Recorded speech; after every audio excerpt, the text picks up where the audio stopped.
Hey guys. This is Fiction Life, how are you all? Please support to subscribe this channel for watching new interesting stories. So in this video we will see second part, what if Harry Potter was torn between love and destiny. Here is short summary. As peace settles and Voldemort disappears, Harry finally gets a chance at a normal life, growing closer to Ginny. But when his bond with deepens in unexpected ways, he's forced into a choice that could change everything. Caught between love and destiny, Harry must decide not just who he cares for, but who he's meant to become. But before we start, if you want more stuff like this, then be sure to subscribe and like this video. And if possible, share this video with your friends. Now let's start the story. Harry gave a chuckle as Ella Granger and Fred and George Weasley bantered back and forth. It really was quite amusing to watch, and just as he had predicted, Hermione's mum and the Weasley twins got along famously. She enjoyed all of their jokes and even loved the different products that they shown her from Weasley Wizard Wheezes. Mrs. Weasley groaned when Ella Granger not only encouraged the twins to pull the items from their store out of their bags and bring them into the living room where she could have a look, but also had given them a great idea, a new type of ink that, once dry, would rearrange the words that were written into something totally funny and most likely inappropriate. Harry was watching Mrs. Granger try to reassure Mrs. Weasley that the boys would make certain that the original message did indeed come back, after a small amount of time, that is, when he caught a bit of movement out of the corner of his eye. He turned his head just in time to see Ron and Luna walking in from the garden. Harry frowned and quickly scanned the room for Hermione. The last time he had seen her, she, Fleur and Ginny had been gaggling over different items for the new baby that they saw in Expectant Witch. Not seeing the familiar bushy brown hair anywhere, he turned back to the couple, who were still talking, but now headed towards the dining room.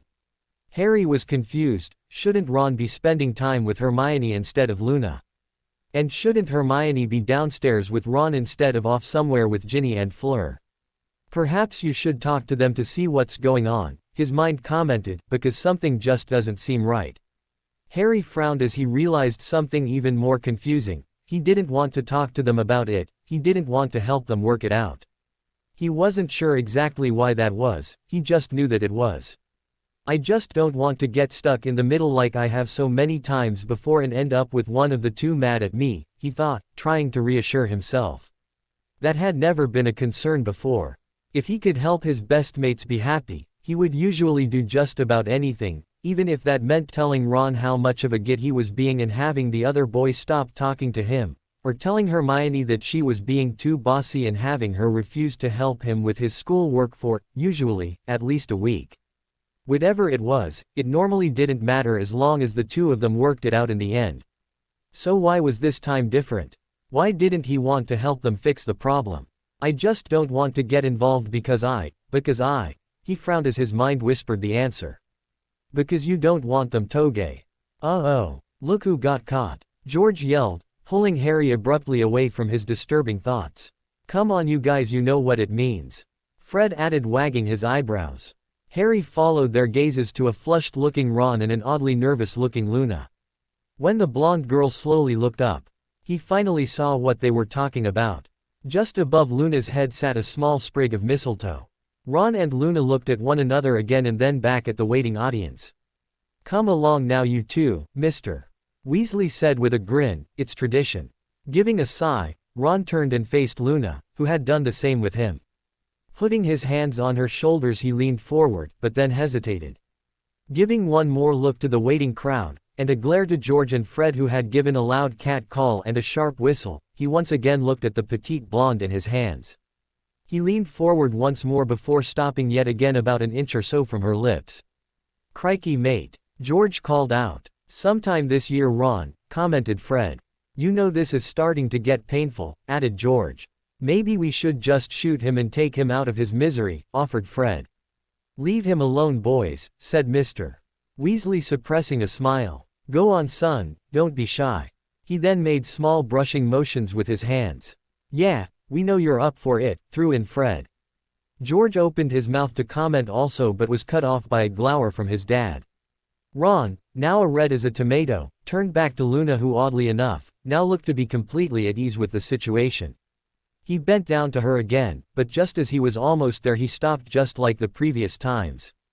However, unlike the previous times and amid a chorus of groans, Luna took it upon herself to close the distance between her and Ron, capturing his lips in a soft. Harry watched in wonder as they continued to for about 20 or 30 seconds before pulling apart, both wearing extremely bemused expressions. They were snapped out of their stupor by a set of shrill whistles from the twins in a loud round of applause.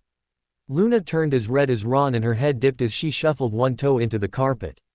For his part, Ron blushed for a second before taking off after Fred and George, who had started making faces. Harry laughed as his best mate attempted to catch his two, very wiry older brothers. Giving a look around the room, he noticed that everyone seemed to be enjoying the scene, including, to his surprise, both Mr. and Mrs. Granger. He wasn't sure what he had been expecting, but somehow he figured that they would be a bit bothered by their daughter's boyfriending another girl. I guess I was wrong, Harry thought to himself as Mr. Granger and Mr. Weasley shared a hearty laugh. What's going on? He heard a voice asking just to his left. Turning his head, he saw Ginny, Fleur and Hermione standing in the doorway with curious expressions. Most activity and laughter came to a screeching halt at the appearance of the three young witches, though Harry knew that it had more to do with one of them in particular. Harry, Ginny said, looking at him, what's going on? Harry suppressed a groan. Of course he would be the one to get asked. He gave a quick glacé at Ron, whose eyebrows were almost up to his hairline. Giving a small sigh and a prayer that it wouldn't come back to bite him in the ass later, he responded, nothing. A couple of hours later, Harry was standing in the kitchen putting all of the food that Mrs. Weasley had packed up for them into a bag. He had just placed the very large helpings of Christmas cake and homemade fudge in with everything else when he heard someone approaching. Harry turned just in time to see Ginny walk in. He smiled and was about to ask how it was going when the words died on his lips. Oh, he thought. What did I do now? She's frowning again. Harry gave an inaudible sigh as his girlfriend approached. Is it true? She immediately asked as she came to a stop in front of him. Is what true? Mum says that you're leaving, is it? True. Well, yeah, he gave her a confused look. The Grangers have to get back to work. They reopen their dentistry tomorrow. So, Ginny responded, frowning even more. That doesn't mean that you have to go. I thought that you would stay here for the rest of the holiday. Ginny, I would love to, but you know I can't. Why not? You know why, Harry answered. When she rose an expectant brow, he continued, because I have to keep studying my occlumency. You've been studying all break. According to your owls, that's all that Hermione has been having you guys do, she responded, crossing her arms over her. Yeah, but since we can't really practice what we're doing, then it's best that we get in as much studying as possible. When she gave a forlorn sigh, he took a step forward and pulled her into a loose hug. Look, sweetie, you know that I would love nothing more than to spend more time with you, but I have to go back to Hermione's house to study for my sessions with Snape. I promise that I'll continue to owl you regularly. When she still didn't look appeased, he tried again. Ginny, I'm going to miss you too, but there's nothing to do about it. I have to go to the Grangers and you have to stay here. As much as I wish there was a way for us to be together for the rest of the break, there isn't. Ginny looked at him for a moment, before a determined glint entered her eyes. Then I have the perfect solution. Really? He gave her a wary look. And what would that be? It's perfect, I can go back to the Grangers with you. She answered with an enthusiastic grin. I don't know about that, Ginny, Harry answered nervously.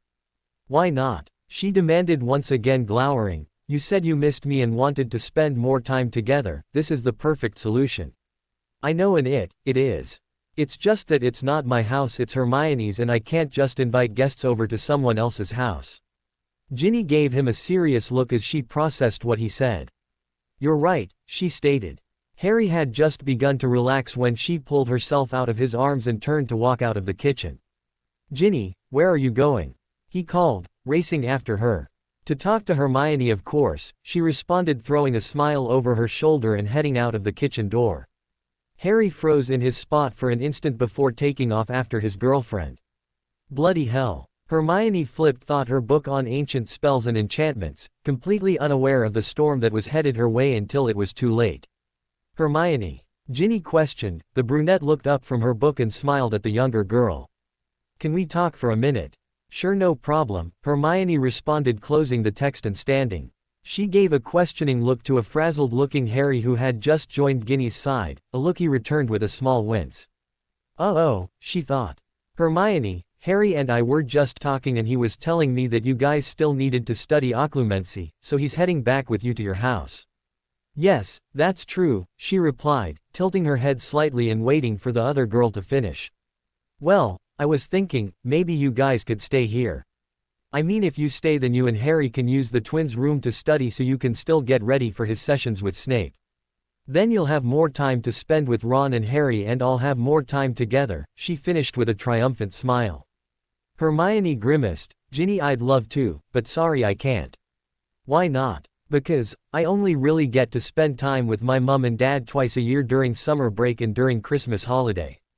Soon I'll be graduating Hogwarts and heading off into adult life, and this may be one of my last Christmas holidays to spend at home with them, just, being at home and not having to rush back to a busy life. She gave the other girl a small smile and touched her arm lightly. You understand, don't you? Ginny gave a dejected sigh and nodded her head, to which Hermione responded with a light pat on the arm. The older girl was about to go back to her book when Ginny looked at her once more with an excited expression. How about if I come to your house then? She asked anxiously. I'll be as quiet as a cat when you guys are studying. Heck, I'll even help. This way you can spend a lot more alone time with your mum and dad, and while you're doing that Harry and I can spend some alone time together. I don't know, Ginny, that's really not up to me. I'll have to ask my mum and dad, Hermione responded hesitantly, giving a small shrug. Ask us what, dear? Ella Granger asked, walking over and joining the conversation. Hermione flushed. I was just asking, Hermione, if it was okay if I came over to your house for the rest of break. Seeing the older woman frown, Ginny quickly amended her statement, or at least until New Year's Eve. Well, Ella said, taking note of the young Weasley's hopeful expression, Harry's panicky one, and her daughter's pained one. I'm not sure if that's such a good idea. But Ginny started, but was cut off as Mrs. Granger interrupted. It's not that I wouldn't like to have you over, dear, I just don't think your parents would approve. I know I would never approve of Hermione and Ron being left alone in an unchaperoned environment. But my mum trusts me, besides Harry and I promise nothing's going to happen, Ginny said, giving the woman her best puppy dog eyes. I don't know, we'll have to ask your mum and dad before. Mum, Ginny called out, cutting off Mrs. Granger. What is it, Ginevra? Mrs. Weasley answered, walking in from the hallway. Hermione assumed she had been doing laundry. Mum, is it okay if I go back the house with Hermione and Harry? She hurried on when her mum opened her mouth to respond. Please, Mum, Mrs. Granger said it was okay with her if it was okay with you. Hermione's eyes widened as Mrs. Weasley seemed to actually consider what Ginny was saying. The older woman gave a small smile and opened her mouth to respond, and Hermione just knew that she was about to give the okay. However, before she could say either yay or nay, Ella Granger spoke once again. She's right, Molly, I don't really have much of a problem with it. I just didn't want to assume that you wouldn't either, especially considering that Dan and I will be working most mornings and afternoons, so it'll just be the kids in the house. I mean, I know how teenage hormones get, especially without adult supervision. Who am I telling, right? She gave a smile and a nonchalant shrug. You have several teenagers, so you know all about it. After all, just because I would be uncomfortable with Ron and Hermione being alone in the house for hours, especially after that they had at the train station, she muttered just loud enough for the other woman to hear. Doesn't mean you have anything to worry about with Harry and Ginny, she trailed off, settling for a wave of the hand and a serene smile. Ginny looked at Mrs. Granger in shock for a moment before once again looking at her mum. Mum, can I? No, most defiantly not, Mrs. Weasley interrupted, giving a firm shake of the head. But Mum, I said no. I am not going to give you free rein to spend your mornings and afternoons snogging with Harry. When Harry opened his mouth to protest, Hermione placed a hand on his wrist and gave him a warning look. Understanding her meaning, he closed his mouth and watched the uncomfortable conversation with his girlfriend and her mum progress. Mum, Harry and I would never do anything, you should know that. Ginny replied, drawing herself up indignantly. All I know is that I've heard more than one whisper about you and your previous boyfriend's young lady that I have chosen to disregard because you're my daughter. But I cannot ignore that just at the beginning of break, you hauled off and planted one on Harry right in the middle of a crowded train station that included, not only countless strangers but both me and your father." Ginny opened her mouth to respond, but Mrs. Weasley cut her off. "I will say this once and only once: I already have one grandchild on the way and that's enough for me, so my answer stands." With that she turned and stormed back down the hall, leaving a gaping Ginny, Harry, Hermione and Ella Granger behind. After a moment Ginny snapped out of her stupor and raced out of the room and down the hall behind her mum, Hermione assumed in another attempt to change her mind. "Well," Ella Granger said after a minute, "I don't think that she'll be joining us this break." She then turned back to them and gave a smile and a slow wink before sauntering off to find her husband. Harry and Hermione shared a look but decided the best course of action was just to not comment. Harry grinned as he instantly disappeared from the busy streets of London, only to appear on the quiet streets of Paris just a moment later. Taking a deep breath he inhaled the crisp morning air and his grin got impossibly wider as his gaze fixed on the enormous architectural revolution that was the Eiffel Tower. Putting his hand on the strap of his knapsack he started forward, making his way through the crowd. He was almost to the large structure when he was heard someone calling him. "Harry, Harry," he groaned. He knew that voice. That voice was the voice of torture and homework.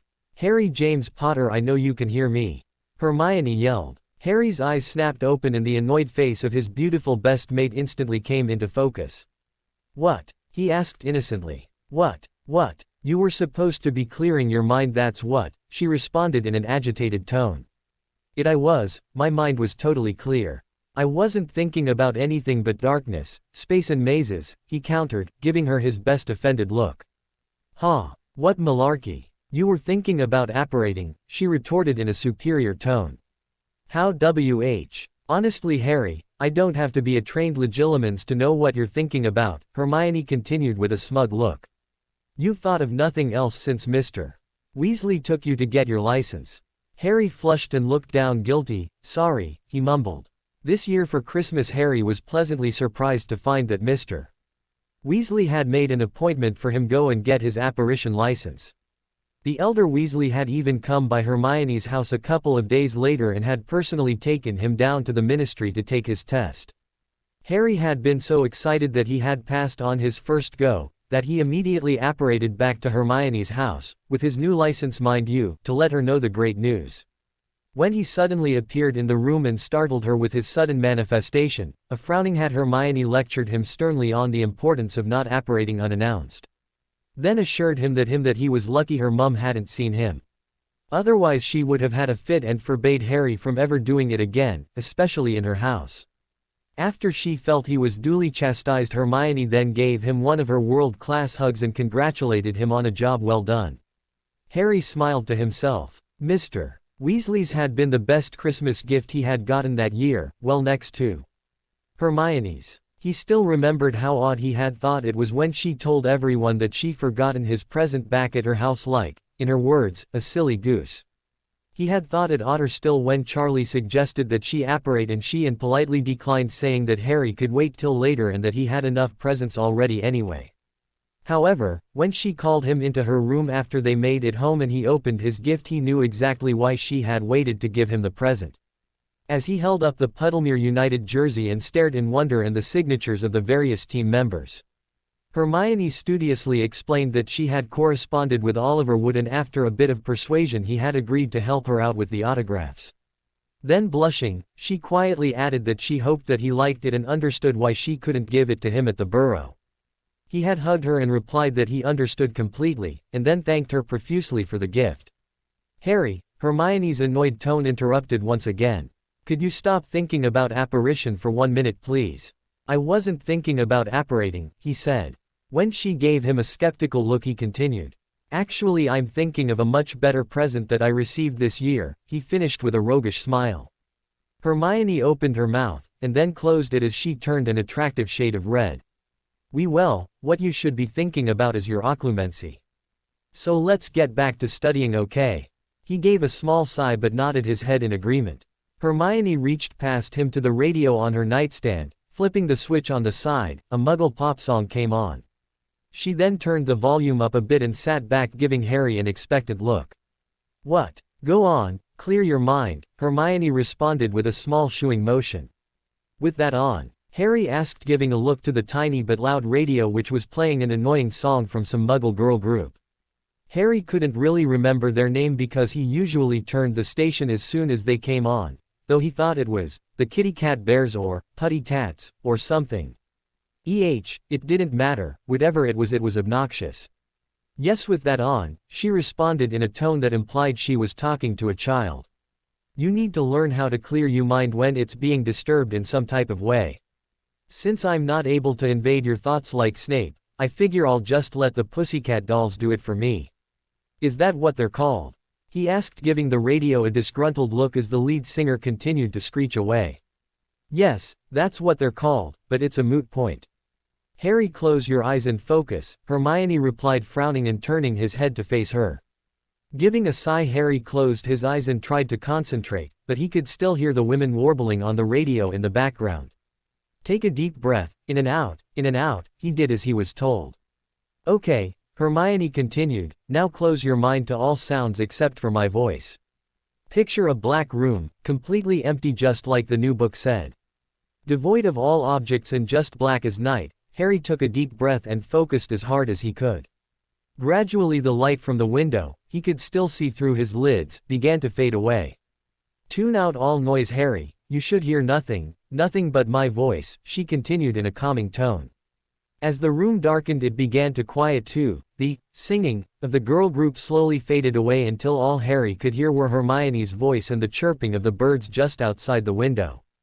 "Close your mind, Harry, close it to everything, and make a path, the path that you want to be followed. A path that leads to whatever memories that you've created." The room suddenly had a door, though there was no light beyond it. As he made his way towards the opening, the sound of the birds faded away, leaving Hermione's soft and soothing voice to float around him as the only indication he was not alone. "That's it, Harry, steady breathing, lead the way, you're in charge of your mind and therefore you control all who enter it," she said in a voice that sounded somewhat far away. "I will leave you here. Lead the way, take your time and make your path. You can do it, I believe in you." With that, her voice disappeared completely from his mind. Harry continued through the dark, empty hallways completely alone, except for the feeling that Hermione was still somehow with him. As he took a door that had suddenly appeared to his left, a bright light burst through. When it faded, Harry was in a room full of memories, but they weren't. There were many there, countless to choose from, but three stood out from the rest. One was of him winning the Quidditch World Cup. Next to that was a memory of Draco Malfoy groveling at Hermione's feet and begging her forgiveness for being such a prat. However, the best one was just beyond that. This one was of Professor Snape, full on snogging Mr. Filch. Harry cringed, then chuckled. Harry, are you in there?" Hermione's voice called from a distance. "Come back, Harry, open your eyes," she continued, her voice getting progressively louder. Harry opened his eyes and instantly began to blink rapidly from the sunlight coming through the room. Shielding his eyes a bit, he allowed them to adjust to the brightness as the sound of yet another Muggle pop group played loudly from the radio. When he was once again able to see properly, Harry removed his hand and looked up, immediately coming face to face with a beaming Hermione. "You did it, Harry," she exclaimed, coming forward and pulling him into a brief but tight hug, before quickly shutting off the radio. "I knew you could do it, I just knew it. What was it like? What did you see? Did you get to actually see the false memories like in the book? How about the maze, or did you just do the bottomless pit? Come, don't leave me hanging here, give me details." Hermione finished staring at him expectantly with her hands clasped together in front of her and a radiant smile on her face. "Well, I must admit, at first I thought all of those exercises were a bit iffy, but then," he shrugged, "I don't know, somehow they worked." Harry then went on to explain about how he first got rid of the light and then the sound. Next, they both had a great laugh over the fake memories that Harry had implanted into his mind, especially the Malfoy and Snape ones. "That's wonderful, Harry," she said once he was done, giving him a bright grin. He returned the grin with an appreciative smile. "I couldn't have done it without you, Hermione." She blushed slightly. "Well, thanks, so, let's get back to work, huh? Now, I want to you do it again, but this time try to do it quicker, she said, switching to business mode. Leaning forward she turned the radio back on. But nothing Harry, I'm proud of your accomplishment, however, do you really think Snape is going to wait while you slowly tune him out? She arched a brow, and gave a perfunctory nod when he shook his head. Me either, you need to learn to do it instantly, and now that you can do it, I don't think that taking that next step should be too hard. Harry gave a pained expression that grew even more pronounced as she leant forward and turned the radio up even louder. Harry gave the small contraption an aggravated look. How could something so tiny be so loud? I put a small spell on it. Hermione yelled over the music, answering his silent question and leaving Harry to wonder if she was in fact a trained Legilimens. Oh please Harry, it's written all over your face. She yelled again a moment later, once again guessing his thoughts. Won't you parents mind the noise? He asked, giving a worried look to the door. They're still at work. Besides, I put a temporary silencing charm on the room anyway. Now come on, get on with it. Harry gave another groan, then closing his eyes he did his best to once more shut out the sound. Harry's hand slammed down on the radio. That's enough Hermione, it's New Year's Eve, even all we've done is cram. Look, I just need a break, just one small break. We've been at this for hours. New Year's Eve. She released an unladylike snort. There's no such thing. As for the break thing, what are you talking about? She continued, reaching forward and plucking her radio off the nightstand to check that he didn't break it. You've had at least 5 breaks today. He gave her a peeved look. Those were not breaks. They were called breakfast, lunch and dinner, not to mention a couple of bathroom breaks. Huh. Breaks, see, I told you they were breaks, she replied with a smug look. Harry leaned forward and gave her a menacing one of his own. Hermione, if I don't get at least 15 minutes to recuperate, I swear to you I will make sure that the first memory that Snape sees is the one of you. Hermione's eyes widened in surprise as she started to respond, then stopped. Giving him a death glare, she stood up and stormed out of the bedroom without saying another word and leaving the door wide open behind herself. Harry figured that was her not so subtle way of hinting that he should leave her room. Not bloody likely, he mumbled to himself lying back on the bed. Giving a huff when he landed on a set of books that were resting on the pillow, Harry took a minute to gather all of the texts off of the bed and set them on the floor just next to it. Once the soft surface was completely devoid of all of the hard tomes, he laid back and stretched out, releasing a small sigh of contentment. However, after lying quietly for a few minutes, Harry once again opened his eyes. As tired as he was, his mind was too amped up from all of the exercises they had been doing, and he found himself unable to relax. Giving an agitated sigh, he remained where he was on the bed, but took this time as an opportunity to look around Hermione's room. He smiled to himself as he remembered his first day at her house. He really hadn't had much of a chance to really look at her room since then, but that was no big deal considering the fact that everything seemed to be exactly the same, well, almost everything. Harry's eyes were drawn back to the nightstand where Hermione's small radio sat, occupying a place that, at one point, was previously taken up by Ron's picture. As soon as they had come back for break and he had entered her room, Harry had noticed that his picture was gone, but he had figured she'd just left it at school. Either way, he had thought it was best not to comment on it. His expression turned thoughtful. He didn't know what was going on with his 2 best mates. Hermione and Ron seemed to be fighting more lately, and Ron and Luna, for some odd reason, seemed to be fighting less, not that Luna ever really fought with anyone. Then again, he considered as his brain switched back to the original topic, what did it matter? Hermione had already basically said that it wasn't the picture of Ron that she had been holding that night. But if it wasn't him, then, who could it have been? Whoa, dangerous thoughts there, Potter, his mind cautioned, best not to even go that route.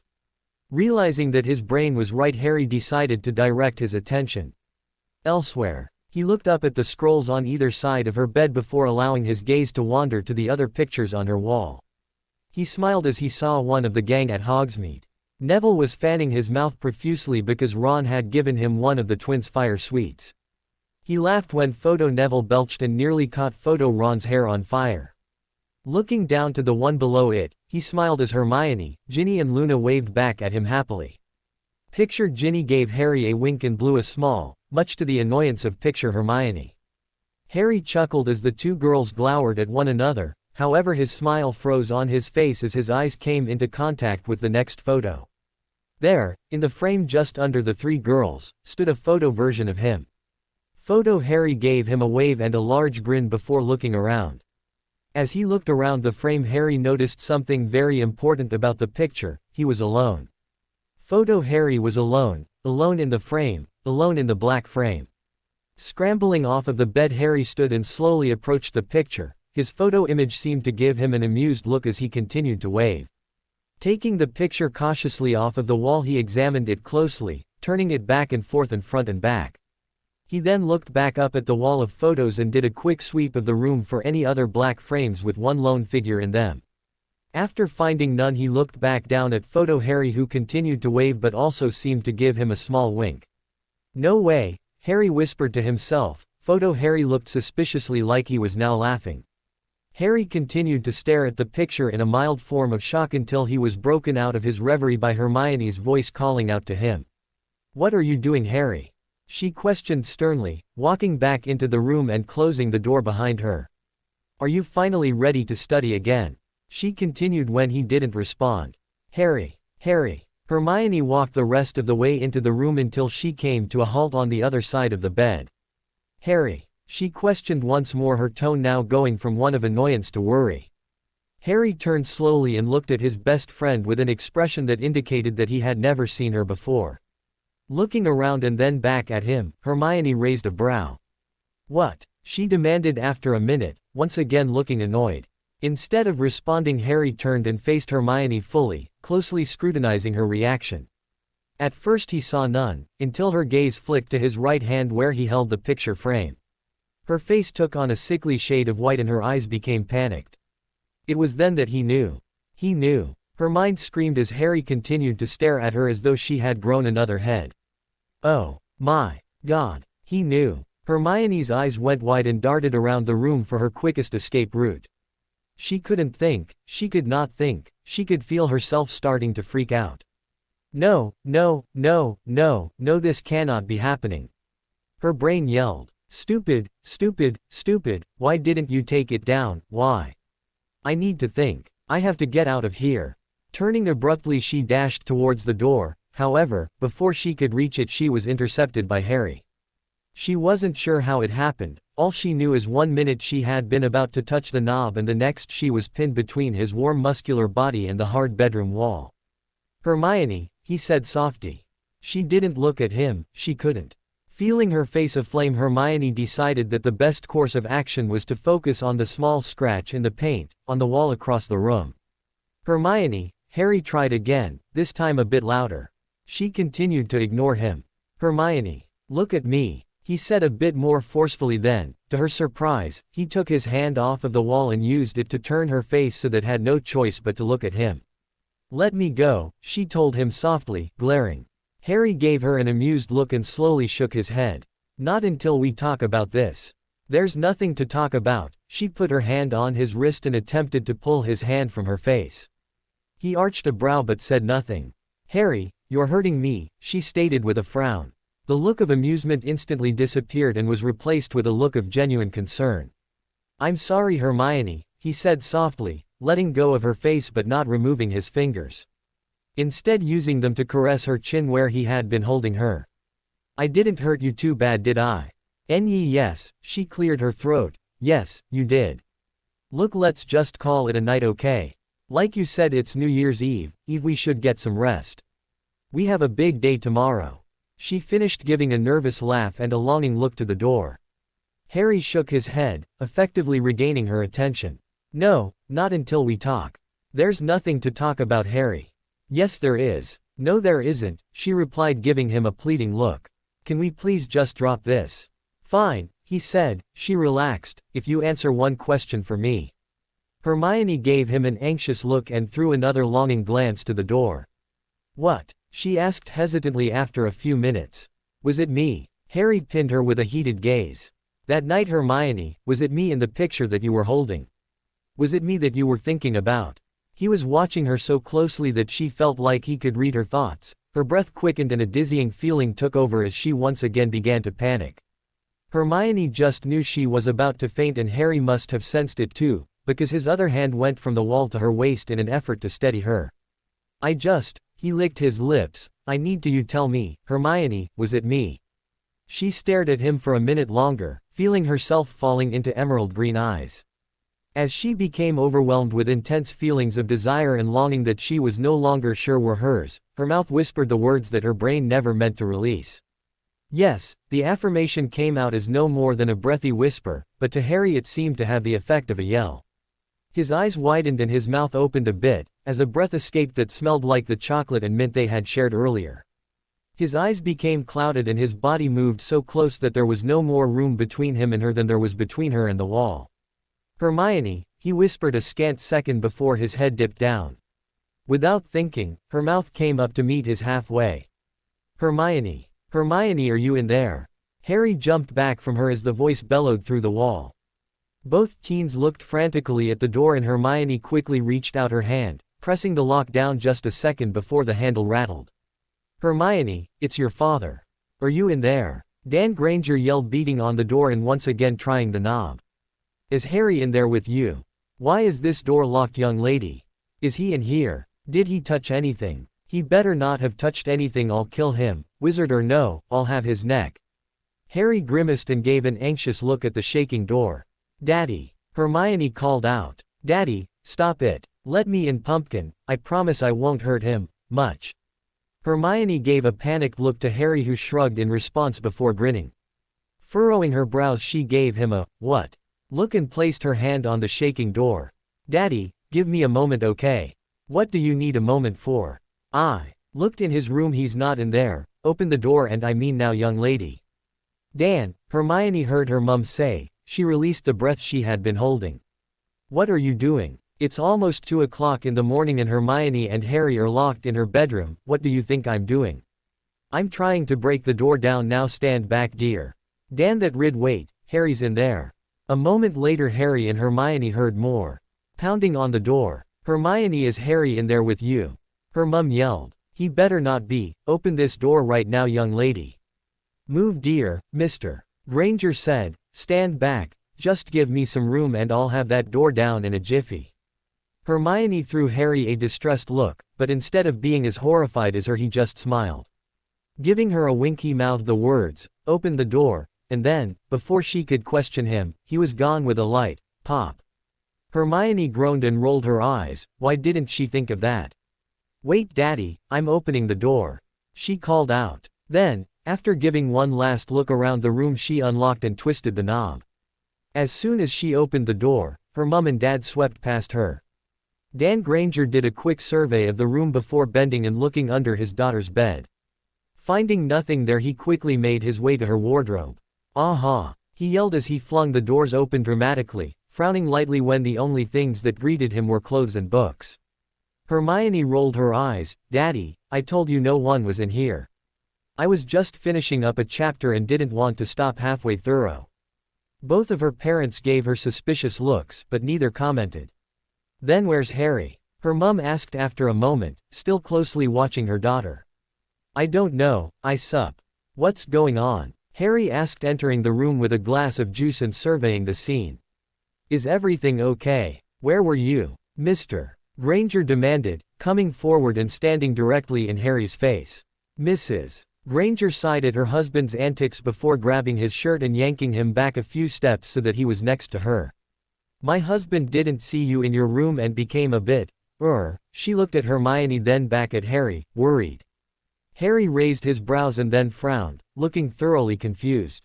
Hermione found that she was impressed. Had she not known that Harry was in her room just a few minutes ago, she would have believed that he truly had no idea what was going on.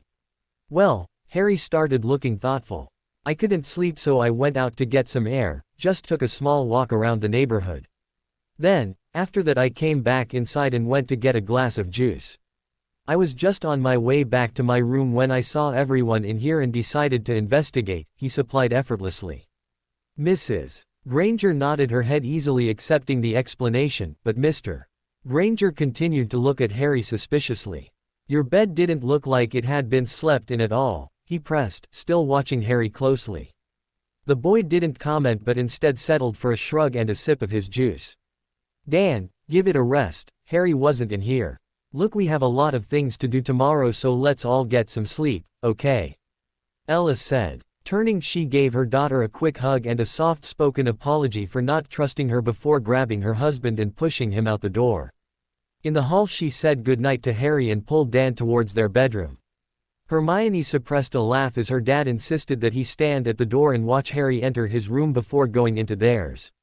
Once both Harry and Hermione were in their respective rooms with both of their respective doors closed, Dan Granger finally entered his own room and went to bed, making sure to leave his respective door wide open. Hermione blinked a few times as sunlight streamed through the window and into her bedroom. "Hermione, dear, time for breakfast," her mum called from the hallway. Sitting up, she gave a languid stretch and leaned back against the pillows, giving her body time to adjust to the idea of getting up for another day. As she released another yawn, she slowly looked around her room. It was then that her oncoming good mood came to a crashing halt. There, sitting on the dresser where her photo of Ron used to reside, was a photo of Harry, in a stupid black frame. Hermione groaned as memories from the previous night came rushing back in one jumbled flaming pile of crap. How in the world was she going to face him? How was she going to sit across from him at breakfast, or worse still, spend the whole day with him, with that hanging over her head? "Hermione Jean Granger, get in here for breakfast this instant," her mum yelled from the hall. Oddly enough, hearing her mum bellow like a fishwife helped her to relax. Sure, she would have to spend a lot of time with Harry today, but her parents would be there too. And knowing her father, that meant that they wouldn't get a second alone to talk, let alone two. She flushed as she recalled what had almost happened between them the previous night before her dad had started beating on the door like a barmy copper. Shaking off the memories, she got out of her warm bed and threw on her house shoes, gave a scratch behind the ears to Crookshanks, grabbed her robe and headed out the door. Walking in the kitchen, she was met by the surprising picture of her dad and Harry involved in a very animated talk about Harry's longtime favorite and her dad's newly favorite subject, Quidditch. When they had been at the Weasleys on Christmas morning, Hermione's dad had finally gotten to see his first game of Quidditch, and though it had only been an amateur match, Fred, Harry and Charlie against George, Ron and Ginny, he had still been quite excited about what he had seen, and talking about it almost non-stop ever since. "It's called the Wronski feint," Harry was saying as she walked in. "Wow, it looks dangerous, Mr. Granger responded, leaning closely over the moving picture of the acclaimed Polish seeker. "It's brilliant is what it is," Harry replied, grinning. "I'm learning it. Almost have it down pat too, I think." Mr. Granger gave an appreciative look and a nod. "I'm sure if anyone can get it, you can, Harry," he said, giving the boy a clap on the back. Hermione smiled to herself as her friend blushed and then glowed under the compliment. "It's about time you joined us, it's after 11 o'clock. Her mum commented, placing a bowl of hot porridge on the table. "Eat up, we want to be at the fair by 6, which doesn't give us much time to do that and the other things that you guys wanted to do today. We're going to need to leave in about an hour to get to the cinema on time, and you still haven't showered yet, sleepyhead." "Sorry Mum, I was completely knackered," she mumbled, avoiding Harry's gaze. "Perhaps next time you shouldn't stay up too late studying, Mrs. Granger pressed, setting a cup of juice down in front of her as she sat. "I really don't think it's healthy. You and Harry spend all day studying together, and now it turns out that you spend all night studying by yourself. Well, I tell you, I absolutely forbid you to do any studying today. Am I coming in clear?" "Yes, Mum," Hermione grumbled, throwing a glare to the sniggering Harry. After getting her daughter's agreement, Ella sat down at the table and joined the ongoing conversation while Hermione finished the rest of her breakfast in silence, choosing to actually listen to the Quidditch talk at the table rather than be left alone with her thoughts. "Now that looks fun," Ella Granger declared, pointing to the large roller coaster. Hermione and her dad shared a look. "Actually," replied Dan Granger, "I like the look of that." Everyone followed the direction he was pointing. There, less than 10 feet away, stood huge sprawling carousel. "I heard those things were quite the crack," he added with a jovial grin. Harry and Ella gave him a set of dubious looks, while Hermione smiled. "I like the way you think, Dad. What do you say, Harry?" Harry winced, but was saved from commenting when Hermione's mum cut him off. "I think that Harry and I'll do the roller coaster and you two can hop on the carousel." Hermione frowned. She did not like the idea of Harry being left alone with her calculating mum. Well mum, I'm sure Harry would prefer the carousel. Wouldn't you Harry? She asked, raising her brows in a silent hint that he should go along with it, a hint that in typical Harry fashion, went right over his head. The git. Actually, he answered looking at the ride, it looks quite boring. He then looked at her mum, I really would love to go on that coaster though. Ella Granger gave a wide smile, while her daughter glowered. I'm sure we'll have great fun. Let's leave these two pansies to hit up all the kiddie rides. She laughed and gave Harry a wink. I can't tell you how relieved I am to actually be able to come with someone that's not afraid to hop on a coaster. What do you think about trying out that ride that takes you up high and drop you? Want to give that one a go too? She asked, looking as excited as her daughter did when talking about books. Harry returned her infectious grin, sure that sounds great. After falling off my broom during Quidditch, falling a few stories should be nothing. With that said, the two took off like a couple of excited teenagers towards the more dangerous-looking rides. Hermione threw an annoyed glance to her dad only to find him smiling at the retreating duo. You don't mind? She asked somewhat surprised, usually her dad was grumbling about things like this. Nah, he answered giving her a smile and a wink. Your mum always comes to these things with us and sticks to the rides that we want to ride. I've tried a couple of her choices, but I must say I just don't have the stomach for them. Personally I'm glad she has Harry to go with, he can keep her company, his eyes took on an impish twinkle, and keep other blokes from hitting on her. Dad, where would you get? Now Pumpkin, just because you see your mum as an old woman doesn't mean that a grown bloke would see her in the same light. At his daughter's thoughtful expression he continued, but don't worry, I have no doubt Harry will make sure that they keep their distance for me, just like I'll do for him. What does that? So what do you say we hop on that carousel? Dan Granger interrupted, grabbing his daughter's hand and leading her towards the ride. Then after that, I think we should head for the teacups. This was a lot of fun, we'll have to do it again, Ella said a couple of hours later. I look forward to it, Harry responded giving a flourishing bow. Mrs. Granger giggled like a schoolgirl while her husband rolled his eyes and chuckled. Watch it there Harry, he said reaching out and giving the tall boy a pat on the back and a look of mock reproach. Well, as much fun as this has been, we have to take out leave.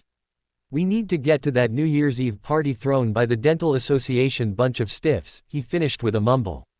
Though he said it in a low voice, they all still heard him and Hermione and Harry's laughter let him know that. Dan, you know that we promised to go, Mrs. Granger said, giving him a small frown before looking at Harry and Hermione. So, you kids can go ahead and stay here, it's already 10 and they're going to do the fireworks at midnight. Do you guys have money for a taxi home? When they both nodded she continued. Good, be careful, there's quite an unscrupulous lot hanging out just beyond these gates. In truth, if I didn't know what you two were capable of I wouldn't even think to leave you here after we've gone. Maybe. Ella, leave the kids be, dear, Mr. Granger interjected, we're over an hour late and we still have to run home and change. Come on, let's go. Okay, Mrs. Granger muttered before giving them both brief hugs. Phone me on my mobile if there's any problem. We'll see you kids at the house later. Good night and Happy New Year. She called out as her husband dragged her towards the car. Well, Harry said with a grin as Hermione's mum disappeared into the crowd. I don't think I've had this much fun on New Year's in ages, Hermione smirked. Okay, so I haven't had this much fun ever, he conceded with a shrug. What do you want to do now? Hermione looked around the park before looking back at Harry, but when their gazes connected she flushed and looked away. How about we grab something to eat? Sounds like a plan, he answered, so pick your poison, did you want burgers, pizza or hot dogs? Hermione grinned, this conversation sounds strangely familiar, when he gave a confused look she elaborated. Okay, ask that question again, but this time picture us in skates. Harry began to laugh and she joined in, after a moment the merriment subsided and he just stared at her tilting his head a bit. What? Hermione quizzed suddenly feeling a bit self-conscious and fixing her hair. Nothing, he said as his mouth formed a slow grin. I was just realizing why I hadn't put the two together. Why? That's easy, you're standing, she gave him a confused look and his grin widened. Well, at the skating rink you spent most of the time on your bum. Hermione released an indignant growl and took off after Harry, who had broken into a jog right after making the offending statement. Harry gave a look to the petite witch next to him. She, along with several other people in the crowd, were watching the sky for the fireworks that were set to begin at midnight. He didn't understand why she kept looking up. After all, there would be a countdown before midnight, so the start of the fireworks would be no surprise. With that being the case, it didn't make any sense that she kept her gaze directed at the stars. Or maybe it does, his mind interjected fairly. He may be a bit of a cabbage at times, but he wasn't completely daft. He knew exactly why she kept looking at the twinkling night sky. He also knew that she had been avoiding him in her own little way ever since her parents had left. Most importantly though, he knew why she was doing it. He shouldn't have cornered her in the room like that, but in the end she seemed to have wanted him as much as he wanted her. Just like that day in the room of requirement, he thought. Not to mention the photo. Harry gave a sigh and, pushing the thoughts away, he let his gaze wander around the crowded park. As he looked to his left, he made momentary eye contact with the ice cream vendor whose booth they were standing next to. Returning the Muggle man's small smile, Harry then turned his attention, once more, to the young witch next to him. Sensing his gaze and after a small hesitation, Hermione finally looked away from the stars and at him. Harry's eyes widened slightly and his breath quickened at the sight of the confusion and hunger that were emanating from her luminous eyes. When she tried to turn away once more, he quickly brought his hand out and caught her cheek, holding her heated gaze and forcing her to continue to look at him. 10. Harry licked his lips when she bit her bottom one. Oh, how he loved when she did that. 9. She opened her mouth just a bit, her lush pink lips forming a small O. 8. Harry turned so that he was fully facing her and brought his other hand up so that he was cupping both of her flushed cheeks. 7. Hermione wrapped her fingers around his wrists, but did not push them away. 6. She continued to hold his wrists, then tightening her grip and using a small amount of pressure she pulled him a fraction of an inch closer. 5. Realizing what she wanted, and how much he wanted it too, Harry took a single step forward so that they were almost touching. 4. Hermione removed her hands from his wrists and placed them on the sides of his face. 3. Licking her lips and giving a hesitant look, she moved closer still so that their bodies were now touching fully. 2. Harry bent his head down a fraction. He knew that he wanted to her. He knew that he had wanted to her for a while. But he refused to take the decision away from her. 1. Hermione hesitated once more before going on her tiptoes and closing the distance between them. Happy New Year. The young couple remained blissfully unaware of the commotion that erupted around them as Hermione's hands left Harry's face and became buried in his dark hair. Releasing her chin, he wrapped both arms around her waist, molding her soft, pliant form against his broader, more muscular one. However, before he could do it himself, Harry was surprised to feel Hermione's warm tongue probing the entrance to his mouth. Without thinking twice about it, he opened and allowed her entry, reveling in the smile she released as he pulled her body impossibly closer to his own. Through his passion-filled haze, Harry could vaguely hear people laughing and talking in the background, followed by several whistles and catcalls. Hoping that Hermione hadn't heard, he held her close and slowly walked them backwards until his waist came into contact with the counter for the ice cream stand. Maneuvering his body around, Harry continued to inch towards the side, which was no easy feat considering most of his brainpower had deserted him, until he found his back resting against the solid structure. Now content with their relative amount of privacy, he began to relax and just enjoy the feel of her once more. His arms loosened their death grip on her waist, and as they did, her body slowly and enticingly slid down the length of his. One of his hands made its way down her back, unhurriedly caressing and kneading her buttocks, while the other went up and tangled itself in her bushy but soft locks. When Harry gave her hair a gentle tug, Hermione's head involuntarily fell back, revealing a long pale neck. He had the corner of her chin and languidly made his way down the front of her neck as she held tightly onto his shoulders. Her nails digging into his jacket and her breath was coming out in a series of heavy pants, a sound that Harry found he was having a hard time getting enough of. As his mouth moved lower, he unzipped the top of her jacket a bit to allow him access to her collarbone. He ran his tongue along the milky area and he smiled against her skin when she shivered. Making his way back up her neck, he captured her ear between his teeth and gave a small nibble. When Hermione let out a small, mule, in pleasure and arched her body against his. Harry couldn't take any more. Opening his eyes, he did a quick sweep of their surroundings, then, wrapping his arms possessively around her once more, he hauled her against him and disappeared from sight with a loud crack. Hermione's passion-induced stupor cleared a bit when the familiar pull of apparition took over. However, before the haze could leave her head completely, it was over and she was standing in her own bedroom. A moment after they arrived, Harry let her go, and with her own legs in no condition to support her weight, Hermione fell backwards onto the soft bed. The dark-haired boy ran an agitated hand through his hair and watched her through hooded eyes. The dim light from the moon peeking through her windows was the only source of brightness in the room, and Harry's tall form was adeptly accentuated by it. He towered over her own, looking like an enticing dark prince, a devastatingly handsome vampire, or a mysterious hero. His rose and fell rapidly as he attempted to get his emotions under control, and his disheveled hair fell lightly into his blazing eyes. Eyes that were asking her a very important question. She knew the answer to that question: yes, they should stop. They both had significant others, and those significant others were important to both of them, not only in terms of relationships but in terms of friendships. She should say no, call a halt to this destructive behavior immediately, and send him back to his own room. In fact, she opened her mouth to tell Harry this, but when his gaze flicked to her lips, she found she was robbed of her words as well as her breath. When his eyes once again returned to hers, Hermione wasn't sure what he saw in the dim moonlight, but whatever it was caused him to come forward. Surprised at his sudden movement, she unintentionally lay backwards on the bed as his large form bent over hers, his strong arms resting on either side of her small form.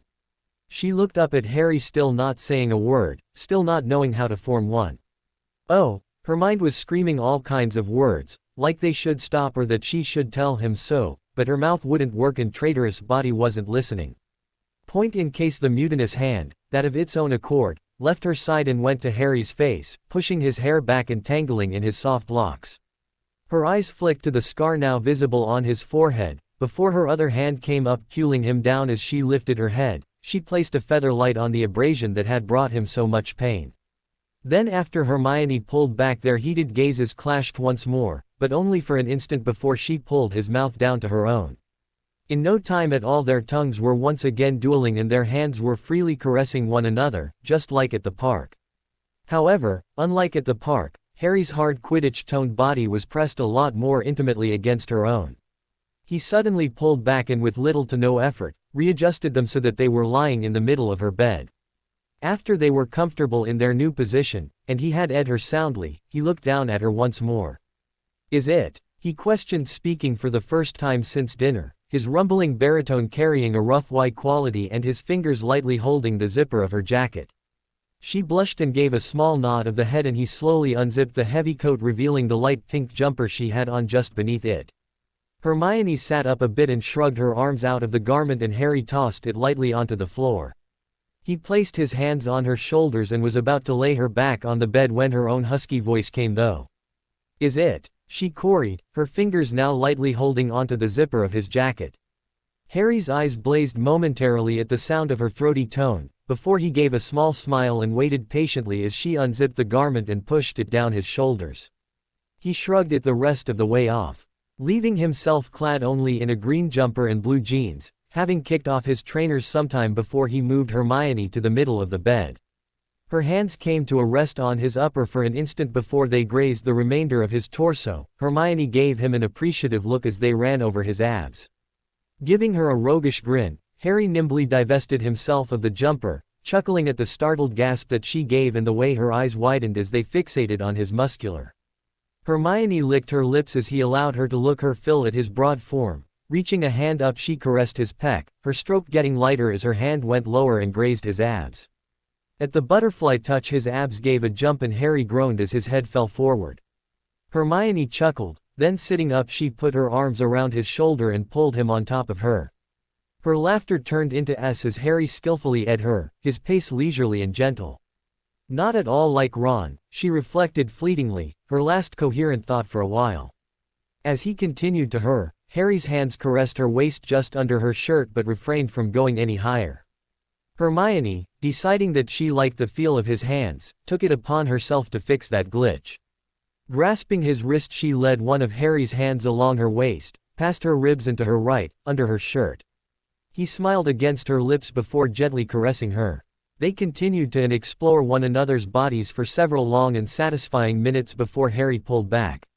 Hermione was about to ask him what was wrong, but before she could get the question out, the cool air from the room hit her. "Harry Wah," the words died on her lips, to be replaced by a low as his warm tongue caressed her s. Her fingers became tangled in his hair as he and stroked her, making sure to devote generous attention to each soft mound. Her s got louder as the movement of his tongue began to increase. She had just heard the beginnings of a faint hissing noise when the most incredible sensation took over. She had no idea what he was doing to her, but she had never felt anything like it, and Merlin did it feel brilliant. Hermione hissed and arched against Harry, gripping his head and pulling him closer. As she fought to regain at least a smidgen of her senses, she felt a distinct hardness between her legs where his lower body rested. Hermione moved one hand from his head to his warm muscular back and pulled him even tighter against her body. Shifting her hips, she rubbed herself against the hardness, and both the sensation on her and the hissing noise were interrupted when Harry edged against her and his body throbbed in response. Taking this as an indication that he had liked the way that it had felt as much as she had, Hermione arched her back and began to heavily grind against him while holding onto his shoulders for support. Harry's head came up from her and she was able to see the pleasure that radiated in his eyes, just a moment before he captured her mouth in another searing. Hermione ran her hands down his back until they rested on his bum and pulled him closer still as she arched upward. They both edged in responding again, then froze. Stilling against one another and doing their best to quiet their labored breathing, Harry and Hermione strained to hear. "I told you it wouldn't be so bad," Hermione heard her mum say distantly. Their eyes snapped to one another as the passion instantly dissipated, only to be replaced by a keen sense of survival. "Oh my gosh, Harry, you have to get out of here," she said in a strangled whisper. He gave her a quick nod before hopping off of the bed. Grabbing his jacket, his wand and his trainers, he looked at her, hesitating for a moment before connecting his mouth with hers in one last sweltering. An instant later, with a light pop, he was gone, and not a moment too soon. Hermione had just enough time to get under the covers before her mum peeked her head into the bedroom. Like a baby, she heard her mum whisper before the door shut softly behind her. Hermione released the breath she had been holding as soon as the door closed, then swiftly hopped out of bed and kicked off her jumper, socks and jeans. Throwing on her nightgown, she got back under the covers, but as her hand slipped under the pillow, it bumped something. Grabbing the item, she gave a pull only to come face to shirt with Harry's green jumper. "Now what?" she mumbled to herself, looking at the item, and knowing that the small question she had posed had multiple answers, each just as complicated as the last. Giving a sigh, she started to place the piece of clothing on the floor when she thought better of it. After adjusting herself one last time and staring at the ceiling for over an hour, Hermione finally fell into a troubled sleep, lying on her side, with her head on the fluffy pillow and Harry's jumper wrapped in her arms. Harry silently gazed at the girl in his arms as she burrowed against his. When she offered a small sigh of satisfaction, he smiled and placed a light on the top of her head. She was absolutely beautiful, smart, charming, really she was everything a bloke could want and more in a girl, so what was wrong with him? Ginny snuggled deeper into Harry's embrace, and releasing another contented sigh, she looked up at her boyfriend and gave him a small smile. He returned it with one of his own and placed one more on her head as she moved back to her original position. As he looked up from the top of his girlfriend's head, his eyes scanned the small compartment. Ron sat across from him, staring thoughtfully out of the window and looking to be a million miles away. To the right of him sat Hermione. Her head was bent over a large text about ancient runes that, upon boarding the train, she had brusquely stated that needed to catch up on because she was only 7 chapters ahead. He gazed reflectively at her, smiling a bit at the memory. He didn't know how a girl could be so undoubtedly anal retentive and yet adorable at the same time. As his smile turned to a grin, Hermione chose that moment to look up from her book, her eyes connecting with his though long lashes. They both blushed and looked away, instantly recalling what had occurred between them. It had been a little over a week ago that he and Hermione had snogged. He lightly shook his head. No, snog wasn't the right word. What had happened with her was so much more than just another snog.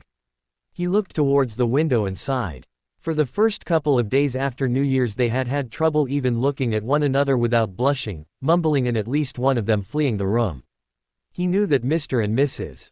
Granger had even taken note of their strange behavior, and though neither had asked about what happened straight out, Mrs. Granger had hinted on various occasions that she had sussed out that something had happened. After 2 days of avoiding one another, Harry had finally cautiously approached Hermione and quietly asked if they could continue their occlumency lessons. Giving him a startled look, she had agreed, and they resumed their usual study routine, with one distinct difference. It no longer took place in Hermione's room. Instead they would study either in the living room, with Hermione in the chair and Harry on the couch, or in the kitchen, sitting on opposite ends of the table from one another. Harry had been relieved that even though he'd acted like a sodding git, she had still been willing to help him. Though he thought it may have had a lot to do with the more recent memories he now had of her than anything else. Harry ran a hand through his hair for the umpteenth time that day and stared unseeingly at the passing scenery. Even though it had been over a week, he could still see Hermione's passion-clouded eyes staring up at him every time he closed his own. He had also found that since that night happened he was capable of dreaming of nothing else. A problem he was going to somehow have to figure out how to rectify before tonight, when he was once again bunking with Ron. Turning his head slightly, he silently studied his best mate, who was sitting across from him. Ron was lying with his head back, slouched in his seat and his eyes only partially open. His face, completely devoid of emotion, was facing the window. In truth, Harry would have thought the other boy was sleeping if it weren't for the fluttering of his lashes every now and again when he blinked.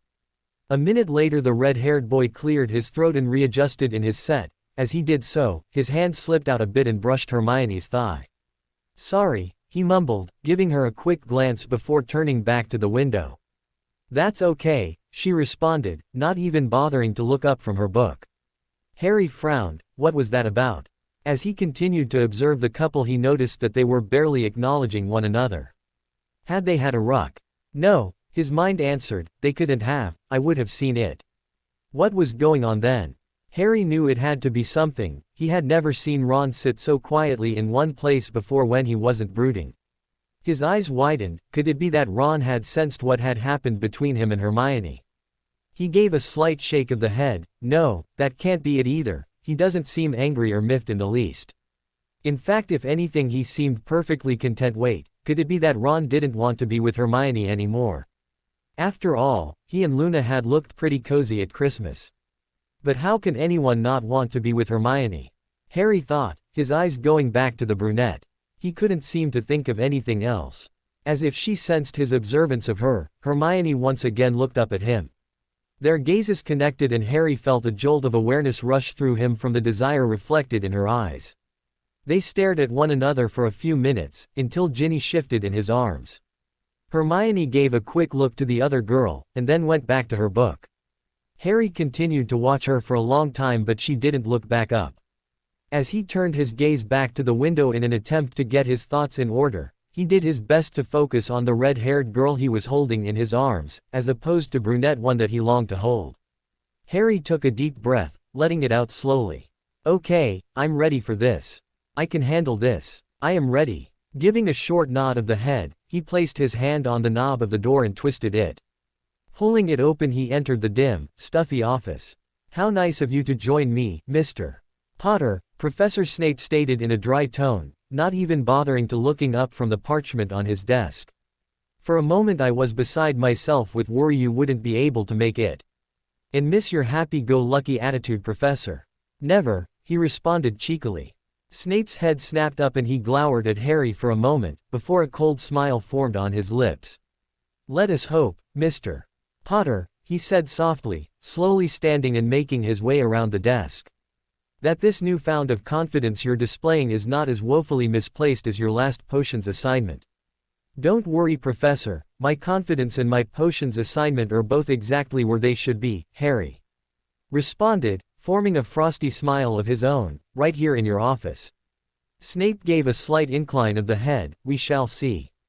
It was the only warning Harry had as to what was about to happen.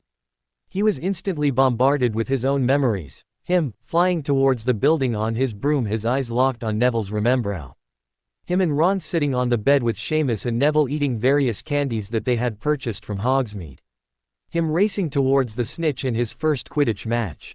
Then the memories speed up to short flashes before once again playing normally. He could see people milling around. Looking to his right, the Muggle man at the ice cream stand gave him a small smile. No, his mind screamed. Focusing all of his energy, the image suddenly disappeared to be replaced with one of Malfoy begging Hermione for forgive him, which was quickly bypassed to show Professor Snape, headed into the nearest room closest with Mr. Filch. As the door clicked softly behind the Mrs.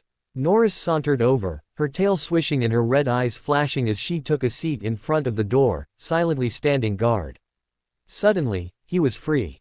Very funny, Potter, Snape spat angrily, with his eyes flashing and a noticeable tic forming in his right cheek.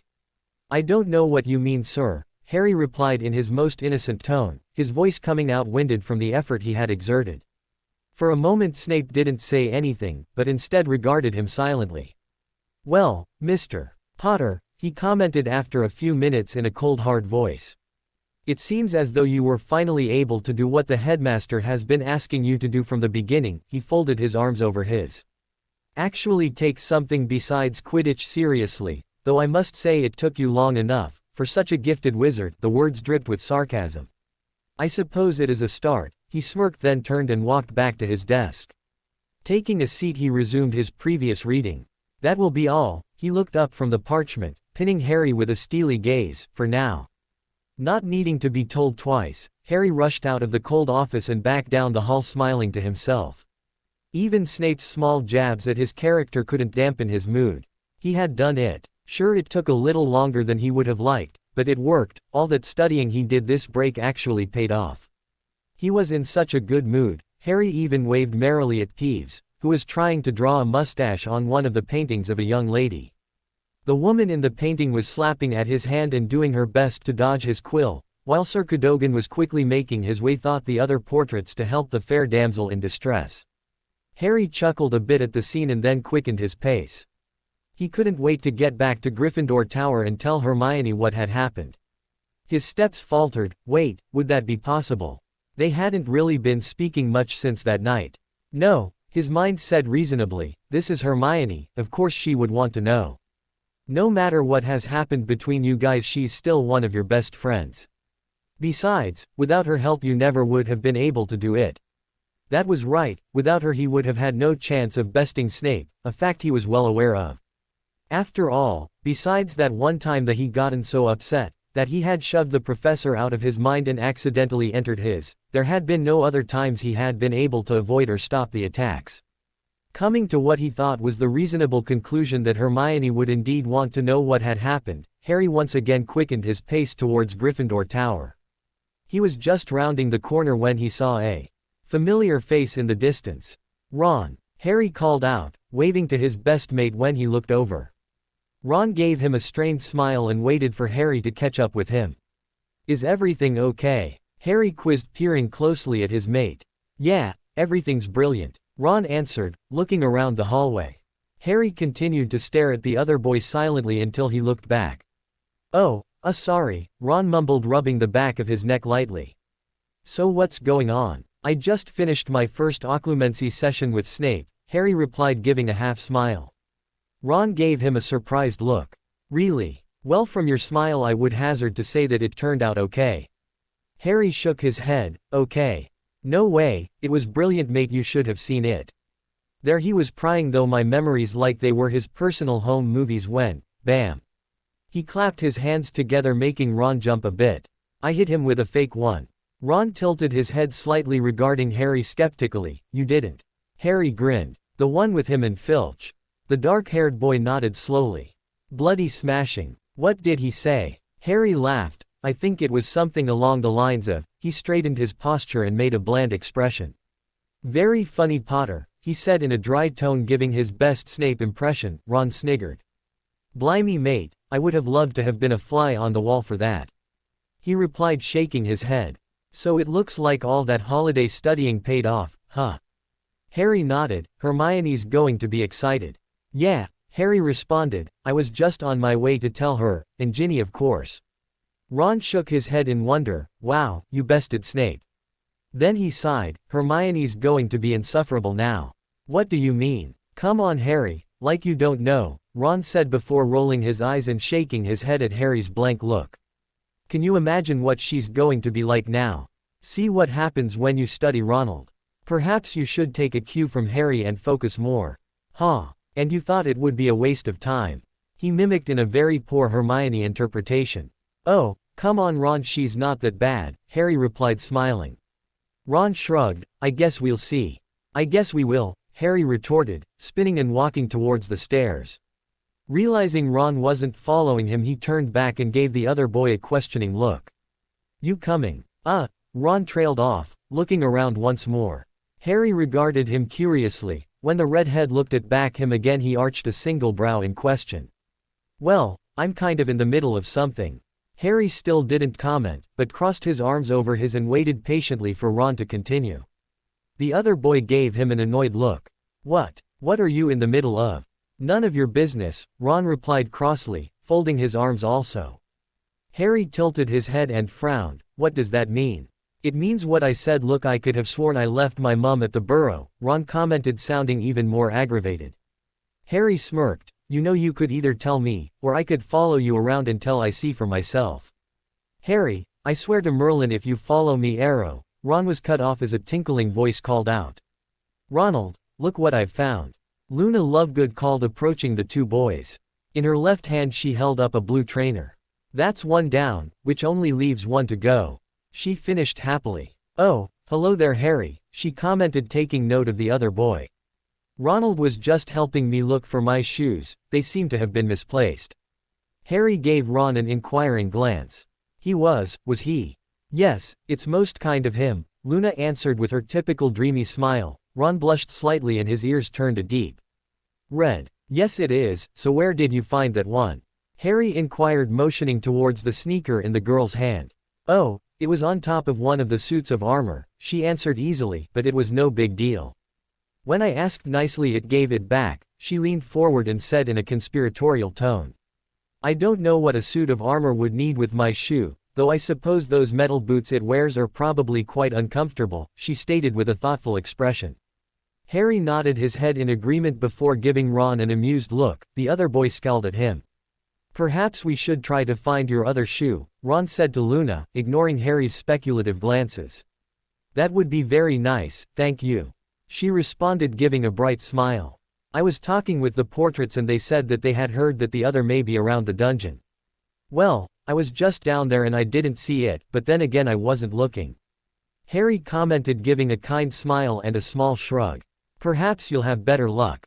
Perhaps, Luna answered. Well, I'm going to head back to Gryffindor Tower. I'll talk to you guys later, he stated, giving Ron a pointed look. Good luck Luna, he finished, giving the blonde a bright smile and then heading to the stairs. Hermione sat on a couch in the crowded Gryffindor common room, leaning over the table and trying to focus on the complicated arithmancy essay she was working on. So far she had only about 20,000 words written and she needed to do a lot better than that if she wanted to get a perfect score. She was just about to pull a new scroll of parchment to continue writing on when she felt someone's gaze on her. Looking up she gave a glance to Ginny, who was sitting to her left, but the other girl was busy working on her transfiguration assignment. Quickly scanning the room she was confounded as to where the feeling of being watched was coming from until she finally noticed Harry standing by the door. He continued to watch her for a moment with an unreadable expression before his face broke into a grin and he waved her over. Giving him a perplexed look, she looked at Ginny to see if that was who he was motioning to. Noticing the other girl still bent diligently over her homework, she looked back at Harry. He gave her an exasperated look before shaking his head and making his way across the crowded room.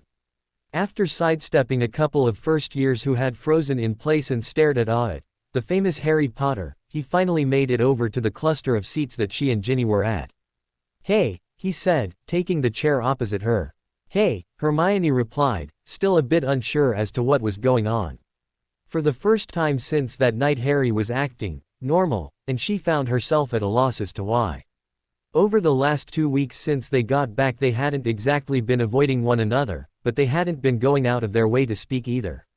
So when the dark-haired boy sat across from her grinning and staring expectantly, Hermione wasn't sure what to make of it.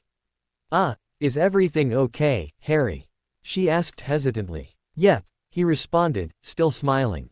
Reaching forward, he picked up her first roll of parchment and looked over her essay. After staring at it like it was some ancient code that needed deciphering for several seconds, he sat it back down on the table and looked at her once more.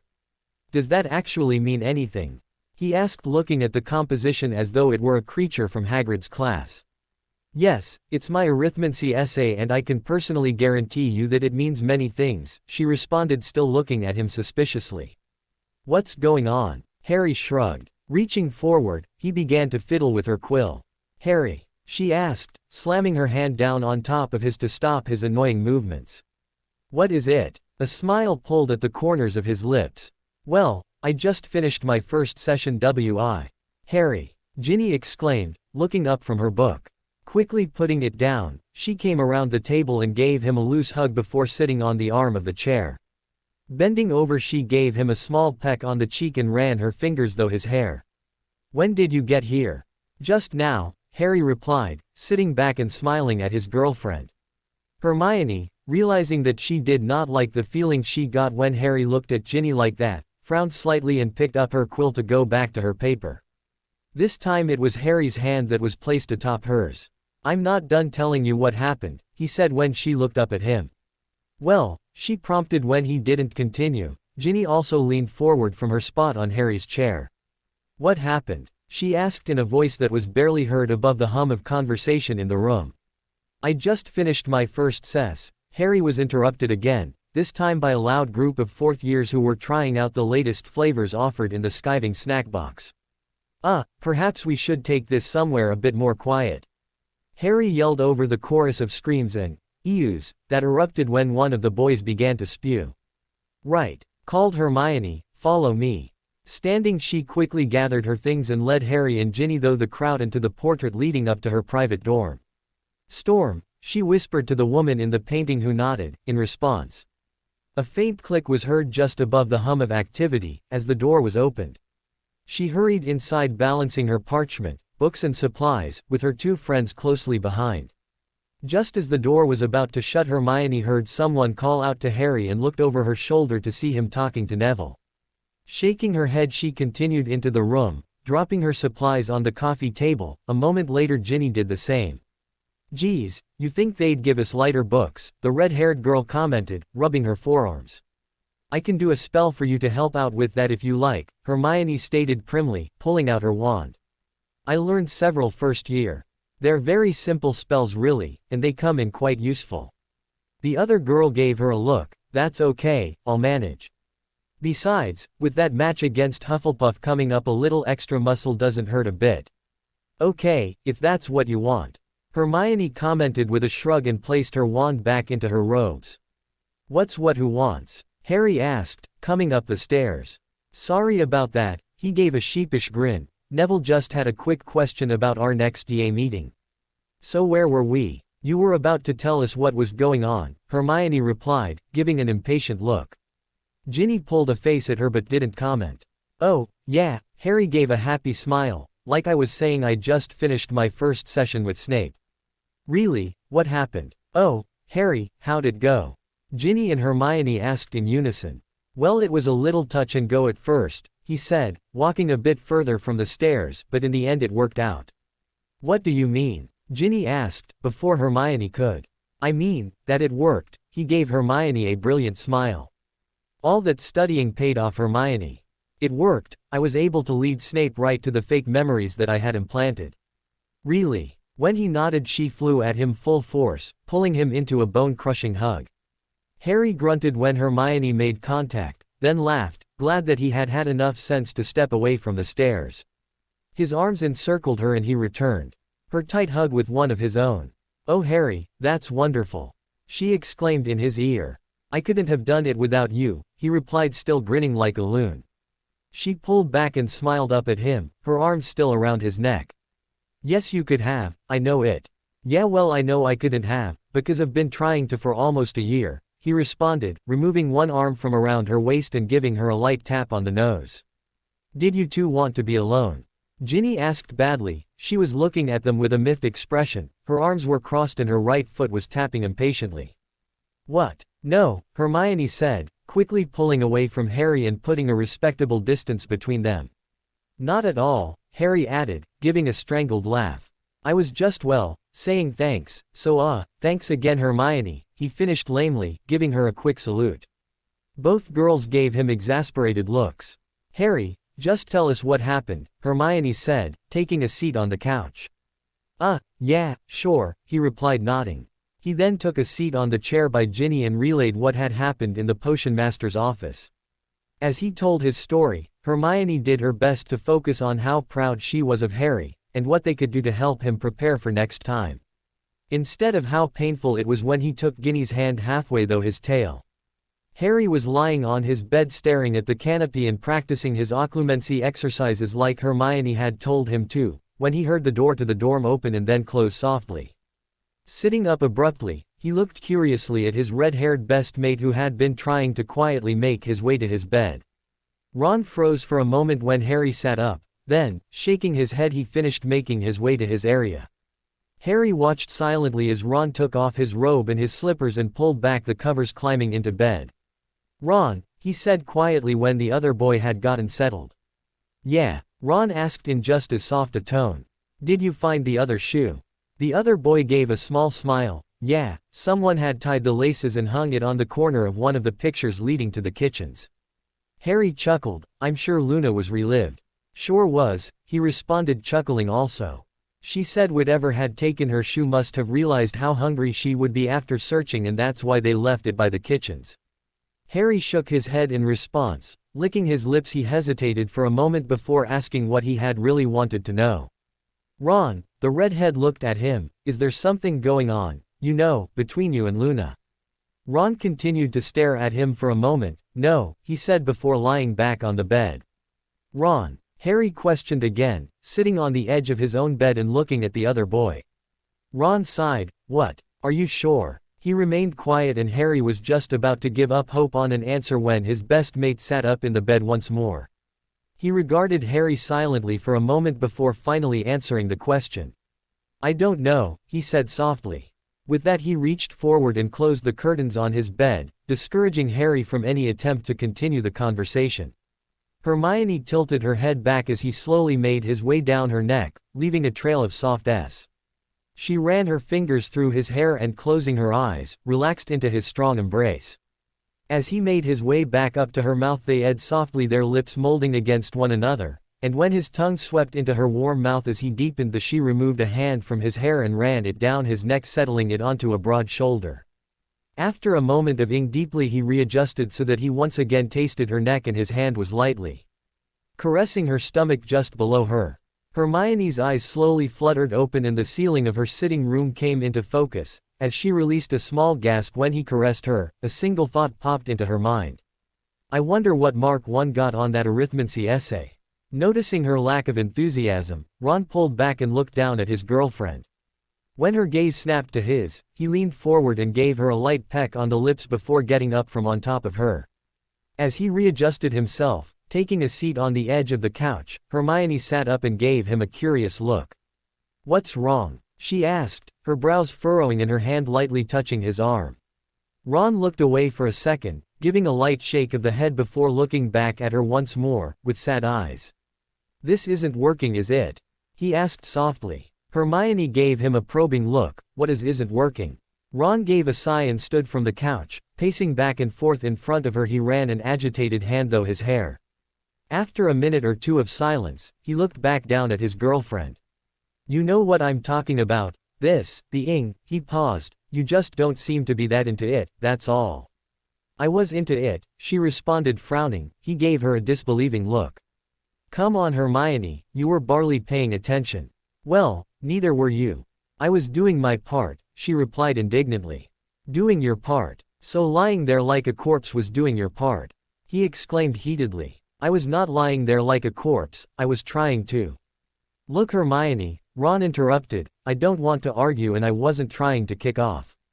I was just telling the truth, what we were both thinking, and you know it. Don't tell me what she stopped when he frowned and released a small sigh. It wasn't working, was it? She asked gently, giving him a sad look. Ron shook his head and stuffed a hand into his pocket. Hermione, we need to talk. About what? She asked quietly, looking down at her hands. He gave a long sigh before taking a seat on the couch next to her. Turning so that they were facing one another, he took her hands into his own and lifted her chin so that she looked into his eyes. About us, he replied softly. Harry sat under one of the large oak trees in the grounds, with his head buried in his 637-paged potions book. Parchment and various other texts were scattered around the dark-haired boy as he attempted to gather information for his extensive potions essay. Since his first occlumency session with Snape, when Harry had gotten a bit cheeky, the potion master's attitude towards him had become almost unbearable. In fact, he had become so hard on him that Harry had even caught one or two Slytherins giving him sympathetic looks. Lucky for him, also since his first occlumency session with Snape, he and Hermione had mended their friendship. With everything now somewhat back to normal between them, she had, in typical Hermione fashion, declared it her duty to make sure he was prepared between classes and did what she could to help him out during. Since she always knew the answers to the questions, but no matter how often she raised her hand Snape never picked her to respond, Hermione had started taking upon herself to discreetly share those answers with Harry before the professor could even finish the question. However, given her current curriculum, even she couldn't help him with this massive potions essay that was due their next class. Though, she did agree to read over it once he was done and let him know what she thought. After over an hour of searching, he had finally come across something that might actually be relevant to his paper in Chapter 73, Dangerous or Delicious. Palatable Potions, when he was interrupted. Harry. Ron called out as he made his way across the grass and towards the tree. Harry waited for his mate to get closer before commenting. Ron, I was actually in the middle of researching my essay for Snape that's due next week, and you know how much of a gid he's being. Do you think there's, he trailed off at the look on the other boy's face. What's wrong? Ron heaved a sigh and shoved his hands into his pockets. Biting his lower lip he looked towards the lake. I ended it mate. Harry sat up straighter, tilting his head a bit. He gave the redhead a sidelong glance. What? I said I ended it, he responded, looking at his dark-haired friend. You ended what? Harry asked slowly, moving to sit on his haunches. He placed the book on the ground next to him and focused on his friend. Ron said, falling to a sitting position with a soft thump. You know, our relationship. Harry's brows furrowed. Our relationship. Ron gave him an irritated look. No, not your and my relationship, you get. Mine and Hermione's. What? The other boy responded wide-eyed. Why? What happened? Did you guys have a row? No well, yeah but, he paused, thinking. We had a fight, but not a big one. It just wasn't working. Harry, still looking completely baffled, shook his head. But, you guys are going to make up right? It's not permanent, is it? Looks that way, he replied earnestly. But, why? Ron shrugged, it just wasn't there anymore, you know. The other boy stared at him quietly for a moment before softly responding, yeah. Ron gave him a startled look. Harry, so does it have anything to do with Luna? Harry asked swiftly, cutting him off. The other boy looked down at the ground and began to fiddle with a couple of blades of grass. I guess, yeah. His friend gave a surprised look at the honest answer. There's just something about her Harry, Ron continued, once again looking at his best mate. I don't know what it is, we just click. I mean, we're almost complete opposites yet we seem to have so much in common. When I talk she actually listens and when she talks I find that I do too, he finished giving a small chuckle. Harry faintly shook his head, yeah, but she's so, he hesitated when the redhead frowned, different. Don't get me wrong, I like Luna, I really do. She's very down to earth, well, in a sense. To his surprise his mate grinned, yeah, she does spend some time with her head in the clouds, but, Ron shrugged, she's usually willing to come back down for me. Besides, even when she's not, I don't mind going up there not for her. Harry shook his head in wonder and amused smile formed on his face. Wow, Ron, that was almost poetic. His friend blushed, it's just that she makes me happy, that's all. And Hermione didn't? Harry questioned gravely. Ron gave a poignant smile, not anymore and not for a while, but then again I don't think I made her happy either. They both fell quiet, each lost in their own thoughts. Does she know? Harry asked after a minute. Know what? About Luna. Ron took a deep breath, giving a slow nod as he exhaled. I told her. I know that I want to be with Luna and I didn't want her finding out another way. Besides, I don't know if you noticed, but Hermione's a pretty bright witch, so, he gave a half smile, I'm quite sure it wouldn't have taken her long to figure it out.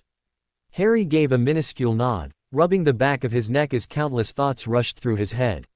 What did she say? Ron shook his head, indicating nothing, and the two boys resumed their mutual silence. Look, Harry, Ron started, licking his lips nervously when Harry gave him a questioning look. I was wondering if you could talk to her, you know, make sure everything's okay. I'm pretty sure that she felt the same way I did, but she didn't really say anything. Just kind of sat there, watching me as I stuttered through why I thought we should break up. Then when it was said and done, all she did was nod and go into her bedroom. Harry looked at him anxiously. Maybe Ginny should talk to her, you know, with them both being girls and all. Ron shook his head. We're her best mates, Harry, and with me being the cause of the situation, that leaves you. Besides, you know, just like I do, that as much as they like one another, Hermione and my sister usually manage to drive each other daft if left alone for too long. At the other boy's wavering look, he pushed a bit more. Come on, Harry, you know it would mean a lot more to her if you went. You're the only one who can make her feel better. Knowing that Ron was right, the black-haired boy gave a sigh and began to gather all his things. Once he was done, he stood and was about to head back to the school when his mate spoke again. Thanks, Harry, Ron said, offering a small smile. Harry regarded the other boy seriously for a moment before responding. I'm not doing it for you. Harry entered his room giving a frustrated growl. Where the hell is she? He thought, throwing himself backwards onto his bed. He had checked her sitting room, her bedroom, the library, the Great Hall, heck, he had even checked the astronomy tower. He was thinking over where else she could be and glaring at the canopy on the bed when the thought came to him. Idiot, Harry mumbled, giving a groan and a mental slap of the head. He then hopped off the bed and rushed to the foot where he flung open his trunk. Digging to the very bottom, he rummaged around a bit before finally locating what he was looking for under a pair of old socks. Aha, he said to himself, pulling the Marauder's map out of the with great flourish. Opening it, he immediately began to scan the moving marks for the familiar name. When he still didn't see her after searching for his third time, his brows furrowed and he frowned. How could she not? He paused. This time he scoffed and gave himself a physical slap of the head. Of course you get, he grumbled, before placing the map back into the trunk and making his way quickly out of the dorm and to the room of requirement. It took him a moment to get inside, but after realizing that what he needed was to just see and talk to Hermione, the door into the room of requirement finally appeared and he was able to enter. She was sitting on a small burgundy couch in front of a roaring fire. Her hair was pulled into a messy ponytail and her robes were thrown over the back of the seat. There were several books spread out on the coffee table in front of her, but she had yet to pick any up. Instead, she was staring blankly at the fire, her face devoid of emotion. Hermione? He questioned hesitantly, making his way around the couch. She gave him a startled look and then glanced quickly at the door, before turning her attention back to the dancing flames. He remained silent as he approached. Taking a seat on the couch next to her, he gave her a brooding look. She seemed okay. No, she didn't. She seemed vacant. He had expected her to be crying, cursing Ron for being such a prat, ranting, raving, or at least talking. He had been expecting everything, anything but the empty shell that was sitting next to him. His heart ached and he was completely confounded as to what to do. Wow, she must have really loved him, he thought to himself, his heart beating painfully in his. He sat next to her for a while, also staring into the fire and giving his mind time to work out what he wanted to say, and how he wanted to say it. Hermione, Harry ventured after several minutes, are you, okay? She looked at him out of the corner of her eyes but didn't answer. Please Hermione, talk to me. When she still didn't respond, he gave a nervous chuckle. I'm starting to get kinda worried here. She looked down at her hands for a moment, before looking at him once again out of the corner of her eyes. I'm fine, Harry. He sighed and ran a hand through his hair. No, you're not. Please, talk to me Hermione. I should know if I'm fine or not. besides somehow I get the distinct impression that Ron already talked to you, she replied dryly. Yeah, he did, he admitted, giving a small nod, but now I want to talk to you. Will you do that? Will you talk to me, Hermione? About what? She asked, once again studying the flames. Whatever you want, he responded, touching her arm. He flushed a bit when she pulled away and put his hand back onto his lap. She turned her head and studied him for a minute. Whatever I want. Harry nodded. Did he tell you about Luna? He looked down for a moment before looking back at her and giving another nod. Hermione scoffed. Shaking her head, she looked back at the fire.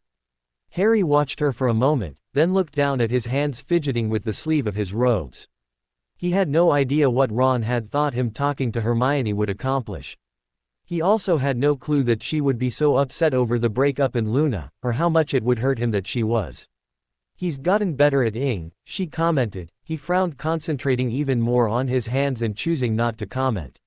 She must have taught him. When she trailed off, he waited patiently for her to gather her thoughts and continue.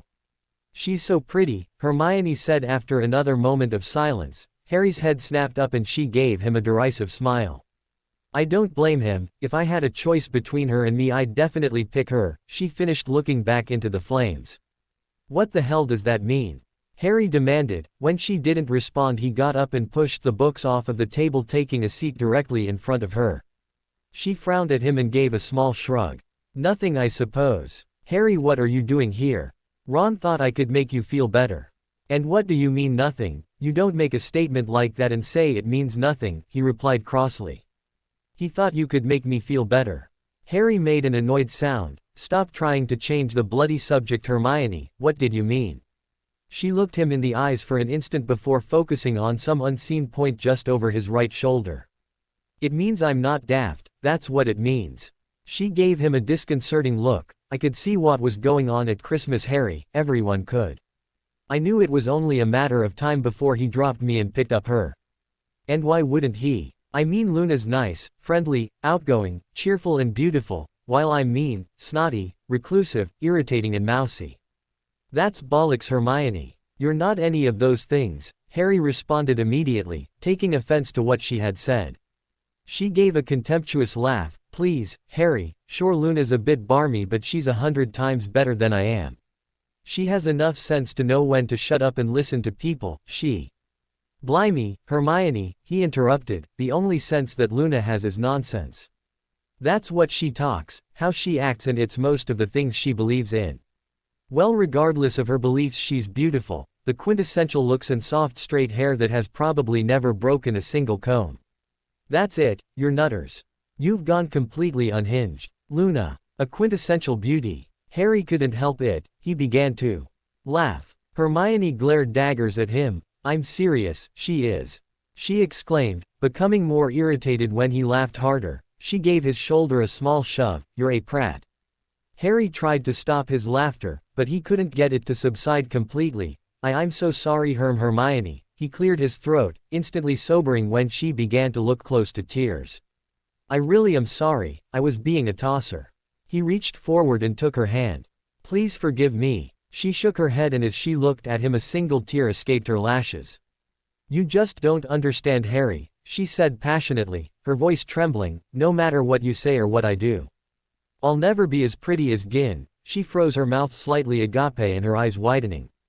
He stared at her in shock for a moment, as his brain slowly processed what she had just accidentally revealed. This isn't about Luna, is it? He asked gently. When she tried to hastily pull her hand back, he tightened his grip. Then reaching forward, he grabbed the other so that he was holding them both. Harry gave both hands a small squeeze and then lifted his right hand, wiping the tears from her face and then lightly stroking her cheek with his fingers. Listen to me, you are beautiful, Hermione, he gave a half smile, his eyes full of adoration. You're the most beautiful girl I know. She dipped her head and looked at their hands before looking back up at him and giving a nervous smile. She opened her mouth to respond, then hesitated, lightly licking her lips before trying again. Make me feel better, Harry, she stated softly, her eyes searching his own. He wet his lips. How? She didn't reply but instead gave another anxious smile. He hesitated, but only for a moment before he came forward and captured her lips in a light As she released his hand and brought her hands up to his, he applied a bit more pressure. When Harry probed her lips with his warm tongue, they easily parted and he was granted access. And as the deepened, Hermione ran her hands up his and to his broad shoulders. Placing pressure on the blades, she pulled him closer and he willingly obliged, sliding off of the coffee table and coming to a rest between her soft thighs. Hermione ed as her legs widened to accommodate the width of his hips, and he placed his hands on the small of her back, pulling the warmest part of her closer to him. After a few minutes, her trembling hands went to the front of his robes and she slid the heavy garment off of his shoulders. Once free of the slightly cumbersome item, he put his hand at the base of Hermione's neck, and knowing what he wanted, she allowed her head to fall back and granted him full access to her long neck. When his soft warm lips made contact with her heated skin, she shivered a bit. Liking her reaction and wanting to elicit more like it, Harry unbuttoned the first couple of buttons of her shirt and moved his tongue to the base of her throat. He languidly made his way back up her neck into her earlobe, taking it between his teeth, alternated between slowly eating and nibbling on it, silently relishing in the way that her fingernails clawed at his back through his light cotton shirt. When she shifted, he pulled away and looked at her, noticing that her eyes were ablaze with desire. Giving his a small shove, she pushed him back a bit more and gave him an impish smile. Reaching forward, she placed her fingers on the top of his tie and pulled it until it was loose around his neck. She then drew him forward and placed her soft, cool lips against his flushed skin. Tilting her head a bit more, she began to stroke his Adam's apple with her tongue. He smiled, enjoying the sensation. However, when she made her way to his ear and began to lick and nibble the lobe, his smile disappeared and he emitted a deep groan, not knowing how much more he could take. His hands went to her cream-colored thighs and he gave them a small squeeze, taking pleasure in the feel of her soft skin beneath his fingertips. When she pulled back once more, he stared at her with lust-filled eyes and she smiled in response. Reaching for his tie once more, she unhurriedly finished untying it, and when she was done, she wrapped the two sides of it around her hands and pulled him forward, capturing his lips in a bone-melting. Harry whimpered as she invaded his mouth, stealing his breath and taking his mind captive. He came forward intending to lay her gently against the pillows of the couch, but was instead surprised as her body went all the way down without being hindered by anything. Realizing that she was lying flat, Hermione broke the and gave a startled look around, with Harry taking the time to do the same. They were both surprised to see that what had initially been a couch was now changed to something a lot bigger and softer. Hermione sat up on her elbows to have a better look around, and they sunk slightly into the soft plush bed that was now supporting her body. When she gave Harry an anxious look, he immediately pulled back, standing at the foot of the bed, hoping to relive her worries. However, once he stood, the gallantry of the action was lost as his reaction to their earlier activities became quite evident to them both.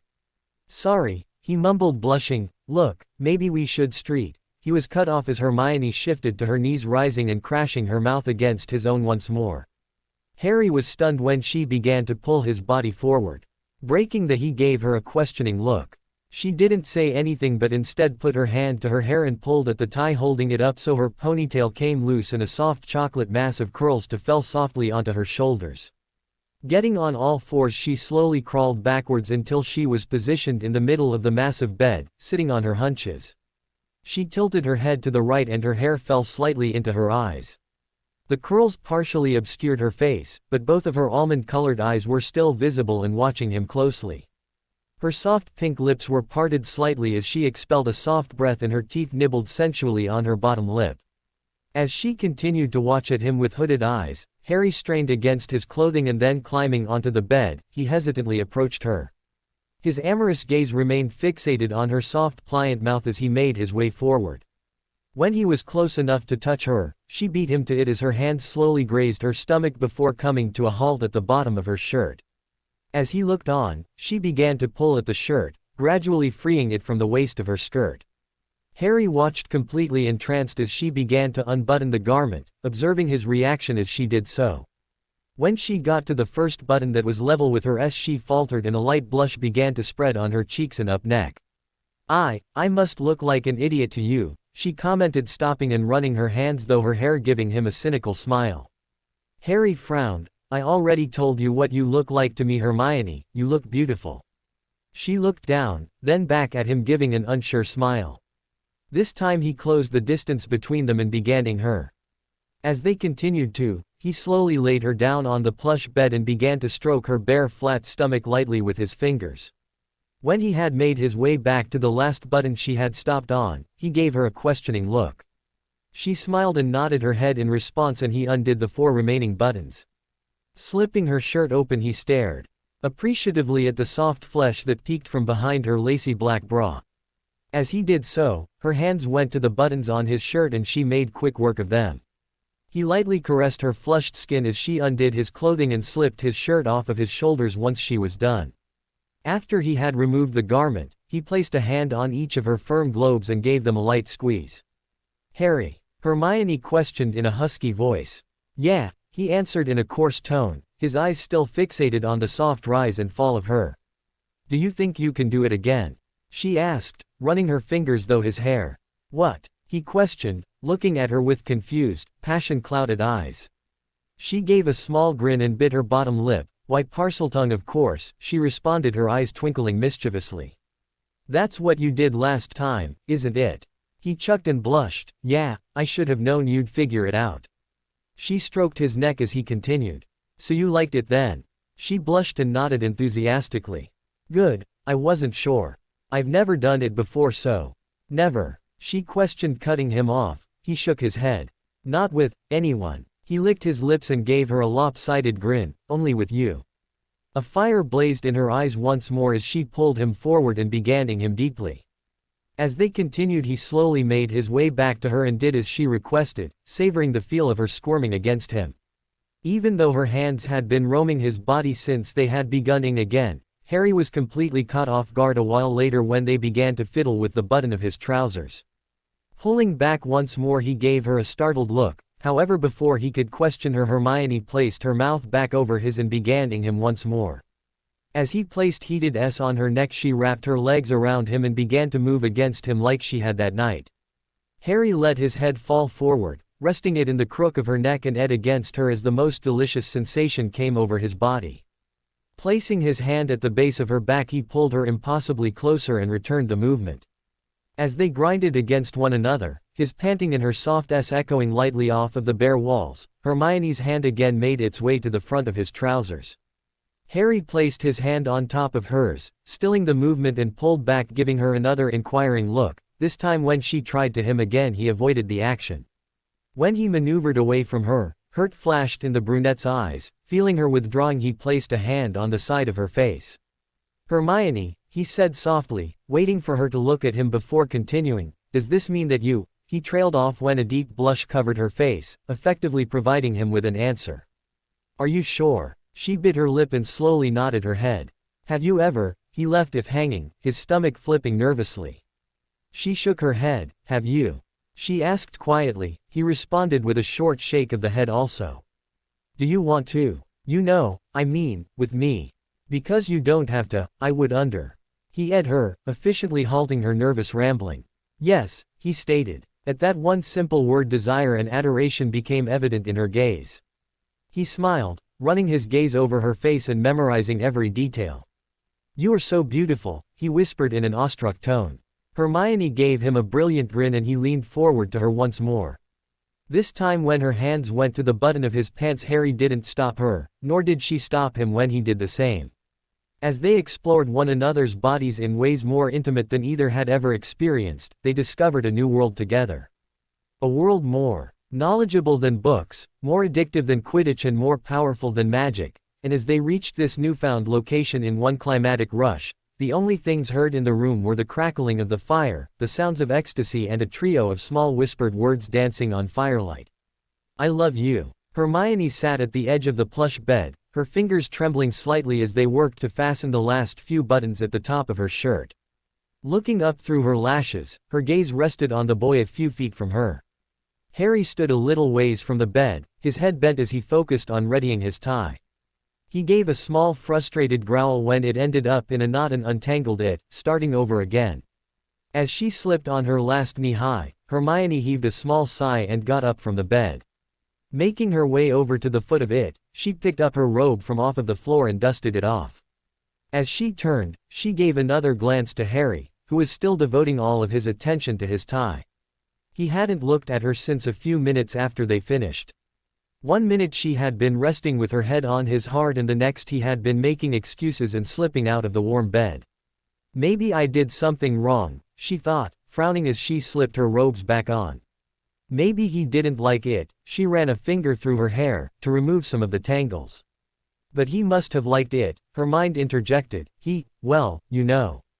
She blushed a bit, then her brows knitted together as she recalled overhearing a conversation between the Pottle twins and Lavender Brown about how guys always, enjoyed it that much, even if it wasn't that great. She gave a frustrated sigh before bending and picking up Harry's robe from the foot of the bed. Making her way over to him she held it out, he glanced at her briefly before mumbling, "Thanks," and taking the item from her hands. As he slipped his robe back on, she stepped forward and once again unknotted his tie. Harry's eyes snapped up when she took a hold of the garment, but this time it was she who avoided his gaze. Instead she decided to concentrate on the task at hand and hope that he didn't notice the slight tremble of her fingers as she worked to get his clothing righted. Hermione gave a small satisfied smile as she finished, straightening the tie so that it was fastened perfectly around his neck. Good, at least I didn't botch that up, she thought. Still smiling slightly she looked up at the dark-haired boy and the grin slowly faded from her lips as their eyes clashed. He stared back at her, his eyes alight with worry and confusion. Reaching out a hand he lightly cupped the side of her face and she turned her chin into his touch. "Hermione," he said softly, He was cut off as the door to the room of requirement suddenly opened. Hermione instantaneously took several steps back, giving a startled gasp when she bumped into the back of the couch. She looked at the burgundy sofa in surprise before giving a look to her right. Where a bed had been mere moments earlier, there now stood a small table and a bookcase. Glancing forward once more, she and Harry shared a bewildered look. "Hermione," Ginny Weasley called a second later, slipping the rest of the way into the room and making her way over. "There you are. I just talked to that git of a brother of mine," the younger girl said, frowning. "I'm so sorry, I don't know how he could do something like that to you." She came forward and pulled Hermione into a tight hug. Pulling back she looked at the older girl sadly. "Don't worry, I'll help you get through this. You and I'll have a big pig out fest tonight, just us girls, what'd ya say?" Hermione gave a strained smile, which the other girl took as an acceptance of her proposal. "Great." Ginny gave her a broad grin before giving a startled look to her left. "Hey Harry, I didn't see you there," she said smiling. Releasing Hermione she went to Harry's arms. The dark-haired boy gave her a half-smile and shrugged. "I didn't want to interrupt." "You can never interrupt me," she responded, wrapping her arms around his neck and getting onto her toes. Harry seemed to hesitate for a moment before dipping his head and meeting her halfway, catching his girlfriend's lips in a long.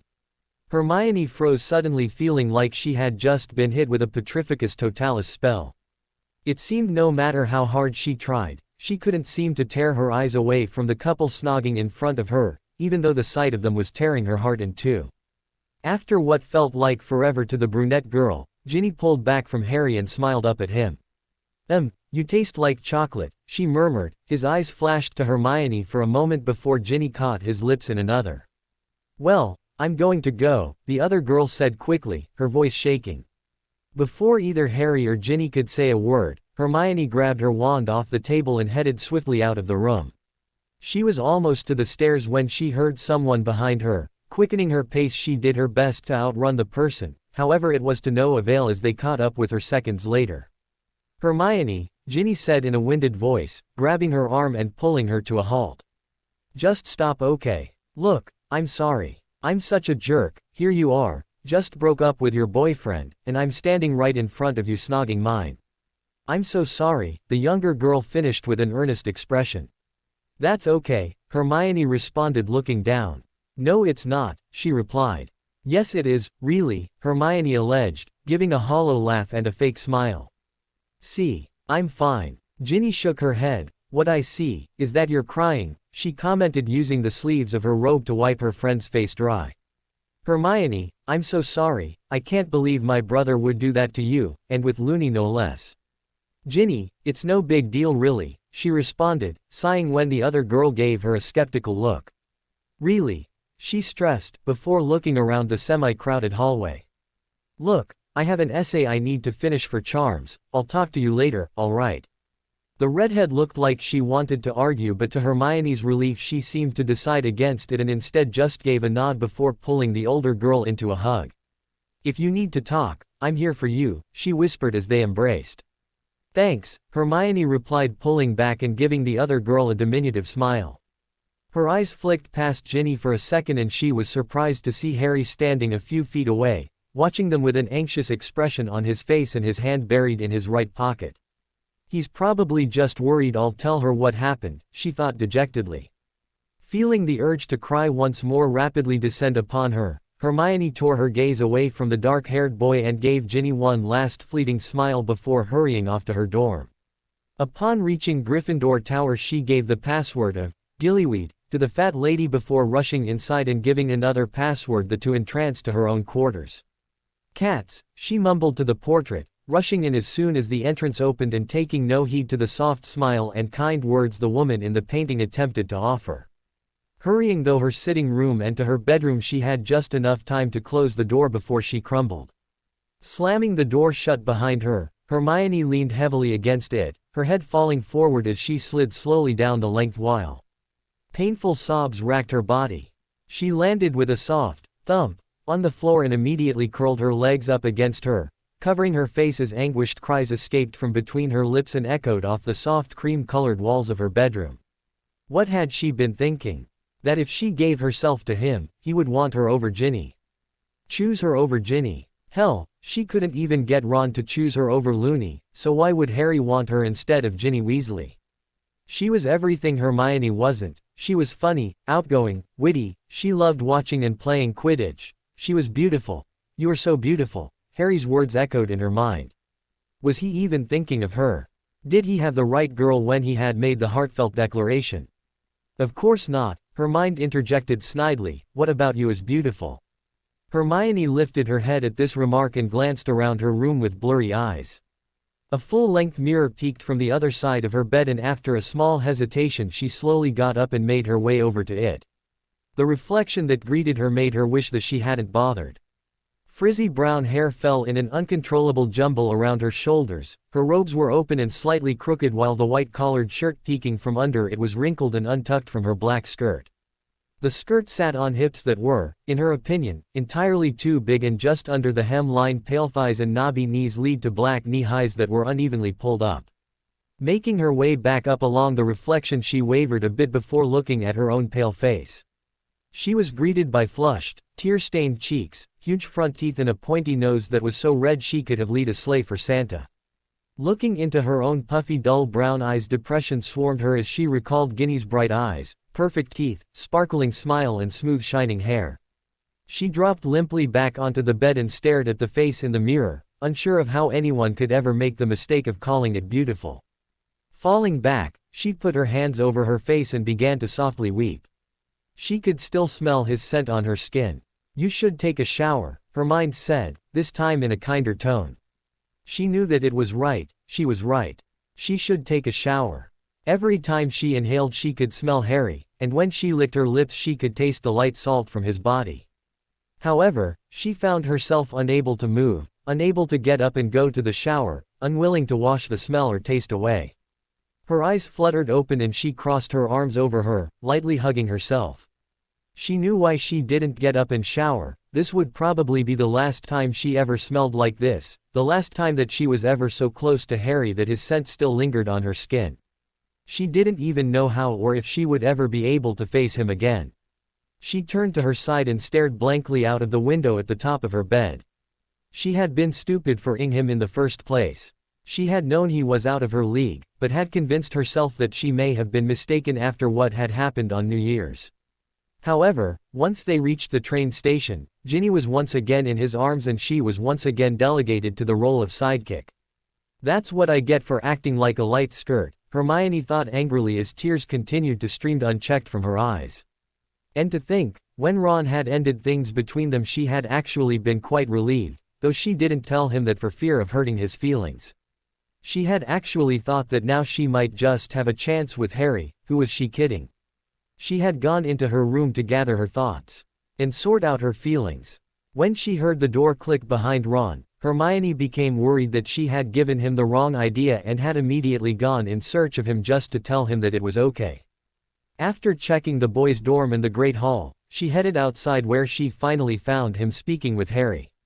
She paused for a moment, unsure if she should intrude before deciding it was best to let him know what she felt and slowly nearing the two. They still had not noticed her when she picked up part of the conversation.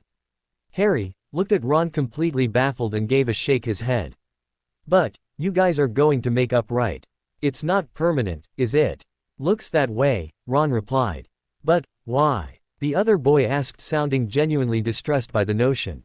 The blood rushed in her ears. Harry wanted her and Ron together. He wanted them to make up. Any delusions that she had maintained from the looks that she would catch from the dark-haired boy suddenly came crashing down with that one heartbreaking question. Turning, she quickly rushed back towards the building, just catching Ron's response. It just wasn't there anymore. Fleeing into the building, she started towards her dorm, then changed her mind. Ron, Ginny and Harry all knew her password. Changing course once more, she headed to the room of requirement.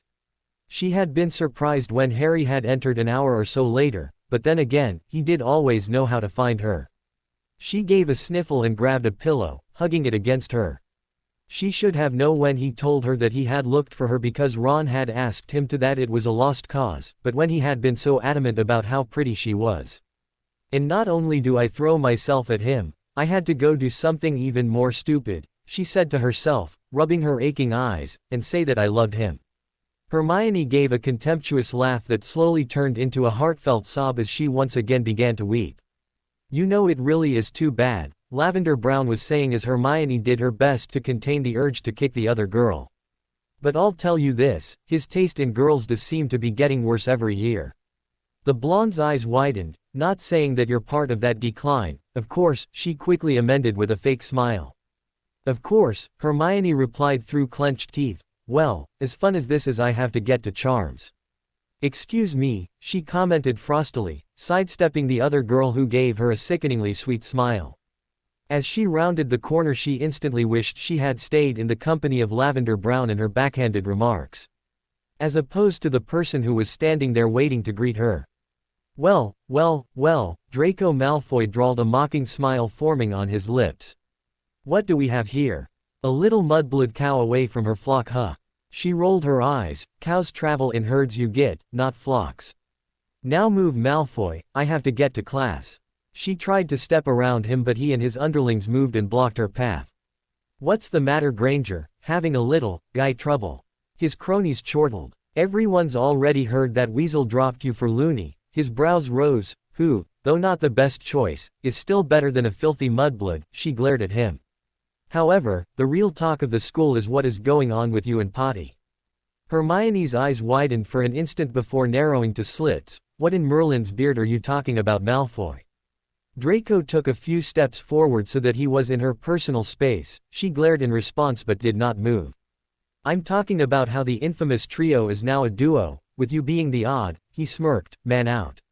"Do you know what's funny?" Hermione asked, giving him a serious look. "I was totally unaware that you even knew words like infamous or man." He glowered at her. "Yeah, I know what a man is, something you'll never get," the minions laughed. "I mean, honestly, look at you, you're a veritable hag.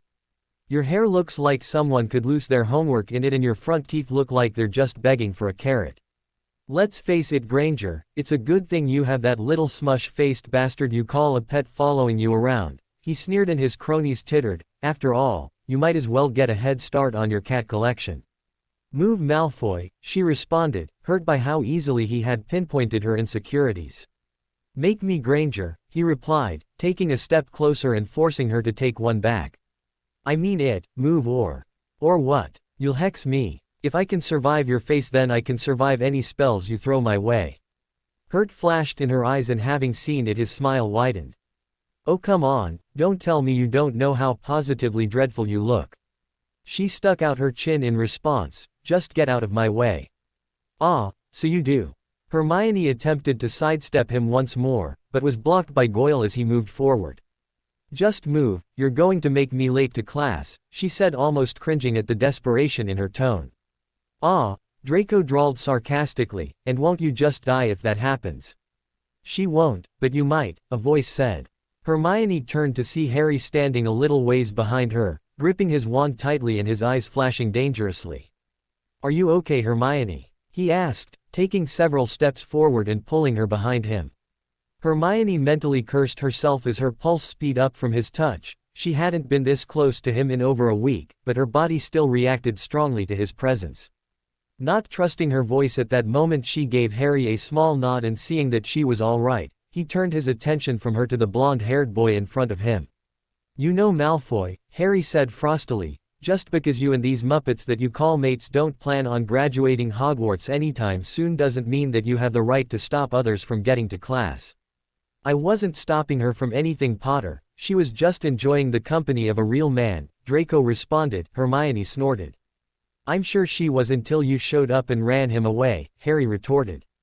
Now get lost, Malfoy. The blonde smirked. Perhaps I don't feel like getting lost. You know, I think I'm comfortable just where I am. Yeah, well, perhaps you should move. Perhaps you should make me. Perhaps I will. Well, this should be interesting, Malfoy drawled with a sneer. Harry, don't, Hermione whispered from beside him. Let's just leave, we can go another way. What's the matter, Potter? Draco spat, smirking. Not enough cameras around for you to prove you're a man. Please, even cameras won't make you a man, Malfoy. I don't think anything ever will. Harry replied in just as mean a tone as the other boy. Hermione gave him an anxious look. Yeah, well, bring it, Potter, if you can, the blonde responded, raised his wand as his cronies laughed at the remark. When Hermione saw Harry lift his wand in response, her hand swiftly shot up and pulled it back down. Her pulse speed up and her fingers tingled as the warmth of his body seeped through his cuff and into her fingertips. She restrained a frustrated growl at her inappropriate reactions to his proximity. This was neither the time, nor the place for such feelings. Harry, don't, she urged, staring desperately at her friend and hoping he would be able to control his infamous temper. He's not worth it. Listen to the mudblood, Potter, you normally do anyway, Malfoy chimed in, his voice dripping with sarcasm. Harry's arm twitched under her fingers as he moved to bring his wand back up, but she forestalled it by tightening her grip on his wrist. He turned his head and looked at Hermione, anger burning in his eyes. However, when their gazes clashed, something else began to burn in them and he quickly looked away, a blush covering his cheeks and neck. He gave a huff of the breath and relaxed in her grip. Pulling away completely, he crossed his arms over his wand still gripped tightly in his right hand and a deep frown marring his handsome features. Malfoy sniggered, just like a trained poodle. Hey Mudblood, for his next trick why don't you get him to roll over and play dead? He finished as the minions behind him tittered. Harry opened his mouth to respond, but before he could say anything a voice spoke from behind him. I do hope Mr. Malfoy, Professor McGonagall said, walking up behind Harry and Hermione, that it was not from the mouth of one of our esteemed Slytherin prefects that I just heard that despicable slur. Malfoy glared, but didn't comment. I must say that I'm most disappointed you're not setting a proper example for your fellow peers, let alone the younger students. I'll be sure to talk to your head of house about just what his students are going around bellowing in the hallways. She continued with a stern look. That type of language doesn't belong in your vocabulary, and it defiantly does not belong in this school. 30 points from Slytherin and detention for you personally. Follow me, Mr. Malfoy. She finished, giving him a stern look and proceeding past the group of students down the hall. Professor McGonagall paused when she noticed Draco wasn't behind her. When I said come with me, Mr. Malfoy, I meant now. However, if you have a problem with that, I'm sure that another 30 points from Slytherin in 2 weeks as Mr. Filch's personal assistant will help to motivate you properly. The blonde boy's eyes widened and his mouth dropped a bit before he hurried after the professor, throwing one last glower back to the laughing Harry and Hermione. With their leader now gone, the other Slytherin students glared at the two Gryffindors before hastening around the corner and towards class when Harry gave a flick of his wand. Hermione chuckled, thanks Harry, Malfoy can be such a prat. Harry gave her a small smile, no problem, he ran a hand through his hair. Look Hermione, I was wondering if we could talk. Well, I have to get to class, thanks to the ferret I'm late, she said quickly, cutting him off. I'll see you around Harry, and thanks again. As soon as she finished her comment, she turned and rushed down the hall. Hermione could hear Harry calling out to her, but she ignored it, instead choosing to quicken her pace. As she rounded the corner to Professor Flitwick's class, she took a moment to look behind her and was relieved to see that Harry hadn't followed. She had an idea what he wanted and she dreaded it. She wouldn't be able to bear it if he tried to apologize for what had happened between them. It had meant so much to her, and even if he didn't feel the same way. She gave a sigh, pushing the thoughts away. Placing a hand on the door to the classroom, she pulled it open and quietly entered. Mumbling to the professor that head girl duties were the cause for her tardiness, she quickly made her way to her seat. After charms was over, she headed to Transfiguration and made sure to take a seat away from both Harry and Ron as soon as she entered, choosing instead to ignore her two former best mates and focus on her work. For the duration of the day, like so many before it, she answered questions in class, tended to her head girl duties, talked here and there to a few of her peers and professors, going about her schedule as though nothing were awry. Always holding her feelings at bay, until the day was done and she retreated to the solitude of her personal dorm where she could weep in private. Harry lay in bed staring blankly at the burgundy canapé overhead as a flood of thoughts rushed through his head. Today, when he had rounded the corner and seen Hermione being accosted by Malfoy and his cronies, he had been furious. The urge to yell out, "Confringo!" and blast the blonde to smithereens had been overwhelming, and he had gripped his wand so hard in an effort not to do just that, he still had marks on his palm. In fact, he would have done it when the Prat called Hermione a mudblood, but then she put her hand on him. Harry sighed and looked at his wrist where she had touched him. He could almost swear that he could still feel her fingertips. For the past week and a half he had barely seen her. She didn't come down to dinner very often. She got up early for breakfast and she had started eating lunch in her room. In fact, the only time that he really saw her was in class, and even then she no longer sat by him. Heck, she hardly ever even looked in his direction anymore. Frowning, he ran a hand through his hair before reaching down into his right front pocket and pulling out a medium-sized hair tie. Harry gazed at the burgundy scrunchie, twirling it on his fingers, before putting it to his nose and taking a small sniff. It still smelled like her hair. Closing his eyes, he could see Hermione sitting in the middle of the plush bed, clad only in her white button-up shirt, short black skirt and black knee-highs. Her eyes were on his own, filled with passion as she pulled the colored band from her hair and a waterfall of curls fell onto her shoulders. He snapped his eyes open and he gave a sigh. He had to stop doing this to himself. When she fled the room and Ginny rushed out after her, he hadn't been sure what to do. He had seriously considered going after her straight away, but he knew that with Ginny there he wouldn't really be able to do or say anything of the things that he wanted to. So he had just stood there like an idiot for a couple of minutes, before realizing that he should at least try to say something to her. He had moved to grab his wand from by the corner of the couch, when he had seen it. Almost completely camouflaged in the rich burgundy of the sofa, the scrunchie sat nestled between two large pillows. After hesitating for an instant, he had grabbed the small hair tie and stuffed it in his pocket, figuring that he could possibly use it for an excuse to talk to her. However, when he had made it down the hall and seen her speaking with Ginny, she had looked so distressed, he froze and just stood there like a git. He knew that he should have talked to her, but he had no idea what to say. After what had just happened between them, what could he say? "Hey, Hermione, here's your hair tie, by the way, that was great.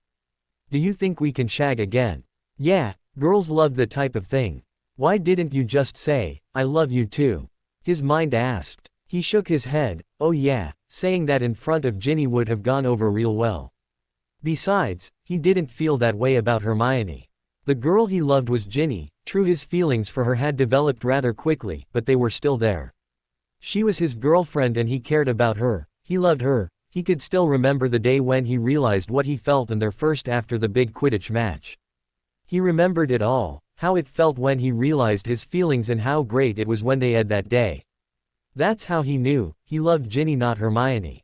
"So why have you been carrying Hermione's scrunchie in your pocket for the last week and a half?" his heart asked. "Because I'm just waiting for the right moment to give it back to her, that's all," his head responded. "Really?" inquired his heart. "Yeah, really," replied his brain. "So why do you take it out to look at it during the day?" His heart retorted smugly. "Why do you smell it to see if still has her scent? Why do you stare at it every night and then go on to dream about her till morning? Why don't you just give it back?" His head remained quiet under the onslaught of questions. Tell me, Harry, his heart continued going in for the kill, is that why you watch her name on the Marauders map? Or wait in the common room under your invisibility cloak so that you can see her, just for a moment, before she enters to her dorm after night rounds? Harry closed his eyes and sighed. Fine, so he did know the answers to those questions, but what if she didn't feel that way anymore? What if she had been just using him as a substitute for Ron and she had really meant that she loved him, not Harry? He could still see the way that she looked at him when she hugged Ginny in the hallway, disgust, disappointment and hurt shining in her eyes. Was it towards him? He covered his face with his arm. Of course it was towards him, but what for? Because he had Ginny. He could understand her being angry about that, but he hadn't known what else to do when she had him, so he just had her back. But what really worried him was that it wasn't because of that, but because of something else. Did she regret what had happened between them? Was she disappointed with his, performance? Did she wish that she had never made love to him? Did she wish she had never said she loved him? He moved his arm and stared back at the canapé, his hand tightly squeezing the scrunchie as he fought tears. Why did girls have to be so bloody complicated? He just wanted to know where he stood. He could think of nothing else but her, dream of nothing else but her, he wanted no one else but her and she wouldn't even look at him. When he tried to talk to her today she ran like a bloody dementor was after her. He swatted roughly at his face when a tear escaped, unintentionally using Hermione's hair tie to wipe it with. He didn't know what to do anymore, had he lost her? He wanted to talk to her but he was scared, he wouldn't be able to bear it if she regretted what had happened between them. It had meant so much to him and even if she didn't feel the same way. Hey mate, there you are, Ron said entering the room. Harry jammed the scrunchie back into his front pocket and quickly wiped the tears that had escaped from his face. You okay there? Ron asked, having heard the other boy sniffle as he sat up. Yeah, Harry replied giving a half smile. I'm fine, just, kinda coming down with a cold or something I think. Oh, the other boy responded looking concerned, you should see Madame Pomfrey then, she has something that'll take care of that for you. He pulled a face, right dreadful stuff, but works like a charm. Harry rose a brow, I think I'm fine for now, but I'll be sure to keep that in mind. Ron shrugged, suit yourself mate, he commented before taking a seat at the side of Harry's bed. Did you want something Ron? Harry asked when the other boy just sat there looking at him expectantly. Oh, yeah, I wanted to talk to you. I figured as much, Harry responded dryly. Right, the other boy blushed, well I wanted to know what was going on with you and Hermione. Harry's heart stopped for an instant, as he looked at his mate wide-eyed. Running a hand through his hair he licked his lips, what do you mean? Ron gave him a puzzled look, I mean, what's going on? I can't help but notice, along with the rest of the student population, that Hermione doesn't seem to be speaking to either of us. Now I know why she's not speaking to me, but what confounds me is why she's not speaking to you. The dark-haired boy looked down at his hands for a second before looking back up at his friend, I don't know. Oh get off it Harry, you have to know. Did you say something to hack her off?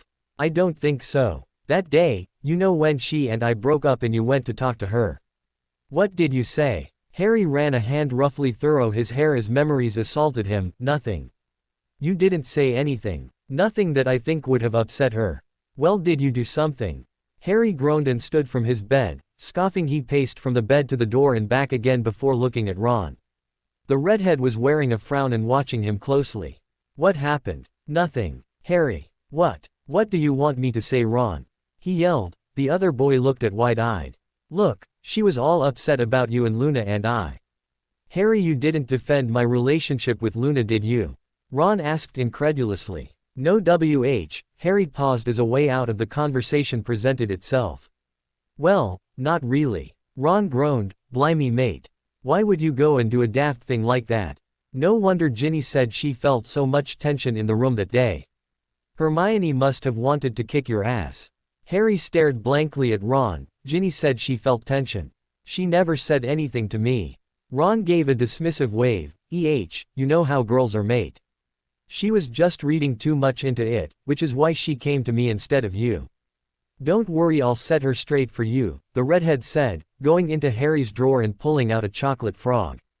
Harry took a deep breath, releasing it slowly. What exactly did she say, Ron? The other boy gave a shrug. I don't really remember. Something about something happening with you and Hermione, she sighed wicked. I don't have this one yet. Ron exclaimed, flipping a wizarding card over in his hand and reading the back. Now I only have about 5 more to get before I have the whole collection. Harry glowered at his mate and punched him in the arm. Ron, what did she say?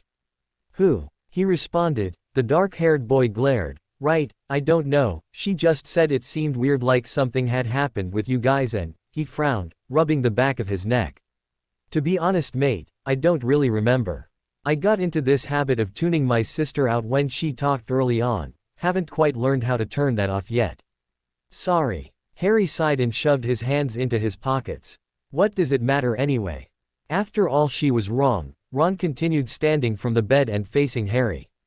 Now what does matter is talking to Hermione, who had buried herself so much in her head girl duties that it's all she really does anymore. Well, that and of course studying. It's just plain nutty, really, with how much cramming she's doing and all the time she spends in the library. You'd think the NEWTs were tomorrow instead of months away. He gave a small sigh. I know we broke up and all, but she's still one of my best mates and I just can't stand to see her so alone. I mean, I'm used to her not talking to me, but her not talking to you is just bloody weird, he finished, giving a small shudder. Well, what do you want me to do about it? Harry asked, frowning. Ron shrugged. Whatever you need to. Talk to her, apologize, beg for forgiveness, something. You're a smart bloke, figure it out. He looked at his watch. Well, I have to go. Luna wants to read me the Quibbler's latest article on the Blibbering Humdinger. Harry rose a brow at the red-haired boy, who shook his head in response. Don't ask, he said, walking to the door. He was halfway down the stairs when he called back up. Don't forget to talk to Hermione. How could I forget? Harry mumbled, realizing his hands were still in his pockets. He pulled them out and looked at the burgundy hair tie in his right one. Heaving another sigh, he put it back into his pocket and headed down the stairs in search of the brown-haired witch. Hermione was sitting on the couch, reading a book on advanced silent spells when the portrait to her dorm suddenly opened. A moment later, a flushed-looking Ginny Weasley came bounding up the stairs and gave her a small wave. There you are, she said, exhaling and then throwing herself onto the chair in front of her. Where else would I be? Hermione asked, frowning at the other girl. Well, I checked the library and the room of requirement first. Since the last time I was looking for you, that's where you were. She gave a smirk. Figures you'd be in here. Hermione shook her head and looked back down at the text she was reading, choosing not to comment. So are you busy? The younger girl asked, tilting her head slightly to peer at the title on the book. Well, kind of. I'm brushing up on some spells. Ginny gave a dismissive wave of the hand. Good, then you're not. She commented, getting up from the chair and taking a seat next to Hermione on the couch. Which is great because I really need to talk to you about something. What? Hermione asked when, after a moment of silence, the other girl didn't elaborate. Ginny took a deep breath. Well, for the last week or so I've been acting like a bit of a prat with Harry. Hermione rose a brow but remained silent. You see, the redhead hesitated, fidgeting. I kind of thought that he may have done something that he didn't do, but I thought he did, so I was mad at him. The brunette's brows furrowed. What did you think he did? Ginny flushed and gave another wave of the hand. It's not important. Ron cleared it up for me and now I feel like a jerk. It's just that I love Harry and, well, so, she stumbled over the words, looking down at her hands and not noticing the hurt that flashed in her brown-haired friend's eyes at what she had just said. I want to show him how much I love him, and with Valentine's Day coming up at the end of the week I would like to set up a special night. Hermione slowly closed her book and sat a bit straighter on the couch. A special night? Ginny nodded. Yeah, a very special night. The older girl's eyes widened as her brain attempted to process what Ginny was implying, but in the end found it was unable to do so. Just how special are we talking about here? Ginny blushed a deep red. Very, very special. Wah, Hermione started, but couldn't get herself to complete it and just ended up opening and closing her mouth wordlessly. Don't look so shocked, Ginny said with a frown at the brown-haired girl. I mean, Harry and I love each other, and that's what people do when they're in love, right? Hermione slowly shook her head, her brows furrowing. Ginny, have you ever, The redhead blushed again. Not yet, I wanted to wait for someone special and Harry's that someone. I know it, she finished with an unwavering look. Hermione ran a hand through her hair and then rubbed her brow. But Ginny, I don't know that you should. Well, how do you know that he feels the same way? Ginny frowned at her. What do you mean? Why, do you think he doesn't? I'm not saying that he doesn't. Good, because I know how Harry and I feel about one another. Besides, I don't need a lecture, Hermione. I didn't come up here for you to act like my mum. The younger girl continued, scowling. I came up here for you to act like my friend. Do you think you can do that? Of course, Hermione replied, tilting her head and giving the other girl an annoyed look. It's just that, aren't you a bit, young for this kind of thing? No, she responded with a short shake of the head. I know girls my age who have done it. Besides, Hermione, it's not like I'm running out and shagging just anyone. This is Harry we're talking about. I mean, I love him and he loves me, so it's okay. In fact, it's perfect, which is exactly why I know I'm ready for this. Hermione suppressed a groan as she fought the urge to get up and beat her head against the wall until she passed out, as opposed to having this particular conversation. I know you'd be excited for me. What's your problem? Ginny stated, cutting into Hermione's perverse thoughts. The older girl gave her a startled look. Nothing, I don't have a problem, Ginny. I just don't want you doing something just because you think Harry's mad at you, or you think you have to make something up to him. She hesitated, I just don't want you doing something you're going to regret later. Ginny's brows furrowed. You think I'd regret being with Harry later? I don't. What? Hermione's head snapped up. She hadn't realized that she had said that aloud. Oh, what? I asked what you said, Ginny repeated, giving her a suspicious look. Oh, I said I don't know if you'd regret it. I just want you to be sure that you won't, that's all, she responded quickly.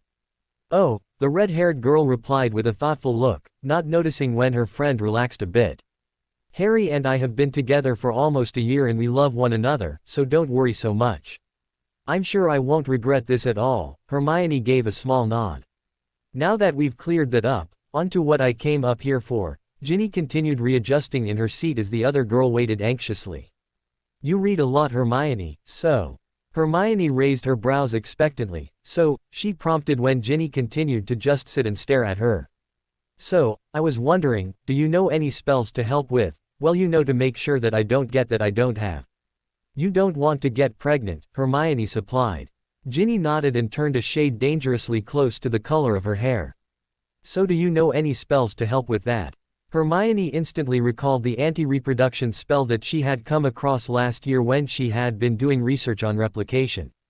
But as her mouth opened to tell Ginny about it, her mind flashed to the one occasion that she herself had employed that same spell, and the person that had been with.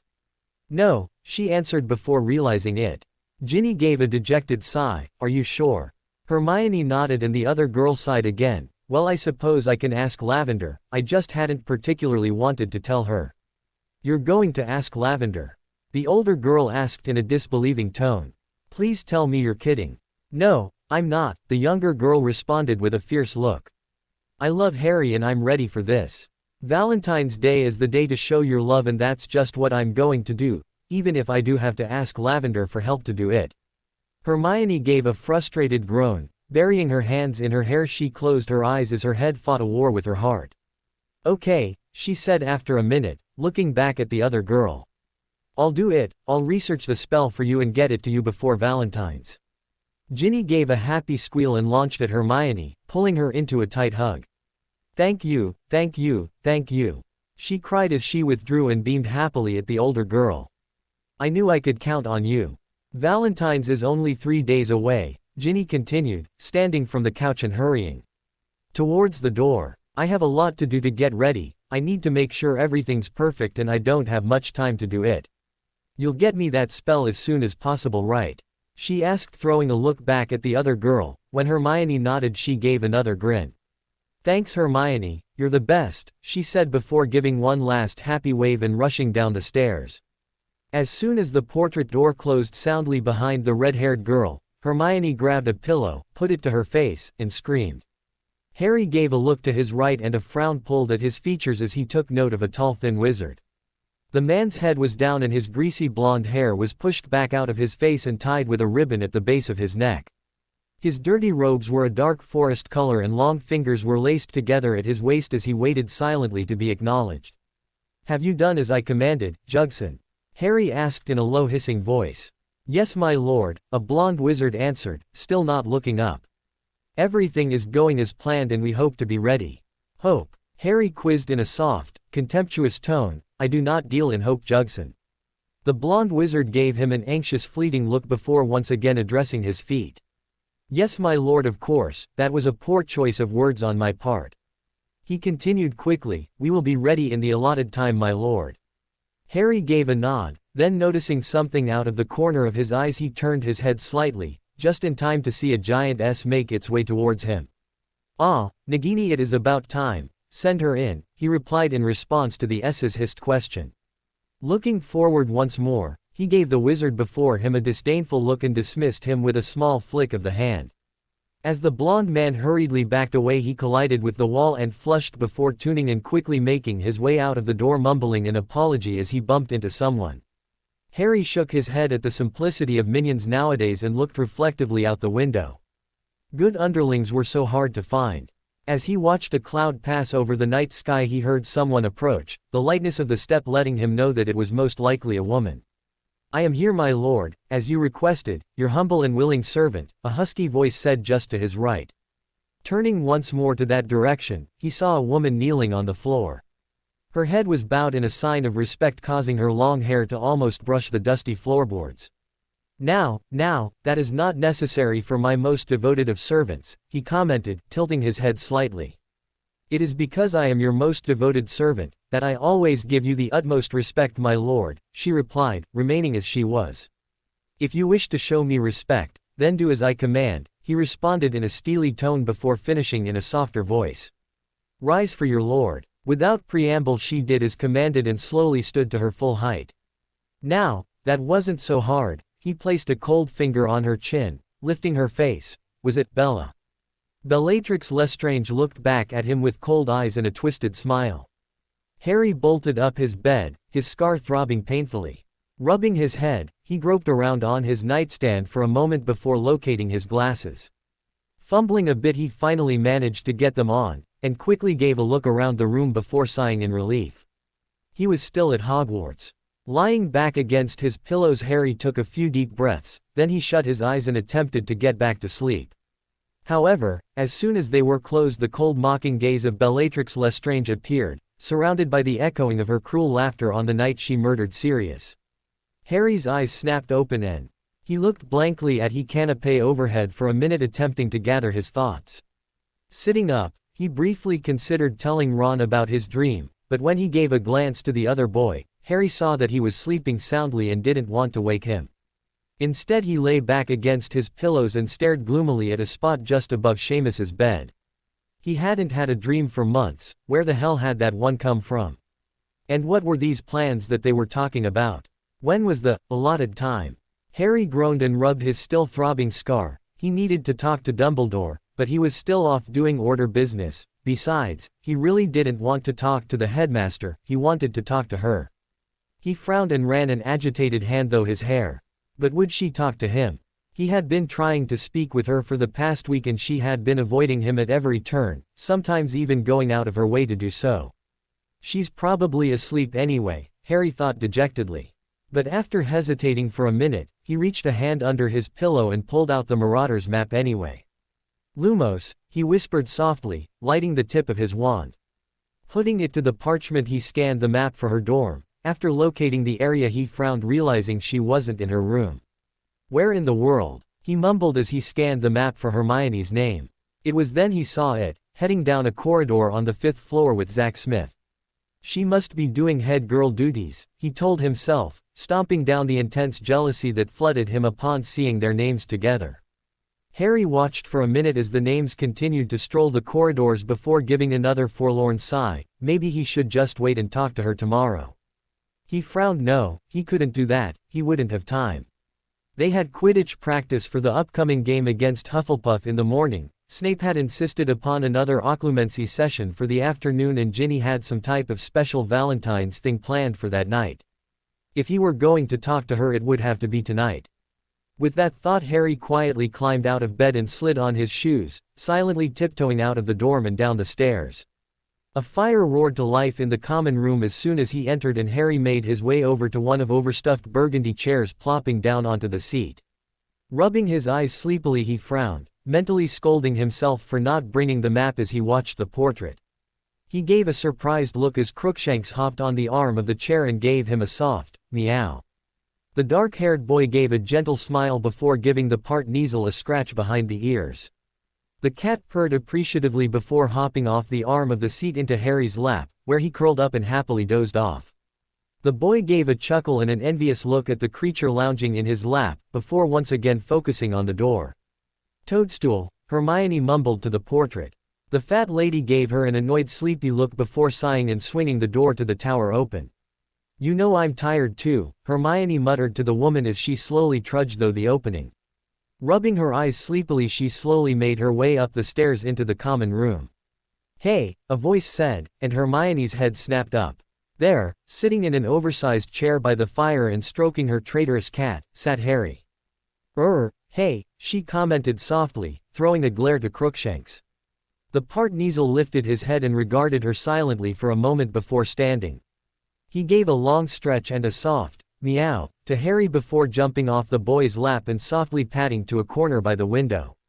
Hermione rolled her eyes and shook her head at the cat before once again gazing at Harry. "It's pretty late," he observed, looking back at her through heavy lids. "Yeah," she replied, fidgeting with the sleeve of her robe. "So," Harry hesitated a bit, sitting up in the chair. "I didn't realize that they made you guys do rounds this late." When he trailed off nervously, Hermione gave a small smile. "Yeah, well there was a small issue in the Ravenclaw quarters. One of the girls was convinced that she had seen a blood-ing Antrimort and had worked the others into a frenzy." Harry arched a dark brow. "What in the world is an Antrimort?" When she responded with a small shrug he chuckled.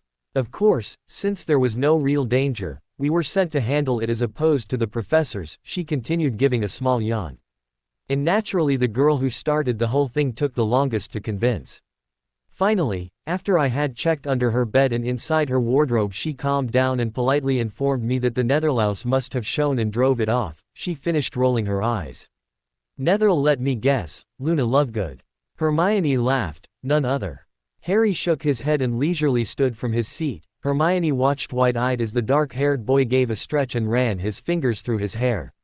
Merlin, did he look delicious. His dark hair was rumpled from sleep and falling into his eyes. He was wearing a light gray t-shirt which was hugging his toned arms.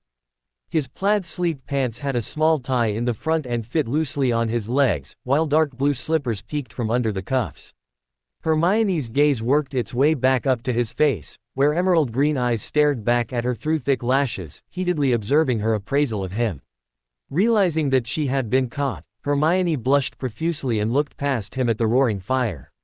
"So, now you know what I'm doing up. What's your story?" "Dream," Harry stated simply. Hermione gave him a startled look. "What kind of dream?" he responded with a sardonic smile. "Harry, what happened? What was it about? Are you okay? How's your scar?" she questioned in rapid fire, quickly approaching him and gingerly touching his forehead. "It looks pretty red," she commented, peering at the mark and pressing it lightly. "Does it hurt? Perhaps you should." She trailed off as her gaze lowered and she realized just how close she was to him.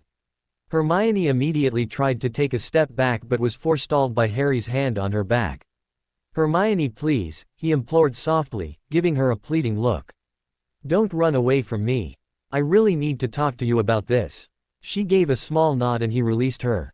"So what happened?" she asked, hoping that he hadn't heard the tremor in her voice. Harry sighed. "Well, he looked around before looking at her once more. "Do you think we can have this discussion in your sitting area? This isn't really private enough to talk about." "Well, you know who," he said, finishing in a whisper and looking towards the staircases. Hermione gulped. Harry wanted to go up to her dorm. At this time of night. Alone. "I don't know, maybe we can just talk about this later. I'm really tired and she trailed off. Hurt flashed in the dark-haired boy's eyes for a moment before he ran a hand through his hair and gave her a hollow smile. "Sure, Hermione," later, he repeated, his voice cracking slightly as he looked towards the flames once more. Hermione released a breath and grabbed Harry's hand. Giving it a tug, she pulled him forward and led him towards her dorm. "Frame," she whispered to the painting, hoping Harry wouldn't hear, however the quizzical look he was giving her let her know that he had. Ignoring it, she led him through the door, up the stairs and into her sitting room. Upon entering, Hermione made her way over to the couch and took a seat, pulling Harry down next to her. "Okay, tell me what happened," she said, giving him a serious look. Harry's lips quirked into a small grin. "You know, you could have just told me you had changed your mind and I would have come willingly, you didn't have to drag me." "Oh, shut up," she replied, fighting a blush and glaring at him. Looking down, she realized that she was still holding Harry's hand and blushed fully. Attempting to pull away, Hermione was surprised when Harry tightened his grip and held fast to her hand. She gave him a startled look, but he seemed to be looking at something across the room. However, the flush creeping up his neck and to his cheeks let her know he was aware of exactly what he was doing. "I was in the house again," he started after a minute. Then, looking back at her, he launched into the tale of what had happened in his dream. "So you saw her there?" she asked when he finished, touching his wrist lightly with her free hand when he gave a nod. "Did she say what she was there for?" Harry shook his head. "No, Voldemort had summoned her, but I didn't stick around long enough to see what it was about." He looked at her with sad eyes. "I'm sorry, it's just that when I saw her Hermione placed a finger lightly on his lips, effectively cutting him off. "You don't have to apologize, Harry, you did the right thing. Who knows what would have happened or how much of what you were seeing was real. For all we know, he could have known you were watching and tried to lead you into another trap. You did the right thing." Harry exhaled noisily and sat back on the couch. Titling his head back, he rubbed his face with his free hand. I can't do it, I can't sleep anymore. Not if I have to see her every time I close my eyes," he whispered brokenly. Hermione felt her heart twist. "Oh, Harry," she said softly. Pulling her hand out of his grasp, she embraced him, resting her head lightly in the crook of his neck.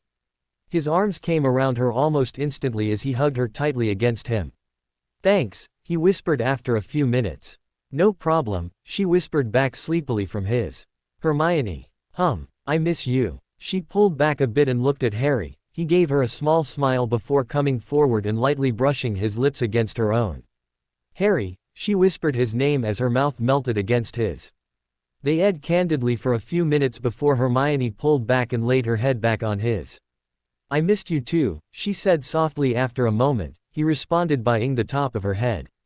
She had so much she wanted to say, so much she wanted to ask him. But one thing stood out above all else. "Harry," she questioned, lightly stroking his waist with her fingers. What are you doing tomorrow?" He heaved a sigh. "Well, I have an occlumency session with Snape in the afternoon and Quidditch practice most of the morning," he answered in a quiet voice. "So, you and Ginny don't have any plans for Valentine's?" Hermione quizzed, pulling back and giving him a surprised look. Harry winced. "Oh yeah, forgot about that." He rubbed his brow. "I guess we do. I don't know what they are though, Ginny's being all secretive about it." "Oh," Hermione responded, pulling back more. "Well, I'm sure you'll enjoy it," she commented bitterly, before laughing to try to camouflage the tone. "Hey," Harry replied, turning her chin so that she was looking at him. "I'd much rather do something with you." He hesitated, licking his lips. "That is if you know if you want," he trailed off, blushing. Hermione gave him a suspicious look. "Like what?" He grinned at her. "Anything you want. We can go to Hogsmeade with the rest of the students, take a walk around the lake, heck, I'll even watch you study." He gave a chuckle and lightly stroked her face. "As long as it's with you, I honestly don't care." She beamed at him, before her smile faltered. "But what about Ginny? She made plans for you guys, very big plans." Harry titled his head and gave her a questioning look. "So you know what the big surprise is, do you?" She gave a small nod and he responded with a boyish grin. "Is it a good surprise? Would I like it?" Hermione glared at him. Okay, he responded with a quiet laugh. "I was just asking. Don't worry, I'll handle it." When she continued to frown, Harry pulled her back into his arms. Trust me, Hermione, I'll handle whatever it is and I'll do my best not to hurt Ginny's feelings in the process, she snorted and he rolled his eyes. Just relax, okay? You look dead on your feet. I'm not on my feet and you should head back to your room, she mumbled in an indignant tone. Harry chuckled again. Don't worry, I will. I just need to hold you for a little while, that's all. When she didn't respond, he looked down at the top of her head. Hermione, he questioned softly, then again in a louder voice. Realizing that she had fallen asleep while scolding him, Harry gave a small chuckle before taking a deep breath and inhaling the scent of her hair. This is a lot better than a stupid scrunchie, his mind observed lightheartedly. He gave a small smile in response as his eyes slowly drifted shut. Giving a quick glance to his watch, he calculated that he could stay here with her for another 3 hours at the least and still make it back to his room before anyone else awoke. Easing his wand and a handkerchief out of his pocket, he said a small spell to charm the item to repeatedly hit him in the face to wake him up in 3 hours. Harry then readjusted on the couch so that he and Hermione were laying flat on the sofa as opposed to sitting up, giving a rueful smile when the witch in his arms slumbered peacefully through his ministrations. After summoning a light blanket from her open bedroom, Harry adjusted one last time before starting to doze. As he drifted off and Hermione snuggled against him one last time, he gave her another on the head and the words that he longed to tell her in her waking hours tumbled from his lips as she slept. I love you too. Hermione gave a languid stretch, giving a surprised look to her right when her arm hit against something. Looking in that direction, the cream-colored pillows of her sofa came into focus. She stared blankly at them for a minute before what happened last night came rushing back. Harry waiting in the common room, his dream about Voldemort, them talking in her sitting room, him saying that he missed her. She gave a soft smile and then blushed, them ing on the couch, falling asleep in his arms. She gave a sleepy smile and sat up on the couch. He had said that he had wanted to see her today, her brows furrowed as a thought tickled the back of her brain. Today, suddenly it came to her, Toady was Valentine's Day. Ginny was planning on sleeping with Harry tonight. She had to warn him, had to do something. Hermione hopped off of the couch and rushed into her room, quickly grabbing some clothes and hurrying to the shower.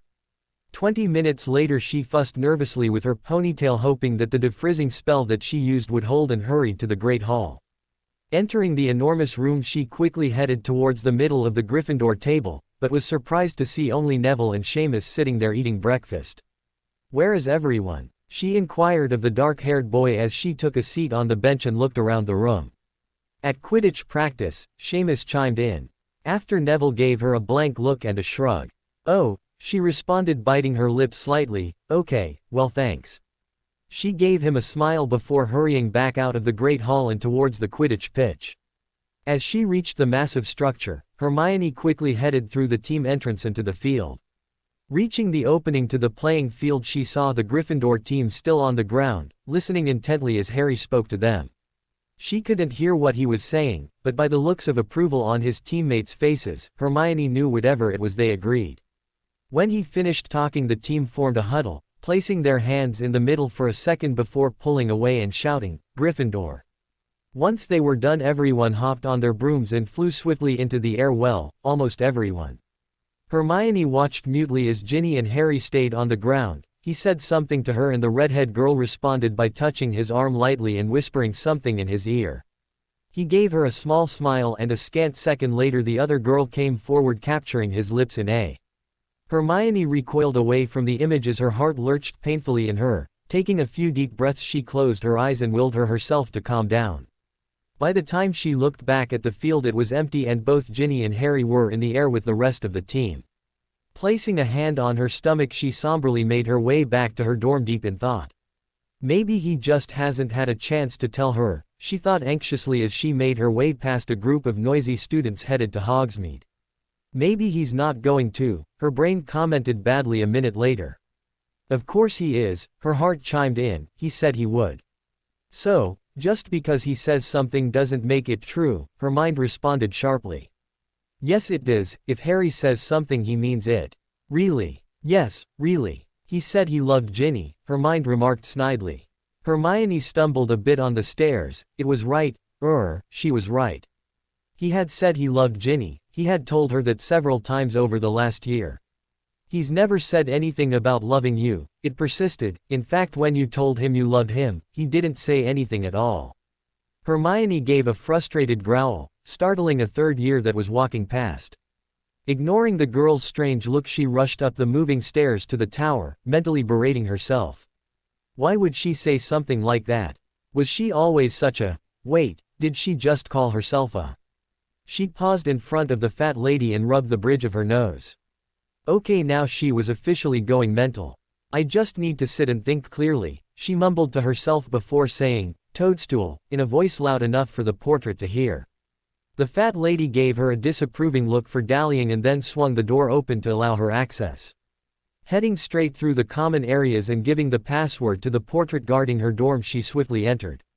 Heading up the stairs and into her sitting room, she paced for a minute before taking a seat on the couch. I just have to trust Harry, she stated aloud. He says he's going to talk to Ginny and he will. He won't let anything happen between them. Heck, he probably just woke up late this morning and didn't have time yet. I'm sure he'll talk to her right after practice. Having worked the issue out logically, Hermione relaxed a bit. Picking a book up off the table, she began to read it silently, doing her best to concentrate on the words in the text as opposed to the clock on her mantle. Several hours later, she was back to pacing the room. It was now almost 7:30 and she hadn't seen Harry all day. She had even gone to Hogsmeade looking for him, but hadn't been able to find him anywhere. Hermione gave a frustrated huff and rubbed her face. He should have been here by now. He had said all he had to do today was Quidditch in the morning and occlumency with Snape in the afternoon, so she should have seen him at least once today. He had said that he had wanted to see her, right? She threw herself down onto the chair and stared blankly at the wall. He was with Ginny, she just knew it. That's where he was. How long had he been with her? Had they made love? Did he plan on staying with her now? Had he changed his mind? Hermione gave another harsh sigh as heartbreaking questions she was powerless to answer assaulted her mind. I knew it, she thought, pulling her legs up into the chair and hugging them. He changed his mind. Why would he want me anyway? She asked rhetorically before putting her hands over her face and beginning to cry softly. A minute later, she felt warm hands encircle her wrists and pull at them. As her hands were pulled away from her face, Harry's troubled green eyes came into view. Hermione, he questioned softly, are you all right? What's wrong? Instead of answering, she launched forward, pulling him into a hug. Harry laughed quietly, hugging her back before pulling away and standing. Grabbing her hand, he pulled her over to the couch and took a seat, gathering her back into his arms. Now what's wrong? He inquired once more. I thought you had forgotten me, she mumbled, giving a small chuckle. What? Harry asked, pulling back so that he could see her face. Hermione blushed and focused on his chin instead of his eyes. I didn't think you were coming. I thought perhaps you had forgotten me. He frowned and tipped her head up with his finger. I would never do that, Hermione. He gave a wry smile. Heck, I couldn't if I tried, trust me, I know. They stared at one another for a moment before he came forward and placed a light on her lips. I meant it when I said I wanted to spend the day with you, Harry commented, lightly stroking her chin. Yeah, well, the day's over, it's night now, she retorted with a smirk. Harry blushed. Yeah, sorry about that, it was kind of a long day. Hermione gave him an expectant look. Well, first I woke up late after I left here, that is. You see, I had gone back to my room to get an extra hour's sleep, but I guess I kind of passed out. Then that git Ron decided to wait to wake me up until after he had eaten breakfast. So I only had time to run downstairs and grab a glass of juice and a piece of toast before practice.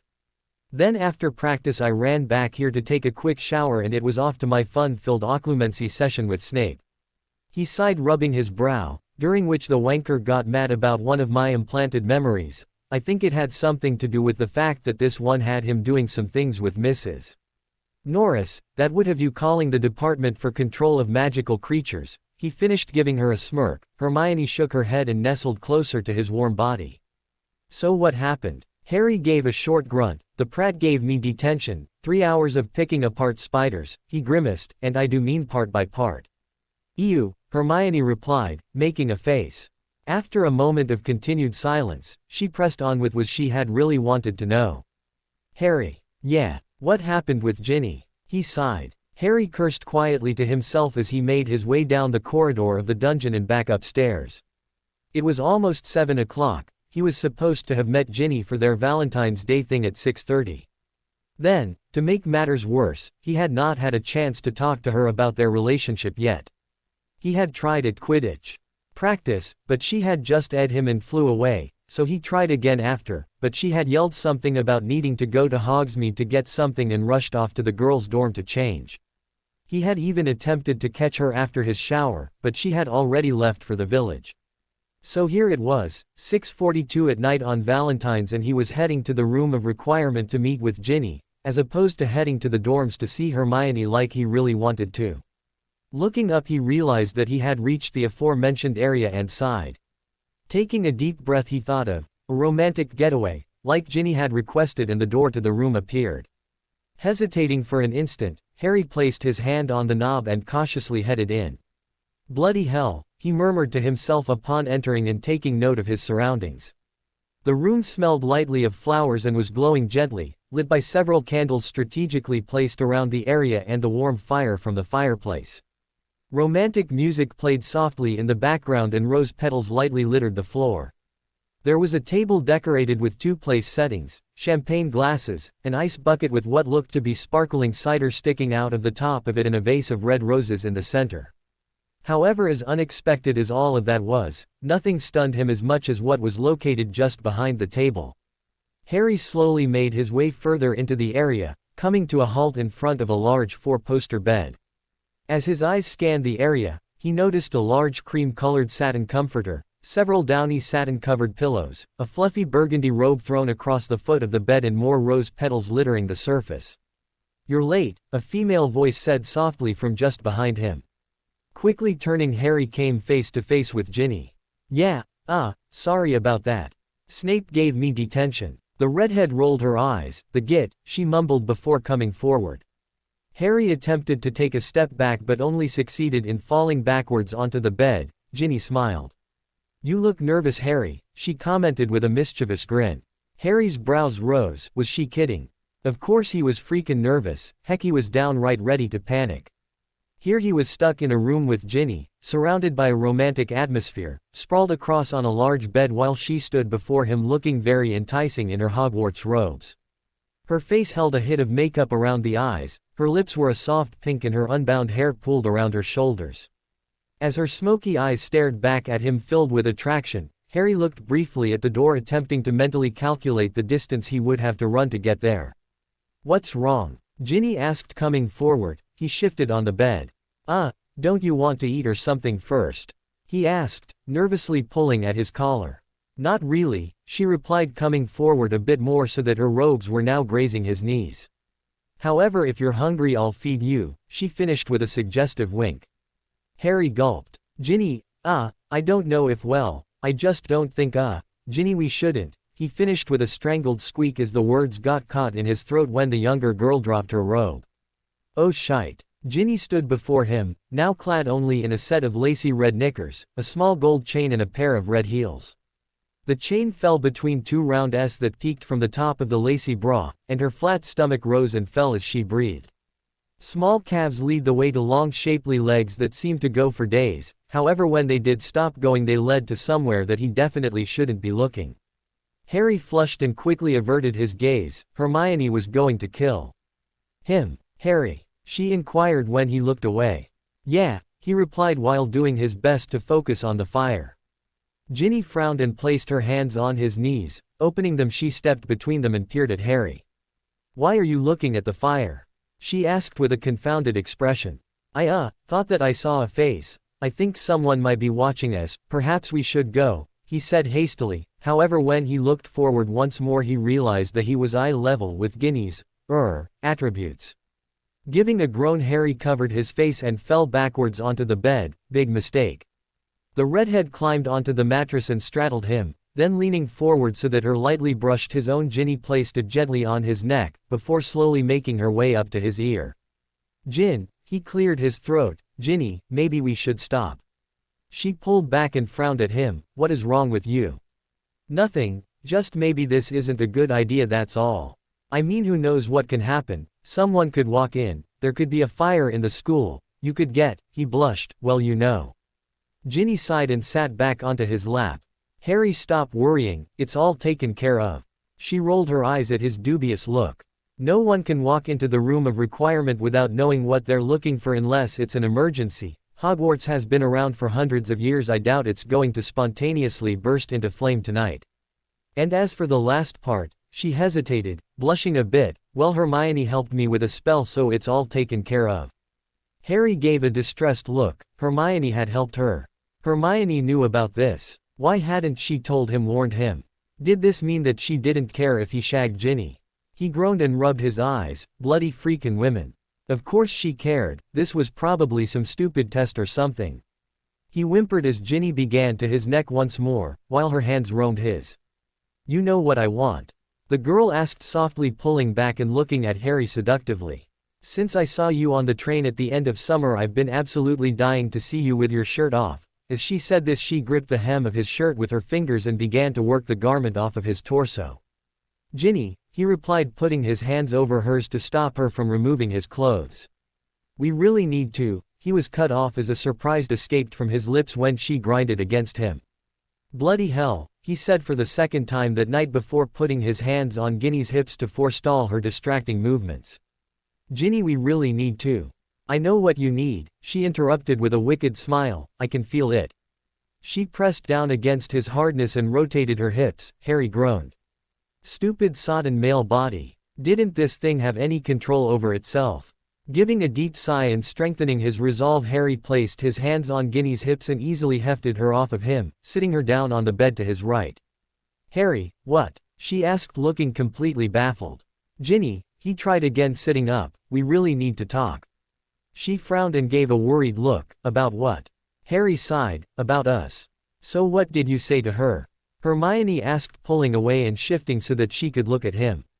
Harry gave a small shrug. I told her that it was over, that I just didn't feel the same way about her that she did about me and I didn't want to lead her on.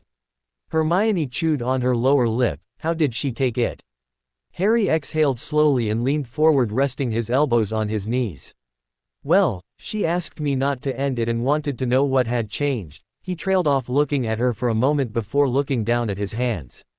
I told her that I didn't love her anymore, that I wasn't sure that I ever had really, well, at least in that way. I let her know that I did still care about her very much and I wanted her in my life, just, you know, not as my girlfriend. Hermione lightly touched his arm and gave him a probing look. You don't love her anymore? He stared reflectively at his hands for a moment longer before looking back at her. No, he licked his lips. I love you. Hermione opened and closed her mouth a few times before taking a shuddering breath. Really? She inquired softly, with a hopeful expression. Harry nodded. I think I always have. But I thought that you know, you had said that you loved Ginny, she remarked with a frown. Harry ran a hand through his hair. I think what I loved about Ginny was that she was a Weasley, he frowned. You see, if she and I were together and got married, then I would be a Weasley too. And Mr. and Mrs. Weasley would be my parents and Ron and the twins would be my brothers, he sighed. In all honesty, I don't think I ever loved Ginny. I loved her family. He looked at Hermione and grimaced. That makes me a horrible person, huh? She gave him a soft smile and ran her fingers through his hair. I don't think so, personally don't think that she really loved you either. Harry gave her a startled look. Think of it this way, Harry, Ginny swears she's loved you since before she met you. How can you love someone you've never met? He shook his head. You can't, Hermione answered. You can't love someone you've never met because you don't know them. You don't know their habits, good or bad, their flaws, their quirks, you don't know them. Ginny fell in love with Harry Potter, not Harry. Harry gave her an admiring look. I never thought of it that way. Hermione gave him a minuscule smile. Just give her a couple of months, she'll be okay. Harry nodded before looking at her with a frown. What's this Ginny tells me about you helping her out with the plans for tonight? Oh, Hermione winced and trailed off. Hermione, he prompted. When she still didn't answer, he proceeded cautiously. You didn't want, you know. No, she exclaimed, and then sighed. Look, I had to help her or she would have gone to Lavender Brown. You're kidding me, Harry responded with a dubious expression. No, she was hell-bent on, well, Having it off with you tonight, even if that meant asking the advice of one of the most notorious gossips in the school, Hermione replied with a shrug. So it was either have me help out discreetly or have everyone know what was supposed to have happened between you two tonight by breakfast tomorrow. Harry shook his head. Well then I guess I owe you a thanks, he commented grudgingly. Hermione beamed at him. Yes, I believe you do. He smirked and shook his head. Fine. Thanks Hermione for heading off yet another rumor at my expense. She raised a brow. Is that it? He gave her a guarded look. What else do you want? She shrugged and smiled impishly, looking at him coyly through her dark lashes. Taking the hint, Harry smiled and then came forward and pulling her into a searing. She ed as his tongue slipped into her mouth and relaxed against him. As they ed, Hermione buried her hand in Harry's dark locks and drew him closer to her, while he buried one hand in her auburn curls and put the other at the base of her back. Before she knew it, Hermione found herself straddling Harry's strong form. Decided to take advantage of the new position, she pressed down a bit, slowly grinding against him and chuckling a bit as he groaned against her lips. Hermione let out a startled squeak when Harry suddenly rose. Putting his hands on her thighs, he held her steadily against him and slowly made his way to her bedroom. Upon entering, he threw her onto the bed and kicked the door shut. Hermione laughed as he began to stalk her like a large cat. Harry, stop, she said, giggling and quickly making her way to the other side of the bed as he crawled onto the mattress. He shook his head in response and gave a naughty grin. Harry, I'm serious, Dawn, she cut off with a startled yelp as he grabbed hold of her. In the next moment she was pinned between the soft mattress and Harry's hard body. His eyes twinkled merrily and he gave her a roguish grin before capturing her lips in another. Hermione ed and arched slightly off the bed as he caressed her hip, then wrapping her legs around his waist she pulled him closer. Harry lightly squeezed her thigh and pressed harder against her softness, giving another boyish smile when she ed and closed her eyes. Hermione. A voice called from her sitting room. Harry and Hermione froze as their gazes snapped to the closed door of the bedroom for a minute before looking at one another with panicked expressions. They recognized that voice, and it belonged to Ginny.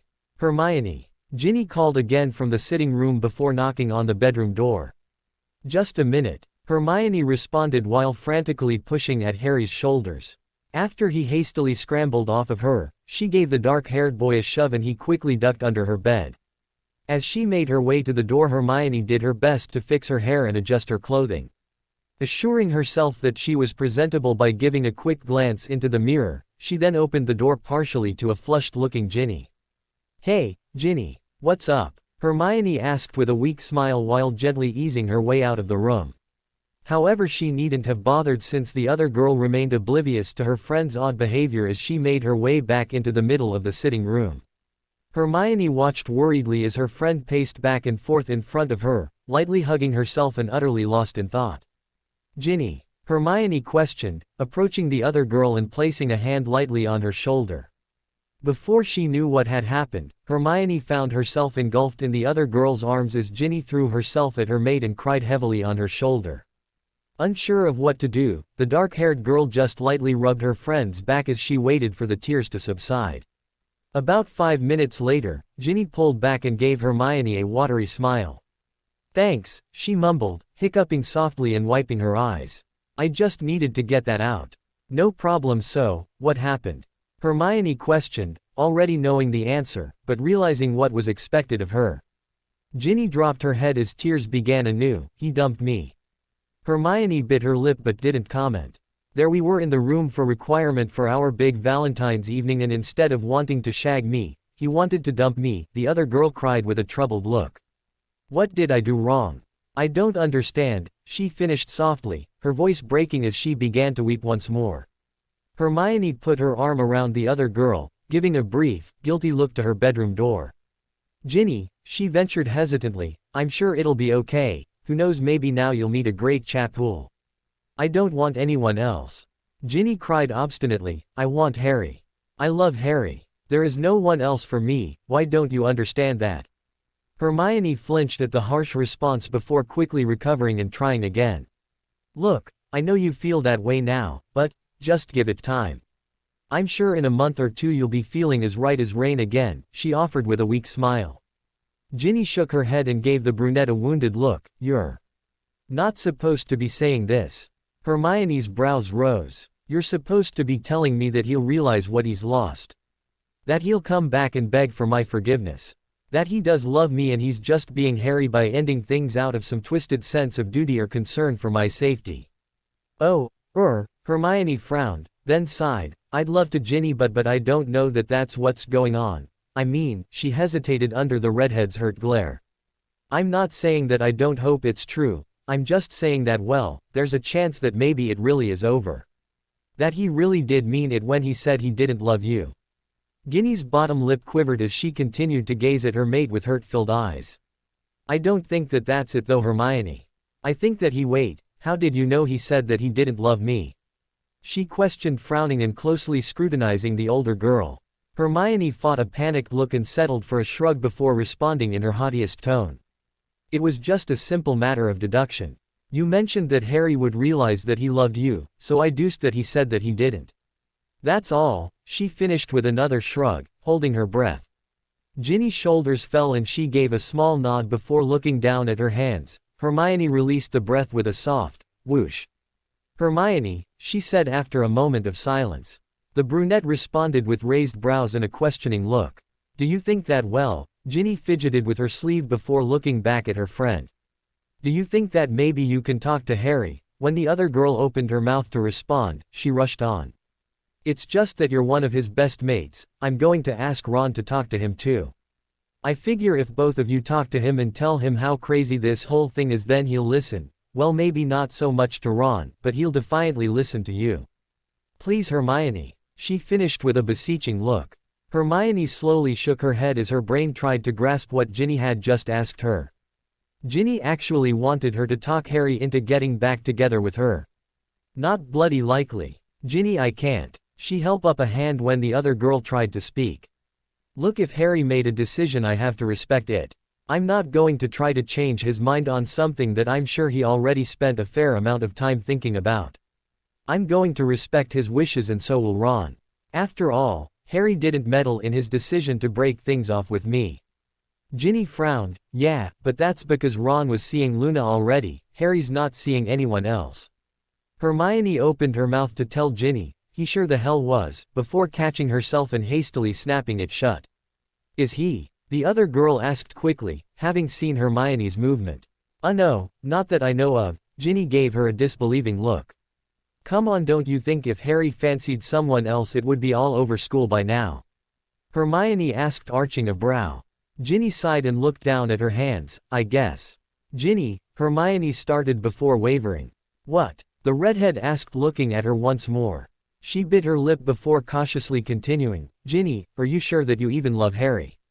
What? Of Sue. It's just that I used to think that I loved Ron, but now that we've been apart I quickly realized that perhaps I just loved, well, the idea of him, you know. Ginny frowned and gave her a sideways look. What do you mean you quickly realized? The last I checked you weren't talking to either Ron or Harry over what had happened between you two.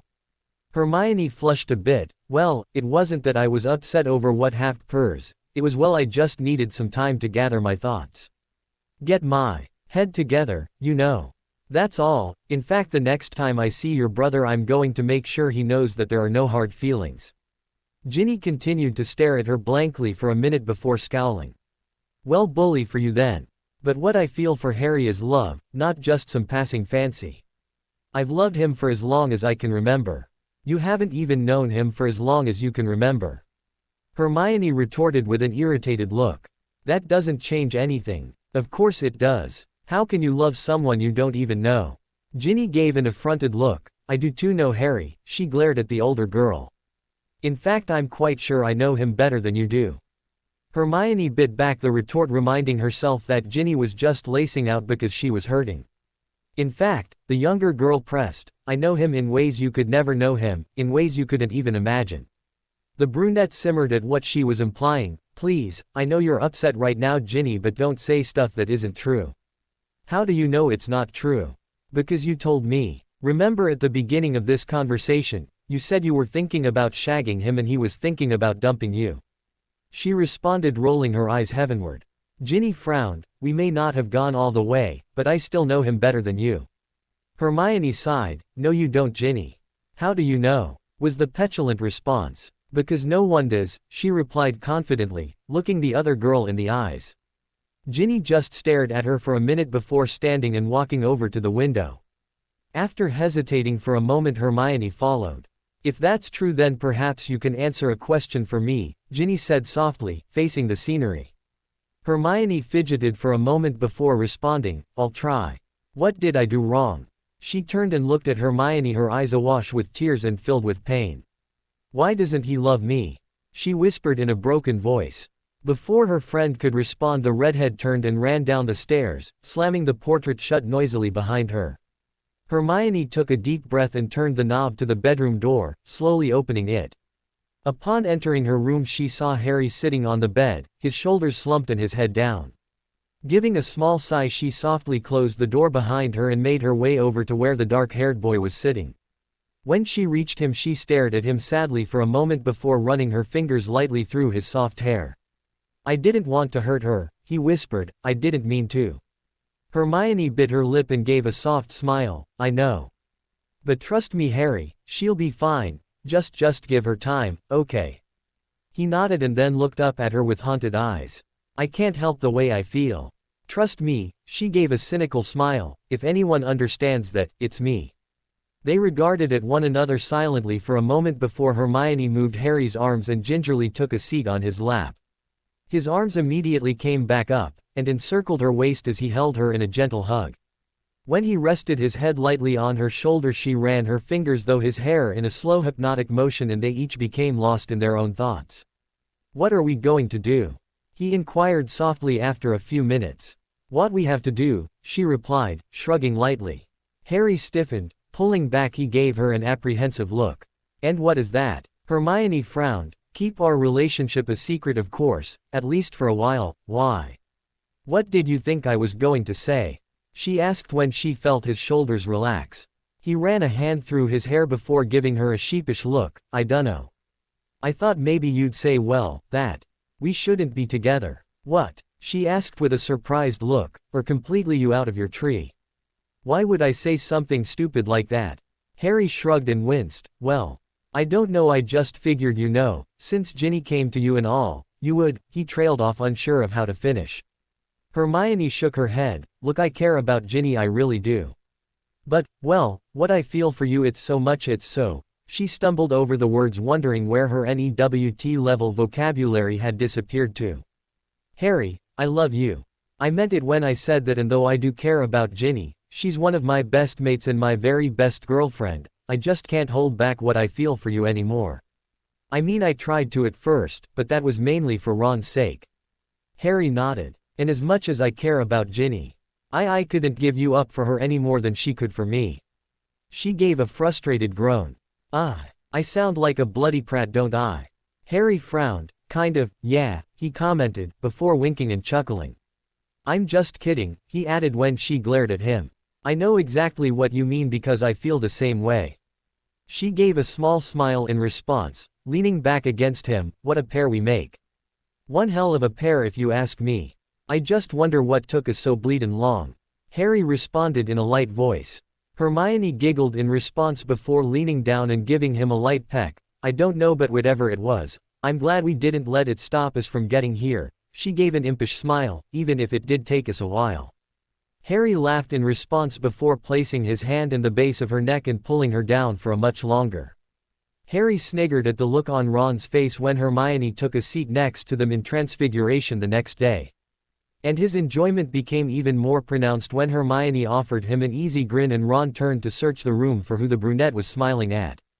After seeing no one behind him and only Lavender Brown on the other side of him, Ron gave Harry a questioning look. The dark-haired boy responded with a smile and a nod to the unasked question, and Ron looked at Hermione once more, this time grinning.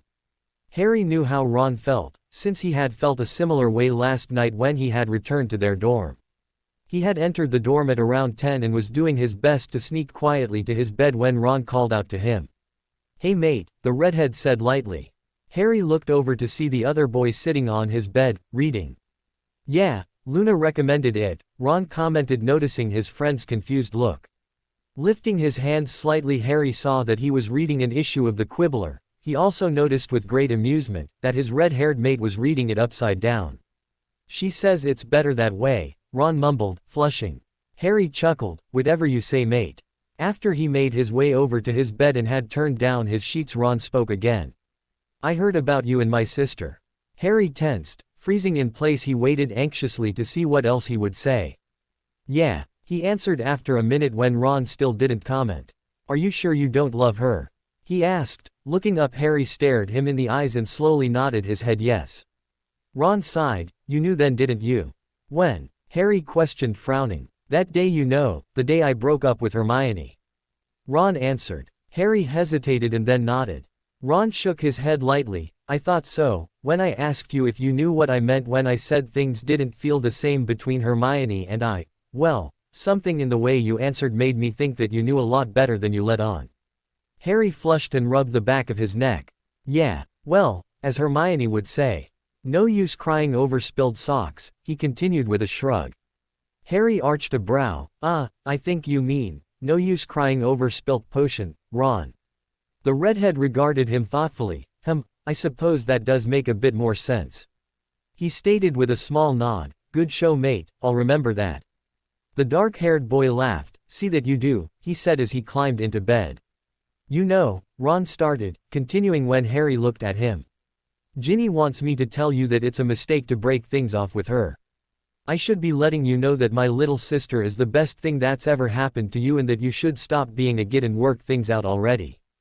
I'm supposed to tell you that's how I feel about the whole breakup, and I wish you'll at least listen to what I'm saying and try to work things out.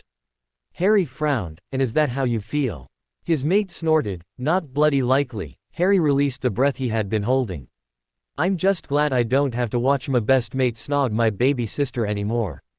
Ron said, putting away the magazine and shutting off the lamp by his bed. Then why say it? Harry asked, adjusting in his bed and pulling the covers up. Ron rolled his eyes. Weren't you listening mate? He asked in an annoyed tone. I was supposed to. Now when Ginny asks if I talk to you about everything tomorrow, I can honestly say I did. Harry snorted. Why didn't you just lie and say you did? Hearing no comment from his mate, Harry shook his head and closed his eyes, burrowing deeper beneath his covers. However, just as he was about to fall asleep, he heard Ron's response.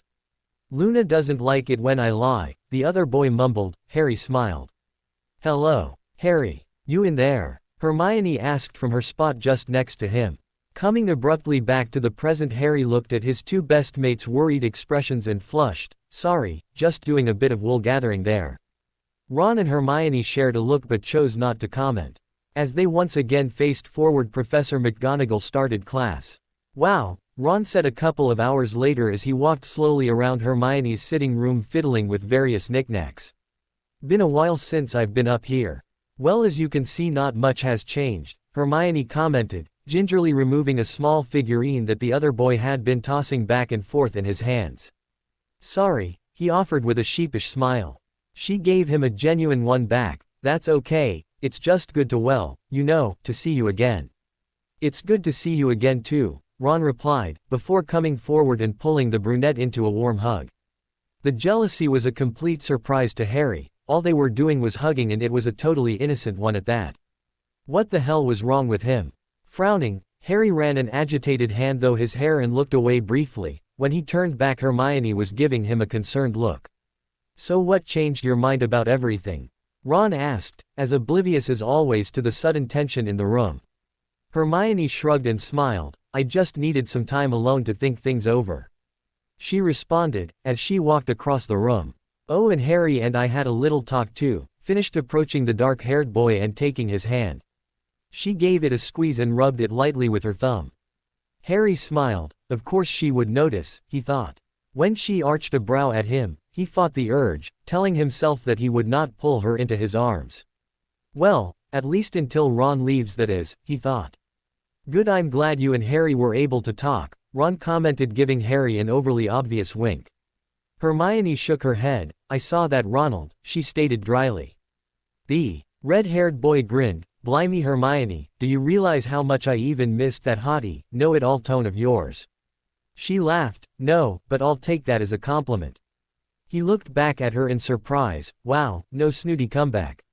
Whatever you did, mate, you must have done the hell out of it, Ron stated, giving Harry an impressed look. Hermione's mouth dropped. How dare you, infantile, uncouth, odious. Harry placed a hand on Hermione's shoulder and gave it a squeeze. Don't let him get to you, he's just kidding, he said softly, rubbing her arm. The brunette visibly relaxed and even offered Harry a smile. Thanks, I just forgot how he could get sometimes. Harry smiled back. Brilliant, Ron exclaimed, reminding Harry and Hermione that he was still in the room. I've never seen you calm down that quickly. He shook his head and stared at Harry in wonder. I was never able to do that myself, usually she stayed hacked off for hours. Perhaps you should be the one dating her, huh? He finished with a chuckle as he picked up the photo of himself off of the mantel, failing to notice the color drain from the faces of his two best mates. Hey, can I have this? I can't take a decent bloody picture to save my ass. In fact, I'm pretty sure that this is the only one in existence, and he paused as he looked up. Are you two okay? Of course, they replied in unison, before looking at one another and blushing. Reet, Ron commented, rolling his eyes. So can I have the picture or not? Harry smirked, having a mirror just not enough, their mate. The other boy glowered, it's not for me you prat, it's for Luna. The only photo I had that I was able to give her was from Christmas last year. Harry grinned, the one of you in your sweater, stuffing your face with popcorn. Ron gave a grim look and nodded, the one and only, so can I have it? He gave Hermione a pleading look. The brunette tried to fight it, but her mouth quirked into a grin anyway. Of course you can have it. Gee, thanks Hermione, you're the bee. But, she cut him off, holding up a hand, you have to give me the one of you in your sweater, she finished with a smirk. You're pulling my broom right. When she slowly shook her head, no, he groaned. Come on Hermione. I was planning on burning that thing as soon as I got a hold of it again, he whined, falling back onto the couch. She gave a shrug and walked towards the other boy. Suit yourself, but if I don't get that picture then you don't get this one. She plucked the silver frame out of his grasp and gave a sickeningly sweet smile. What's the big bleedin' deal anyway? Ron complained, glowing at her. What makes it so important? He added, voicing the question that was on Harry's mind. She responded with another shrug before falling back onto the chair. It's not, really. Not what? Important. Then why do you want it? Harry asked before Ron could. Hermione gave him a mischievous smile. Well, that's easy, they watched her expectantly. Because he doesn't want me to have it. Harry let out a bark of laughter while Ron groaned. Evil, just bloody evil, the redhead mumbled, falling backwards on the couch. Hermione rolled her eyes. Fine, take it you drama queen. She tossed him the photo. Now hurry up and give it to Luna before I change my mind and make you trade. Ron looked at her in shock. I said go, or I'll change my mind. When he continued to look at her as though she were mental, she leaned forward and glowered at him. I meant now, Ronald. Recognizing that tone, Ron quickly hopped up off the couch and rushed towards the door. Thanks Hermione, you're the best. Talk to you later, Harry. He bellowed as he ran down the stairs and out of the portrait door. Harry shook his head and gave his girlfriend a confused look. You weren't really going to demand that picture, were you? Nah, she replied, getting up from the chair. Harry frowned. Then what was with the big rush?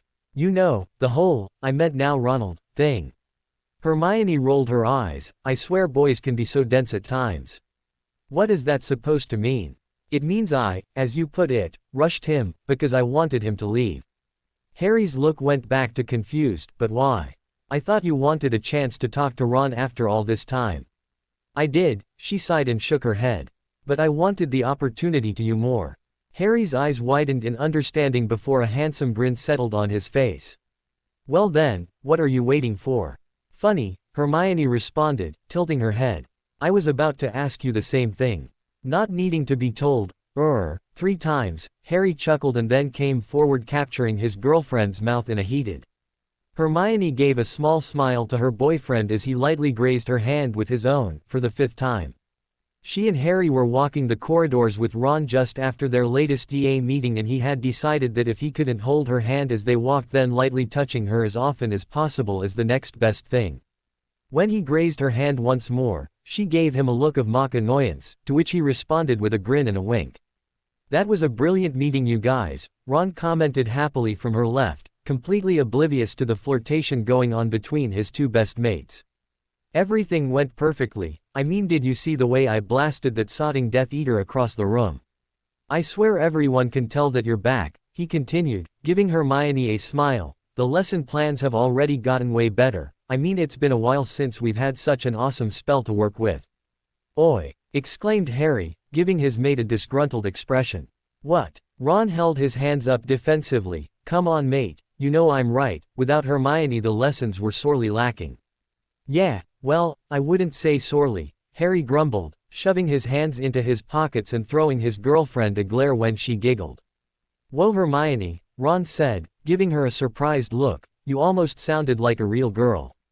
Harry laughed. Hermione hit him. Excuse me, a voice said from the rear of them.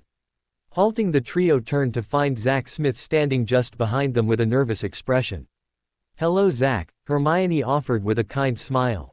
Hey Hermione, do you think I could talk to you for a second? He threw a fleeting uneasy glacé to the two well-built Quidditch players flanking her, alone.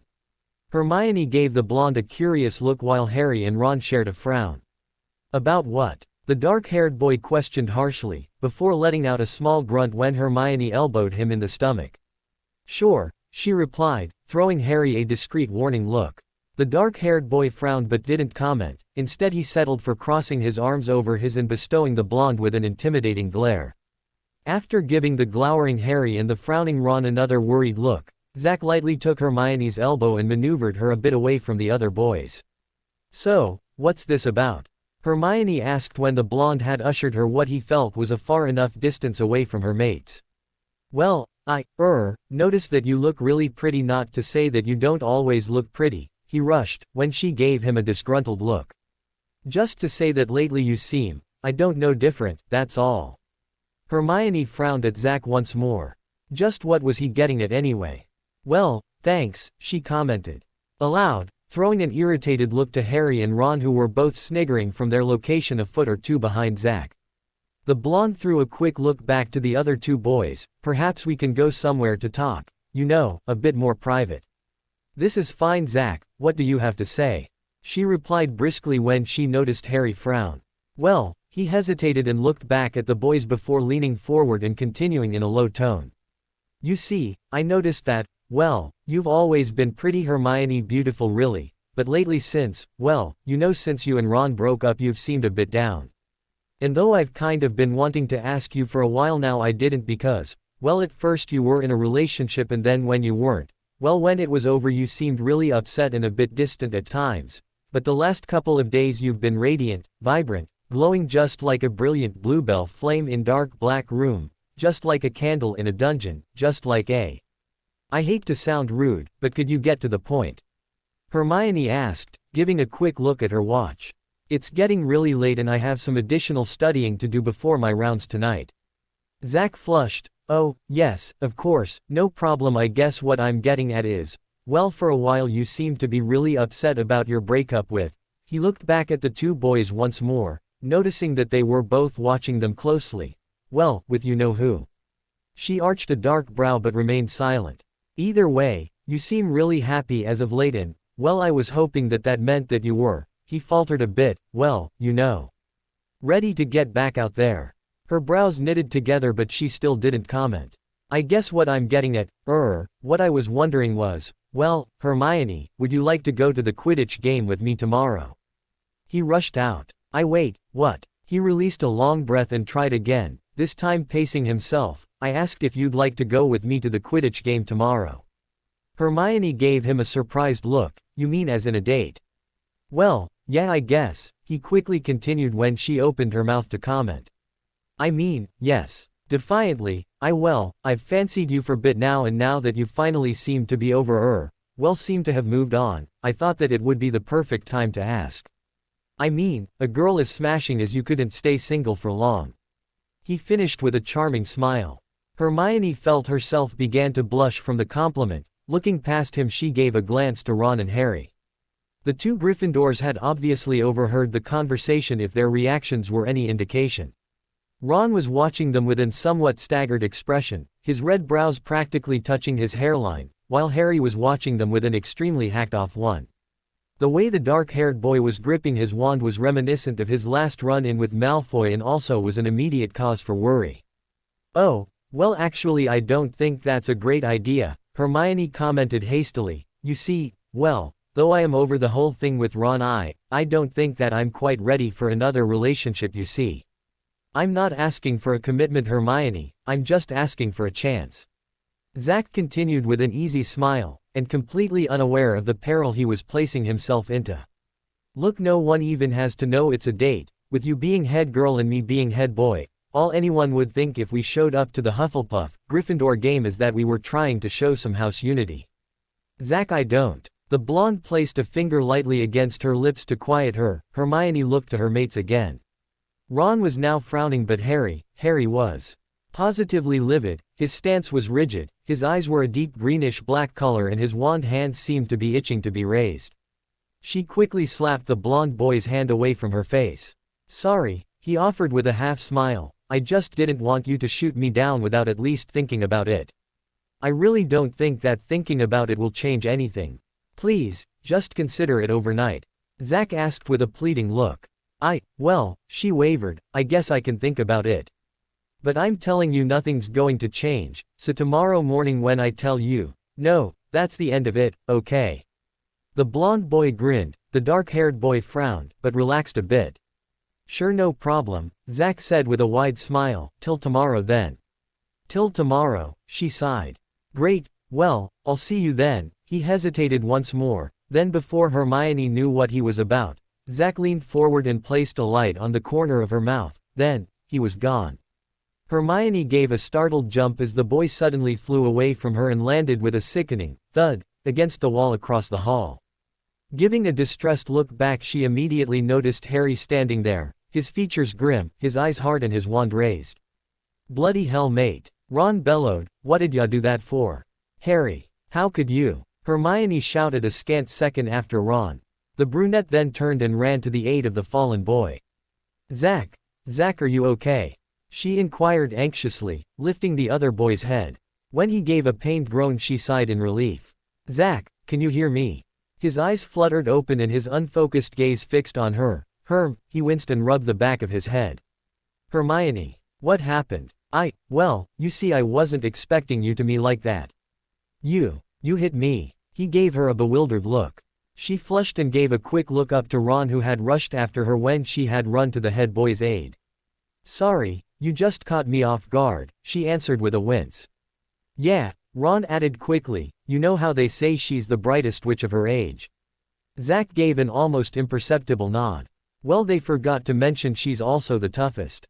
I wouldn't have snuck up on her if I were you, mate. You should have seen the bloody nose that she gave Malfoy this one time he messed with her. Took Madame Pomfrey all day to get it straight again," he finished with a grim look, and a slow shake of his head. Hermione rolled her eyes. Zack's panicky gaze flew back to the brunette. I'm sorry, I didn't know. I just wanted to give you something a little extra to think about, that's all." "Looks like you were the one that was left with a little something extra to think about. Hey there, Zack," Harry drawled with a smirk as he joined them by the wall.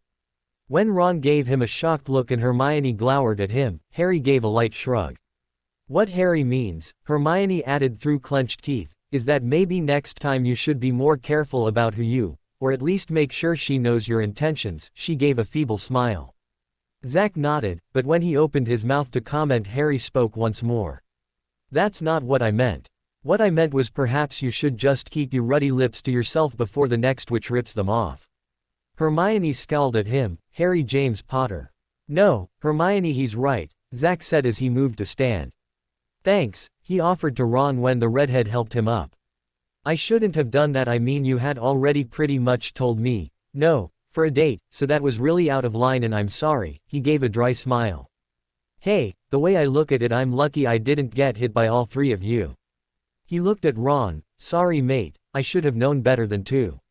A girl in front of the bloke that used to date her." He chuckled. "Honestly, I'm surprised that you weren't the one to hit me with the spell. Not that I would have blamed you, heck, that's what I would have done had she been my girl, or ex-girl." "Well, there's always next time," Ron responded, giving a weak smile and throwing a sidelong glance to his dark-haired best mate who was now turning a dull red. "Yeah, well, I think I'm going to go see Madame Pomfrey. I feel a headache coming on, the blonde stated with a wince. Oh. Maybe I can help you get there. Hermione quickly offered. Zack gave a light shake of the head, then groaned and grabbed the sides. Okay, remind me not to do that again. He said with a chuckle. Please, just let me. No, Hermione, I have it, don't worry. She huffed and gave him a troubled look. Well, you should let me do something. He grinned. You want to do something? She nodded. Okay, I'll tell you what, you can do me a favor. Hermione frowned. What kind of favor? A very simple one. He took a step towards her before halting abruptly and giving her a wry grin. I think I'll request it from here if you don't mind.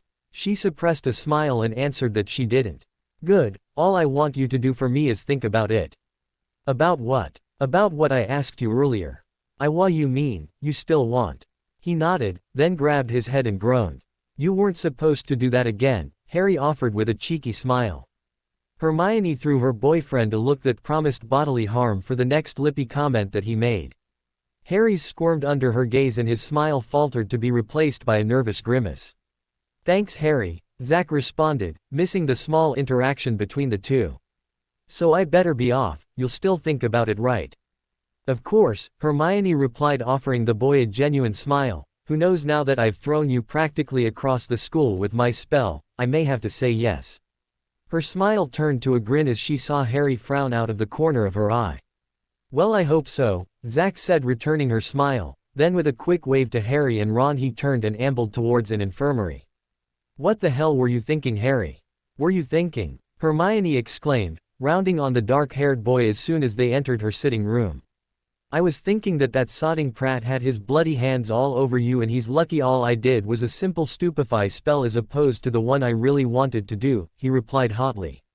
Which, by the way, would have defiantly gotten me locked up in Azkaban. Well, perhaps you should be locked up, bleedin' mental you are. I can't believe that you would put everything in jeopardy like that. I mean, even Ron was catching on. I didn't put everything in jeopardy. Smith put everything in jeopardy along with his own sodding neck. Where the hell does he get off asking you out right in front of us like we're bloody freakin' invisible or something? And when he leaned in and ed you, my bloody girlfriend, right in front of my face. Well, he's one jammy bastard, I'll tell you that, because I hadn't intended for him to be able to stand let alone walk. He finished heatedly. Hermione stared at Harry in shock for a moment before coming forward and placing a soothing hand on his arm. His gaze flew to hers and his eyes still blazed with so much unchecked fury that when she took a deep breath she seemed to inhale the power that was radiating from him. Hermione instantly found herself in awe of the fact that, if this was how hacked off Harry really was, he had been able to hide it up to this point. Harry, she ventured hesitantly, reaching out a hand and cupping his face. Cold eyes stared back at her. Sweetheart, I don't know why you're upset. It was just an innocent. He ed you. Yes, but on the corner of the mouth, Harry, not on the lips. It was completely innocent. There are few more chastite. Was our first chastite. What? At the skating rink, when I ed you on the corner of the mouth to shut up that smarmy blonde bird. Are you telling me you didn't feel anything? Because I sure as hell did, even if I wasn't ready for it yet. She looked away as she recalled that day and the way that his warm lips had pressed gently against the corner of her mouth. She also recalled the way her eyes had closed because of how heavenly it had felt and how the area he had ed continued to tingle long after his lips had pulled away. No, it wasn't, she answered, blushing. Well, there you have it. No, there you don't. What? You just said. I just said that our first wasn't completely chastite, but you're overlooking something very important in all of this. What? It was our first. So, Harry commented with a confused frown. Honestly, Harry, I swear you're a bit dim at times. She responded, removing her hands from his face and wrapping her arms around his neck. No matter how many Zack or any other boy bestows or tries to bestow, she corrected at his foreboding look, on me they will always lack one very important trait. The one thing that's absolutely and undoubtedly required to gain or maintain my interest, they're not you. He smirked at her. What, you don't believe me? Harry arched a brow. No. Well, I'll tell you what, why don't you ask Ron? As Harry laughed softly, the tension disappeared from his shoulders and his eyes once again danced with amusement. I think I'll take your word for it. She grinned back. You had better. Hermione reprimanded when he moved into her So do we have an understanding? About what? About you realizing that there is no one that I have ever loved or wanted more than you, Harry James Potter. So there is not need to act like a bleedin' headcase every time a bloke says he fancies me or tries to ask me out, okay? Fine, he answered. When she moved into him he pulled back, but on one condition. She gave him a wary look. What condition is that? If he puts his lips or any other appendage on you in a UAL way, I have the right to relieve him of that body part. What? Harry, there. He dipped his head and gave her a long heated before pulling back and grinning at her bemused expression. Seeing his smug look, Hermione snapped out of her stupor. No removing body parts, Harry, she stated sternly. Okay, well, how about I just rearrange them? Harry, she was cut off as he ed her again. Shrink them. No har, he ed her again. Disfigurement. Harry. Dawn. Harry continued to throw out suggestions and Hermione before she could shoot them down completely for at least 10 minutes, before the suggestions were happily left behind so that the ink could take the forefront. Harry winced as Ginny wobbled dangerously on her broomstick before once again regaining control of the item. Throwing a look to Ron, he noticed the red-haired boy giving his sister a sympathetic shake of the head, before turning and looking at Harry and offering a light shrug. The dark-haired boy sighed. Blimey mate, Ron commented, flying over to Harry, I reckon she won't last much longer on that thing. We're dead if she can't get a better broom for the game. I'll take care of it, Harry stated softly, watching as Ginny and the other two chasers practiced passing the quaffle.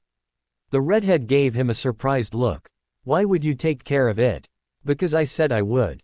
Yeah, but that was when you two were dating, now. During the impromptu Quidditch game that they had at the Burrow.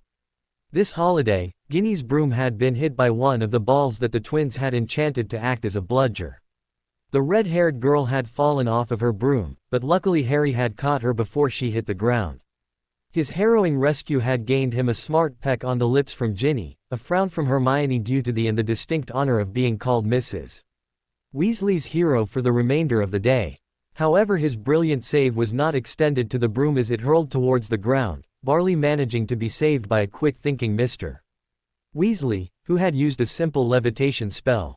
Though the item had not crashed into the grassy field, the hit from the bludger still caused quite a bit of damage, resulting in the steering on the broom being completely thrown off, so it was now in the habit of veering to the opposite direction of where you were trying to lead it, or wobbling dangerously at random moments. Knowing how strapped the elder Weasleys were for cash, Harry had immediately claimed it as his boy-friendly duty to get his then-girlfriend a new broom. It had taken some serious insisting and persuasion, but he had finally gotten Mr. and Mrs. Weasley to agree to let him purchase the item for Ginny. Harry threw Ron an annoyed look before once again observing his team. Look, I said I would take care of it and I will. I just so happens that I had already ordered Ginny a new broom before we broke up. Hedwig just delivered it yesterday when Hermione and I were studying in her dorm. So you're going to give it to my sister, then? Who else would I give it to? Well, I could always use an A. He stopped when his mate glared at him. Or not, are you sure giving her something like that won't give her mixed messages, Harry? I mean, my sister's not exactly over you, you know. Harry sighed. I know, that's why I was wondering if you would give it to her for me. What? Well, I figure it'll be easier that way, Harry replied with a small grimace. Really? And just where am I supposed to tell her I got the bloomin' thing? Ron replied, looking slightly perturbed. I don't know, how about the twins, or your parents? He shook his head. I don't know, mate. He was cut off when Harry suddenly flew away from him. Ron gave his mate an appreciative look when the other boy nimbly caught his sister, who had been unceremoniously thrown from her malfunctioning broom. Good show, mate, Dean called out from across the pitch. Bloody brilliant, Ron yelled. Blimey, that was awesome. Charlie Bucket, one of the beaters, exclaimed jovially. The other players shouted out similar expressions to their captain as they one by one touched the ground. Harry blushed under the compliments and waved them away as he joined his teammates on the grass of the pitch. It was nothing, he mumbled, looking uncomfortable by all the attention. It wasn't nothing, Harry, Ginny proclaimed, looking up at him with an adoring expression. It was smashing, I swear, Harry, you're absolutely tops. She leaned forward and gave him a light peck on the lips before hurriedly hopping off of the broom. His teammates guffawed at the uncomfortable look that had crossed their fearless leader's face as Harry did his best to keep from turning the infamous Weasley red from embarrassment. "Thanks," he said aloud to the younger girl before continuing in a serious tone. "Ginny, you can't use that broom for the game today." "What? Why not?" "Okay, I know why, but I don't have another one to use." "I'm sorry, Gin, but it looks like you'll just have to use a school broom," Harry stated with a grimace. She pulled a face, "But those things are bloody useless." "No, your broom is bloody useless, even though they're slow. At least a school broom will let you stay seated," he responded. The rest of the team nodded in agreement. Ginny sighed and her head fell. To Harry's complete horror, when she looked back, the redhead looked dangerously close to tears. "Seems like everything's tossing me aside lately," she said so softly that only he heard. "Ginny. Bugger!" Ron exclaimed, interrupting not only the two people involved in the low-spoken conversation but also the people who were trying to listen to it. "Merlin, mate, you gave me a start," Dean grunted, giving Ron an annoyed look. "Sorry," the red-haired boy responded with a sheepish expression, "it's just that I just remembered that, my parents got Ginny a new broom. It just got here yesterday." He gave a high-pitched, nervous laugh. "I don't know how I could have blanked on that one, sorry." "Mom and Dad got me a new broom?" Ginny asked. When her brother nodded, she gave him an iffy look. "But if it's for me, why would they send it to you?" Well, they wanted it to be a surprise," Harry chimed, "you know, for your next game, but since they weren't sure when it would come in, they sent it to Ron instead." The red-haired boy nodded, while the red-haired girl frowned. "But why wool?" "So now that that's solved," Harry continued quickly, "what do you say that everyone go and get themselves something to eat, and of course hit the showers, because you lot defiantly smell a bit ripe." He finished sniffing the air and pulling a face. Several of the boys sniggered while the girls scoffed. "Make sure to rest up for the game. We only have a couple of hours to go and I know you guys want another win as much as I do." He looked at Ron. "When we break, head up to Gryffindor Tower and get Ginny's new broom from Hermione's dorm where you had hidden it, okay?" Ron gave another nod of agreement. That way Ginny can get in a bit of practice on her new broom before the game. "Why is it in Herm?" "So now that that's decided, let's hit the shower and then hit the Great Hall," Harry stated briskly, once again interrupting Ginny. Several of the boys grunted in agreement. Then coming forward, he placed his hand in the middle of the circle and the hands of his teammates immediately joined it. "Today the Quidditch game, tomorrow the Quidditch Cup. 1, 2, 3. Go, go, Gryffindor. ROOOAR." The team shouted in unison, bringing up their hands and giving one another hearty claps on the back. As the team dispersed, Harry noticed Ginny swiftly descending upon Ron. Sorry you guys, I have to go. I'll talk to you before the game, go get something to eat," he said to Charlie and Veruca Salt, the other beater, who had been asking him several questions about strategy. When they nodded in agreement, Harry offered a smile and then turned and raced towards the Weasley siblings. "Two are talking again, but you're leaving stuff in her room." "Ron, that's just plain weird," Ginny was saying as he approached. The younger girl was still eyeing her brother critically. "Why is it weird?" Harry commented, joining Ron.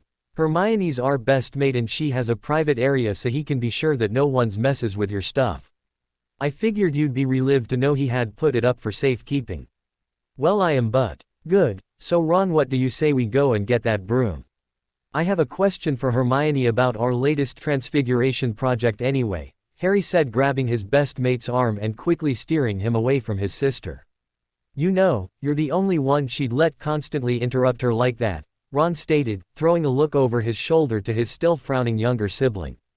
"If that's true, then you should be glad," Harry responded, glancing back also and offering Ginny a cheerful wave.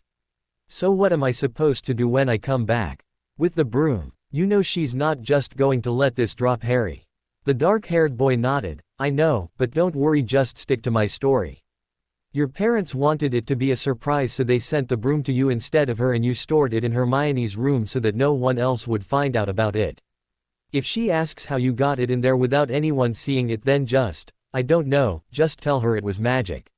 "Magic, Harry?" Ron responded with a smirk. "What? You act like there's no such thing." "Of course there is, but it would have to be pretty powerful for my little sister to settle for me just saying something as lame as, 'It was magic.'" Harry sighed. "Okay, How about this, why don't Hermione, Luna and I come back with you? Then we can all help to buffer the questions. Ron grinned and nodded his head enthusiastically, now that could work. Hermione chewed her lip as her boyfriend made another sharp dive. Harry was weaving through the pitch like a sewing needle in a jumper and it was driving her completely barmy. He had spotted the snitch over 2 minutes ago, but the little bugger was leading him and the Hufflepuff seeker Violet Beauregard on a hell of a chase. In fact, it was going in such odd, haphazard directions that the audience in the stands had to duck several times just to avoid both seekers. When Harry shot into the sky and then suddenly dropped yet again, she almost had a bloody heart attack. Turning to look away briefly for the sake of her sanity, she checked out the status of the other team members. Hermione gave a hearty cheer when Ron managed to successfully guard Gryffindor goals from 2 more quaffles. She also clapped when Ginny, Dean and Angela did an intricate pass combo that resulted in another 10 points for Gryffindor and giving them a lead of 60-20 over Hufflepuff. When Ginny quickly recovered the quaffle and scored another 10 points, Hermione smiled. The younger girl really was playing a lot better since Harry had given her that new broom. She chuckled to herself as she recalled the look on Harry's face when she told him that she didn't care about the gift that he had gotten for Ginny. They had been studying, well, snogging with their books open, when Hedwig had flown into the open window of Hermione's sitting room. The Snow White Owl had dropped the large broom-shaped parcel on Harry's lap, given an indignant hoot, and flown right back out of the window, presumably to the Ollery. "What's that?" Hermione inquired, giving her boyfriend a curious look. Harry's brows rose. A broom." She rolled her eyes. "I know that, Harry. What I mean is, what is it for? Is there a problem with your firebolt?" He shook his head. "Okay, so why do you have another broom then?" "Well," Harry blushed and fingered the brown wrapping covering the item, "it's kind of, well, you remember at Christmas when Ginny's broom got hit by that bludger and I promised to replace it." She frowned. "This is a broom for Ginny." Yeah, but I had ordered it before we broke up. It's not like I went out and got it today, Hermione. Or even last week, or 2 weeks ago. I purchased it right before we came back from break. They would have had it sooner, but I sorta had her name engraved on it. Not that I was thinking of her or anything, at least in that way, at that time, you know, so soon after you and I in fact I may not even give it to her. Why wouldn't you give it to her?" Hermione quizzed, interrupting his rambling and giving him a confounded look. "Well, I don't know, I thought that you might have a problem with it." "Why?" "I guess I figured with Ginny being my ex-girlfriend and all that you might not be really, comfortable with me giving her gifts." Harry responded, grimacing lightly. She rolled her eyes once more. "Honestly, Harry, that's just silly. You ordered this gift for Ginny right after Christmas, besides even if you hadn't, I was there when you promised Mr. and Mrs. Weasley that you would get her a new one, so you would have purchased it anyway, because you hate to break your word. Not to mention the fact that you shouldn't have to. Do you really think I'm so juvenile that I would get jealous over something like this?" Well," he stuttered, flushing. "Oh really, Harry, as I explained after your marvelously wanktastic display of childish jealousy, that type of behavior really isn't necessary. I'm secure enough in our relationship and a mature enough person to be beyond such infantile conduct." "Wanktastic?" Harry asked, arching a brow as his lips curved into an amused smile. She gave a dainty shrug. "What? I figured that the way you acted that day deserved its own word." He chuckled. "I guess. So, like I said." Hermione continued primly, removing the broom from her lap and picking up the discarded book. "Give Ginny the broom, I'm sure that she still needs it. I'm perfectly fine with you helping her out, after all I think it would be great if you guys could still be friends." Harry gave a shrug and grabbed the package, giving his girlfriend one last look and a light shake of the head. He moved to place it against the wall. Hermione shook her head. Boys, they were so overdramatic. He had really been expecting her to have an epi just because he got Ginny a silly broom. She was brought back to the game at hand when the Gryffindor stands erupted in another set of cheers. Looking over, she noticed that Ginny had just made another score. Wow, looked like having a new broom really did make a difference. Ginny had been playing like a pro today. This was her 5th score. Turning her head once more, Hermione scanned the partially cloudy skies for Harry. Not seeing him above her, she leaned over the railing to see if he was below. As she did, she was startled by a set of light and dark blurs as Harry and Violet shot back into the sky, still chasing the snitch. Hermione let out an excited yell when Harry surged a foot above Violet only to halt a moment later with his hand outstretched. He had done it, he had caught the snitch. The Gryffindor stands went wild. Harry circled the pitch briefly, still holding the small golden ball. As he passed in front of her, he gave Hermione a roughish grin and a wink. After slapping hands and congratulating the Puffs on a good game, the Gryffindor team touched down on the grassy knoll. Hermione smiled as the Gifts high-fived one another and clapped each other on the backs. However, her smile faltered when Ginny Weasley launched herself at Harry and placed a light directly on the older boy's lips, before pulling away and launching herself at Ron in much the same manner, suspiciously minus the. Hermione fumed, how dare she? Right in the middle of an open pitch, to run up and just Harry without even a by your leave. That two-bit huss. Her mutinous thoughts were cut off as Harry's worried green eyes flew to her. Hermione gave a shrug, a wave and a somewhat strained smile to her boyfriend. There was no way she was going to let him know that little display had affected her in any way. She would never live it down. No, she was just going to pretend that she didn't care and make sure to have a little talk with Ginny later about how unattractive desperate women were. With that decision made and a quick thumbs up to both Ron and Harry, who were now looking up at her, Hermione made her way out of the stands and to the Gryffindor common room to await the Quidditch team. The common room was abuzz with activity as everyone talked excitedly about the great game that had just happened. Even though Gryffindor had blown Hufflepuff soundly out of the water, beating them 230-50, every person still agreed that it had been a very electrifying game. As everyone continued to chatter enthusiastically, Hermione couldn't help but notice that although the other students spoke of how strong the team played as a whole, Harry's catch of the snitch and Ginny's multiple scores with the quaffle were the main subtopics of conversation. Speaking of Harry, Hermione chuckled as the dark-haired boy attempted to field questions from his adoring public about just where the snitch had led him and Violet on their 10-minute chase, while simultaneously trying to extricate himself for the conversation and make his way back to her with their drinks. When Dean stepped in to comment on some of the chaser strategies, Harry gave the other boy an appreciative smile and quietly slipped away from the small crowd. "Thanks for your help," he muttered sarcastically as he joined her. "Anytime," Hermione replied with an impish smile. "Oh Harry, my ice is half melted, can you go and get me another drink?" He threw her a disgruntled look. "No." She laughed, "That's okay." She placed her wand to the top of her cup and quickly refroze her cubes before pointing at his cup and doing the same. "Gee thanks," he commented with a scoff before taking a drink. "What, you don't appreciate it when I'm considerate?" she inquired with a frown. "If you were considerate you would have rescued me 10 minutes ago," he answered dryly. She chuckled, "Well, maybe next time, I will." She leaned forward and continued in a low sensual tone. "That is if you're nice to me." Harry smiled. "Really, how nice?" Hermione arched a brow and stepped a bit closer to him. "Very nice." His grin turned downright wicked. "I think I can."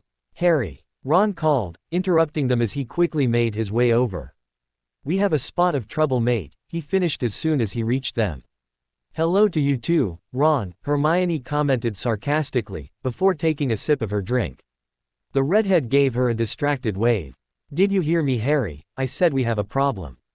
"I heard you, but what's the problem?" Harry responded, placing a hand on his mate's shoulder to calm him down a bit. "She knows." "Who knows?" "Ginny, she knows." Harry frowned for a minute before his eyes widened. "You mean about the broom?" The other boy nodded somberly. "How?" Ron winced. "Well, you see, she kind of ambushed me.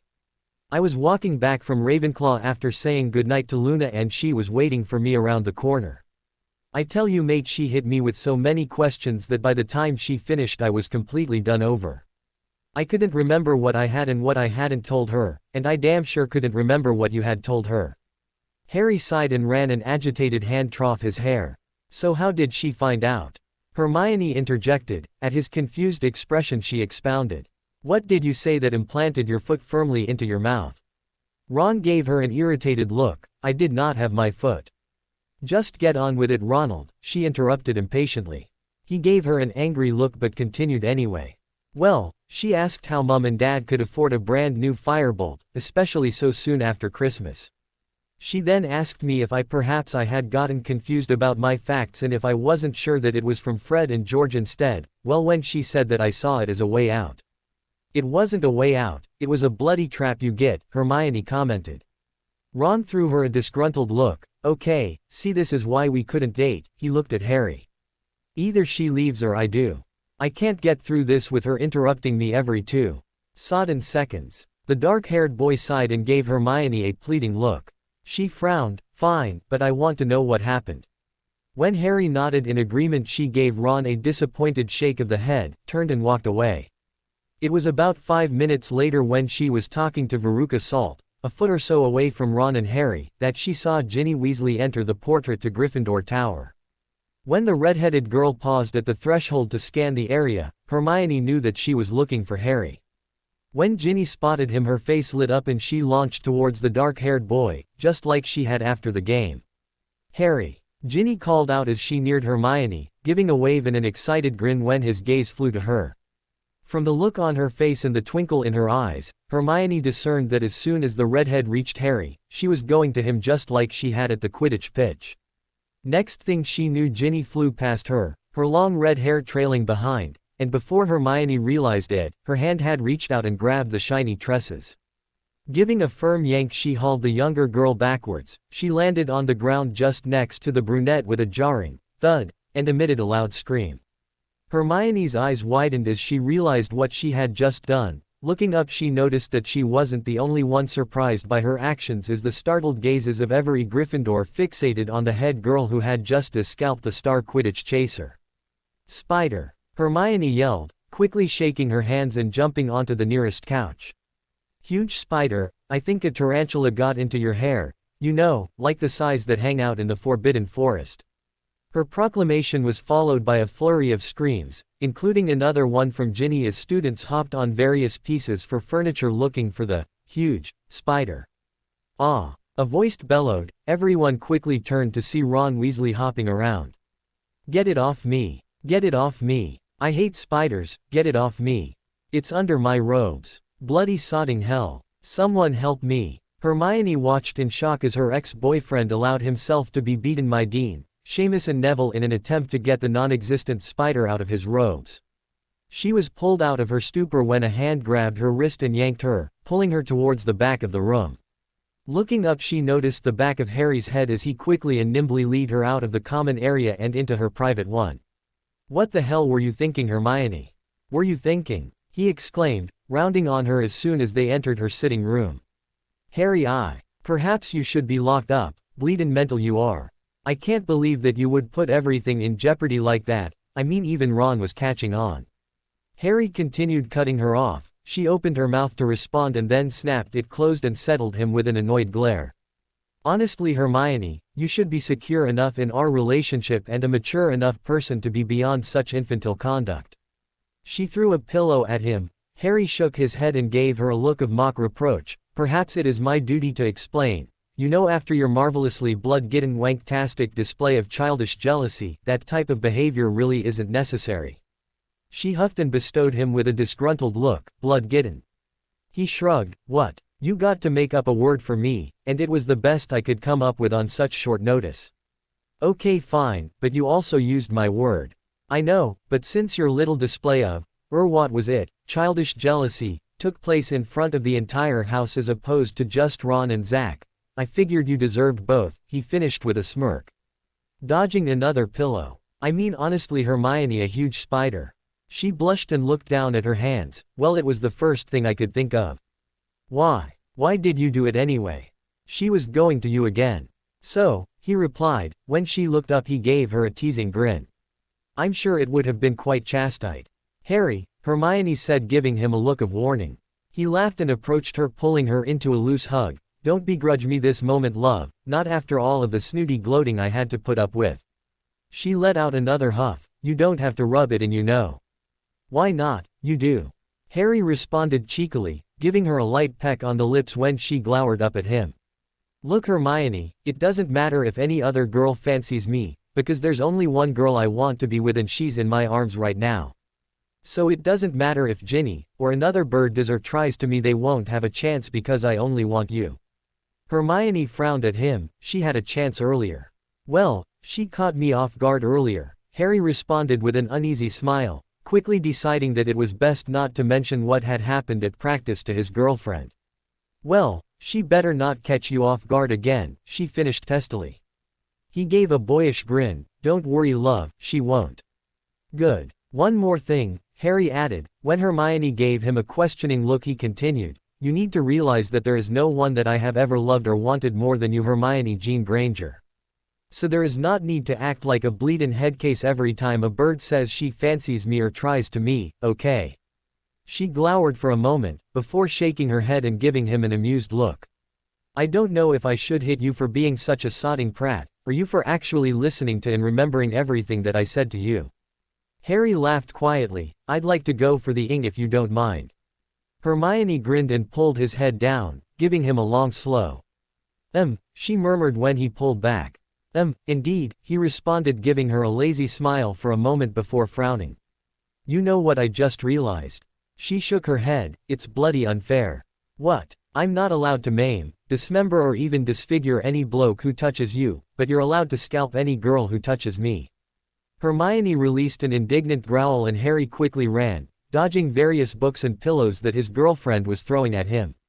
After a moment he ran into her bedroom and she was in hot pursuit. A few minutes later the door closed with a soft click, and Hermione's growls became anything but indignant.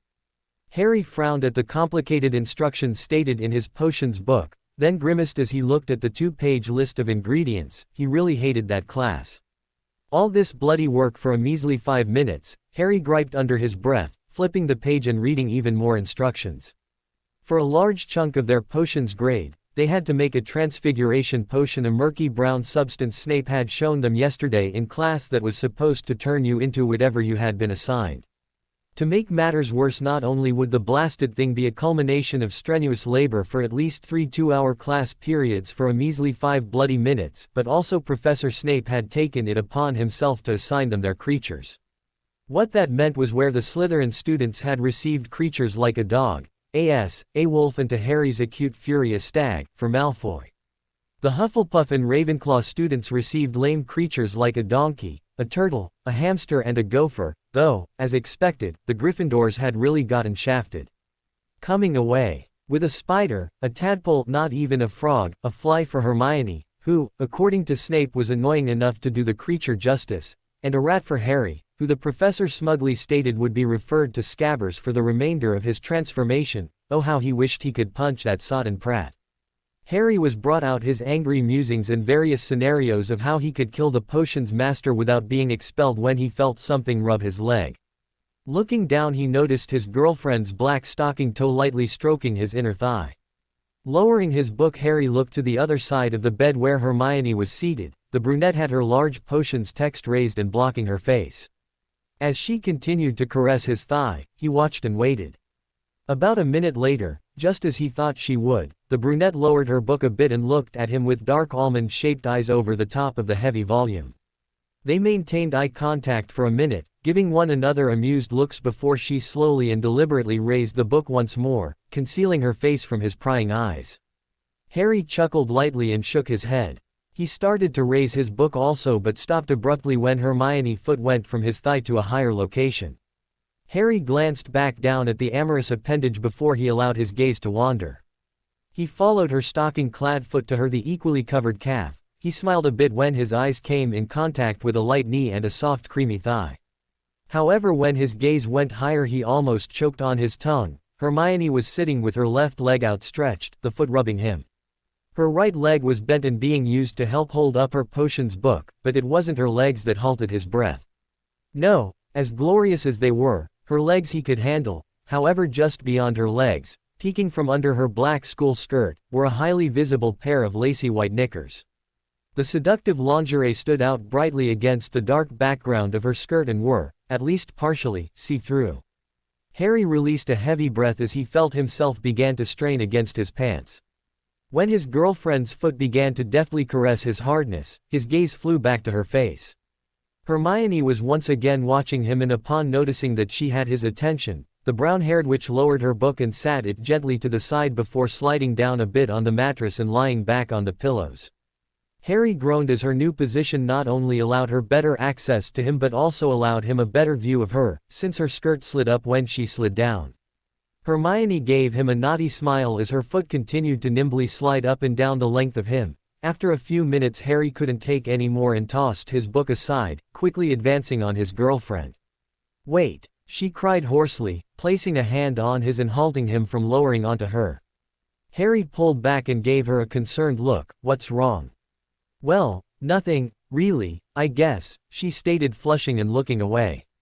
He pulled all the way back and placed his hands on his knees, regarding her curiously. "Hermione, what's up?" She sat up and nervously pushed her hair behind her ear. He frowned. "Now Harry, don't look at me like that, I promise it's nothing serious, it's just that." His brows knitted together. "Just that, what? I was kind of wondering if you would do something for me." Harry relaxed, Parseltongue again. When Hermione blushed and shook her head, he tensed up once more. "What is it then? I was kind of wondering if you would," she trailed off in a mutter. "I'm sorry love, I didn't understand." Hermione turned a dangerous shade of red and then tried again. "You know, when you were staying at my house," he nodded and she continued, "you remember the whole picture frame thing?"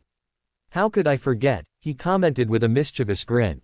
Her blush deepened and she pushed her hair behind her ear once more. "Well, do you remember the talk we had our first night back about it?" She continued when he nodded. "So, you remember what you said, you know about how everyone does it." Harry frowned but nodded once more, albeit a bit slower. "Well, could you, I mean, would you, can I, you got to watch me, so it would stand to reason that I should, you know." Harry stared at his girlfriend speechless. Hermione wanted him to do that. Not only do it, but let her watch. He must going be out of his bleedin' tree, because this could not be happening, that's it. It was another dream, of course. Giving a smile and a light shake of the head, Harry gave himself a hard pinch on the hand. "Rotten hell," he exclaimed, shaking his hand several times in an attempt to relieve the stinging. "Have you lost the flippin' plot, Harry? What is wrong with you?" Hermione exclaimed, coming forward and snatching his hand. After examining it for a moment, she grabbed her wand off of the bedside table and said a quick healing spell to get rid of the pain and any residual marks before giving the formerly wounded area a light. Still holding his hand lightly, she gave him an expectant look. "Well, I kind of thought that maybe I was dreaming."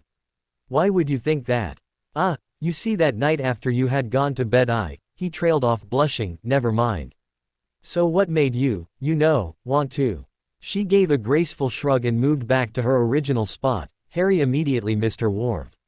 "I don't know, I guess ever since that night when you said that everyone did it." She gave a nervous smile and placed her wand back on the nightstand. "And when I asked if you had, well, from the look on your face I could tell, and ever since then I've kind of wanted to, watch." He sighed and leaned back against the large bedpost. "I don't know, Hermione. Please," she bestowed him with her best puppy dog eyes. "You know I can't just do it on command, I have to be in the mood, wound up." "Well, can't I do something to help?" she asked, chewing lightly on her bottom lip, and unconsciously helping already. He cleared his throat. "Well, you could, but, I don't know, Hermione, this seems." "It seems what?" she interrupted with a disgruntled look. "You got to watch me, Harry, it's only fair." His eyes widened at the hauntingly familiar statement, then he gave a resigned sigh. "Okay, great," she exclaimed, coming forward and granting him a before pulling back and giving him an eager look. "What do I need to do?" Harry sighed and ran a hand through his hair. "Take off your shirt." "Okay," she said, undoing the buttons. "Did you want my skirt off too?" He shook his head. "Not yet." Hermione removed her shirt, leaving herself clad in only a lacy white with pink nipples peeking through the light material. Harry released a breath. "Okay, now sit back on the bed." When she sat flat, he shook his head. "No, just how you were before." She smiled and readjusted so that her back rested against the pillows, with one stocking-covered leg outstretched and the other bent. Her white knickers were once again visible. "Now what?" she asked, watching him excitedly. He chuckled and shook his head. "Just look at me, love." As she watched him, Harry did his best to calm his fluttering stomach and stop his hands from trembling as they worked on the fastening of his pants. She had seen him starkers before. This should be no problem, he could do this. When he freed himself from his breeches, Hermione's eyes darkened to a rich chocolate hue, and as he began to touch himself, she lightly bit her bottom lip, once again inadvertently helping him with the task she had set forth. Harry's head fell back and he closed his eyes for a moment before once again looking at his girlfriend. She was watching him hungrily, as though he were her latest new book, and she longed to flip the page. Her long fingers once again pushed her hair behind her ears, but instead of stopping they continued and trailed down her neck into the valley between her s. When she slowly circled each firm globe, Harry groaned, and his movements became faster paced. When her hand left her and lightly caressed her stomach, he leaned heavily against the post and watched her with a heated gaze through lazy eyes. When that same hand slipped past her stomach and lifted her skirt higher so that he could see all of her, he thought he would go mad, but when her hand went past her skirt and to the center of her white panties he did. Unable to take it any more, Harry surged forward and gave Hermione a skillful yet demanding. His hands slowly but surely retraced the path of her hand as he gently caressed the various soft contours of her body. When she edged, he captured the sound with his lips and took the opportunity to allow his tongue to delve deeper into the warm recesses of her mouth. As his lips moved to her neck, she panted heavily in his ear and gripped his shoulders. When his fingers reached the last place that she had touched, Hermione arched off the bed and her nails scraped roughly against his back. "That's it, love," Harry murmured in her ear, before adjusting so that his mouth covered her own and caught her cries, keeping them for himself. When her body fell limply back against the bed he supplied her with a small smile. "A bit knackered, are we?" he quipped. When her sleepy eyes opened and she glared at him he chuckled, however his laughter was abruptly cut off as her hand found the last place he had touched himself. Harry's head dropped and he released a muffled against the crook of her neck as she continued to caress him. He lifted his head and gave her a pleading look. "I don't think I can take much more," he whispered hoarsely. Hermione nodded and grabbed her wand off the nightstand. Harry lifted up a bit and she pointed it at her womb, saying a quick anti-reproduction spell. Once she was done she replaced her wand and Harry lay atop her once more. "Are you ready?" he asked, his voice filled with need. "I've been ready," she replied huskily. Not needing to be told again, Harry caught her mouth in a passionate before quickly removing the lacy white knickers. Once the flimsy barrier was gone, he surged into her like a forceful tide and swiftly swept them both to ecstasy. Harry placed his other foot into his pant legs and stood to pull them up, however as his hands worked at the buttons he felt a pair of long soft fingers caress his waist. He chuckled and shook his head. Who would have ever thought that Hermione would be so bloody insatiable? "You should be getting dressed, you know," he commented with a grin. "We still have to finish studying for potions." Instead of responding, Harry felt her fingers lightly trace the contours of his back. He then felt a feather light on his waist before her soft, warm tongue trailed the length of his spine. "Ah, Hermione, I swear to Merlin you're going to drive me completely mental if you don't stop," he groaned as his head fell forward. "Good," she whispered huskily from just by his ear before giving the lobe a light nibble and a gentle Harry ed, "Blimey Hermione, I swear we're never going to leave this bed if you keep this up." "So," she replied pulling away. "So, we have to get ready for this assignment. We both know that Snape isn't going to let us sit next to one another, which means I really need to have this thing down," Harry stated, turning to his girlfriend. "Eulrea," he cut off with a strangled squeak at the sight before him. Hermione sat on the bed with her knees tucked under her, leaning backwards and bracing herself on her hands. Her back was arched, causing her to push out a bit, and her bushy locks, which were still somewhat damp from their earlier activities, were forming large curls that rested on her shoulders. Oh, and did he mention that she was totally, completely and gloriously You know the spell's still good for another couple of hours, she said in a husky tone, with a seductive smile. "The spell," he croaked. She arched a brow and nodded. When Harry gave a loud groan and came down upon her, Hermione giggled and immediately went to work on the buttons of his pants. "Harry, stop," Hermione stated primly, a little over an hour later while slapping at her boyfriend's hand. "What?" Harry asked, reaching for her button once more. "You got to get me wound up, isn't it my turn?" "No," she slapped his hand again, "it isn't." "Why not?" he griped, giving her an annoyed look. "Because I said so, we have to get to work studying for potions," she answered, giving him an amused look. "Oi, when I used that excuse, you lured me right back into the bed." "Yes, well, I have decidedly more willpower than you, now don't I?" Hermione replied haughtily with a cheeky grin. Harry glared at her and moved to retrieve his pants from the other side of the bed, where she had thrown them. More willpower my ass, if you had more willpower we would have never stopped studying, he retorted, rolling his eyes. She smirked at him, yeah well Hermione. Ginny's voice called from this sitting room. Shite, Harry exclaimed. Hermione raced to the door, however before her hand could reach the knob it was flung open. There you are, Ginny exclaimed with a frown. I've been looking all over for you. I figured with the killer assignment that I heard Snape gave you guys you'd be in the library. Nope, Hermione said with a nervous laugh, I'm right here.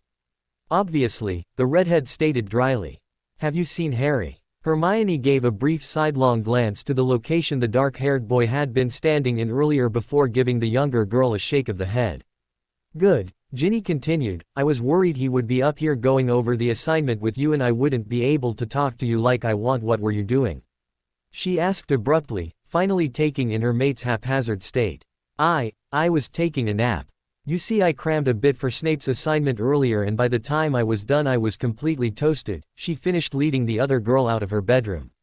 Oh, well I hope your nap helped.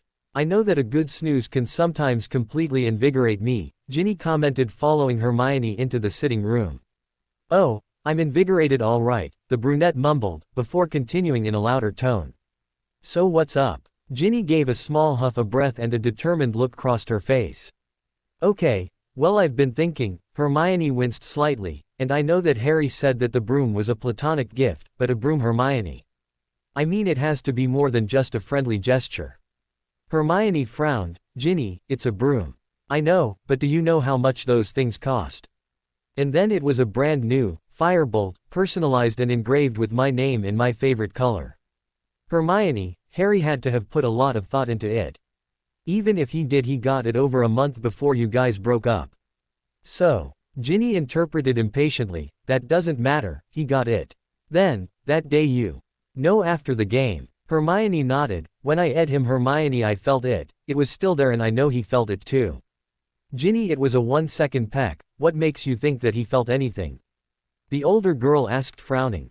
I just know it, especially since I felt it earlier that day at practice too, Ginny insisted. At practice? Yeah, earlier that day, I had been thrown from my broom, the crappy one, not the one Harry gave me when he caught me. And as a thank you I gave him you should have seen it, he even blushed. I know he felt something, I know it. Hermione's eyes flicked to her bedroom and she saw Harry peeking at her from over the side of the bed. The dark-haired boy grimaced and quickly disappeared from view. Just how many times have you ed Harry since your breakup? Hermione quizzed through gritted teeth. Only those two, why? Ginny replied with a confused look. The brunette shrugged and gave a small smile.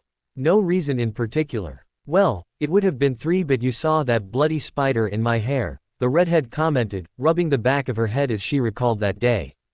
Hermione cringed and offered a smile. Sorry about that again, but it truly was about your health. Ginny nodded and took a seat on the couch. I know, I wish I had the chance to him again. Like I meant it, you know. And that night was so bleedin' perfect, we had just won the Quidditch match and everyone was celebrating. She hesitated and looked up at Hermione with luminous eyes, it was just like it was the day of our first. I was hoping if I could recreate that moment, Harry would remember how magical it had been, and how good we were together. Hermione sighed and took a seat on the chair catty corner from the other girl. Ginny, sweetheart, I understand that you still have feelings for Harry but it's been 3 weeks since that night. And a little over a month since you two broke up, don't you think you should try? I don't know, at least try to move on. There are plenty of great chaps out there and quite a few of them fancy you, she smiled, especially after the way you played during that last Quidditch match. No, Ginny stated harshly, I won't give up on us. I love him Hermione, do you hear me? I love him, it's not a passing facing, it real, true, deep, heart-wrenching love. I've dated other blokes before and none of them made me feel like Harry did, none of them. She cried passionately as tears began to stream down her face. Why don't you understand that? I do Ginny, I'm tired of seeing you walk around here like a shell of a person. Look I understand how you think, she sighed, how you feel about Harry, but what I need you to understand is that, no matter how you feel you cannot make him feel the same way. Ginny, please, just move on with your life, you'll never get over Harry if you don't allow yourself to. How do you know? How do you know he doesn't feel the same way? Because if he did you would still be together, or at least back together. For Merlin's sake, Ginny, get a hold of yourself. You can't spend the rest of your life waiting for the moment to do a sneak attack on Harry just so you can get one more bloody. Why not? I'm telling you, if I can him one more time, just one seriously deep and meaningful, then he won't be able to deny his feelings anymore. Who says he's the one in denial? Because I'm telling you now, Ginevra Weasley, that if you do that, then it doesn't make you any different from the thousands of Harry Potter fangirls out there who don't have a single iota of sense or the least bit of respect for Harry or themselves. Hermione retorted, standing. Ginny stood also and regarded the other girl heatedly. Yeah, well, I'm not just some crazy fan. I love Harry, I know Harry. Do you know Harry, Ginny? Of course I do. Really? What do you know about him? Ginny glowered at her. His favorite Quidditch team is Puddlemere United. His favorite time of the year is Christmas. He speaks Parseltongue. So, Hermione interrupted, tell me something I don't know. Hell, tell me something the whole bloody school doesn't know. Ginny clenched her fists. Okay, pressed Hermione, what's his favorite book?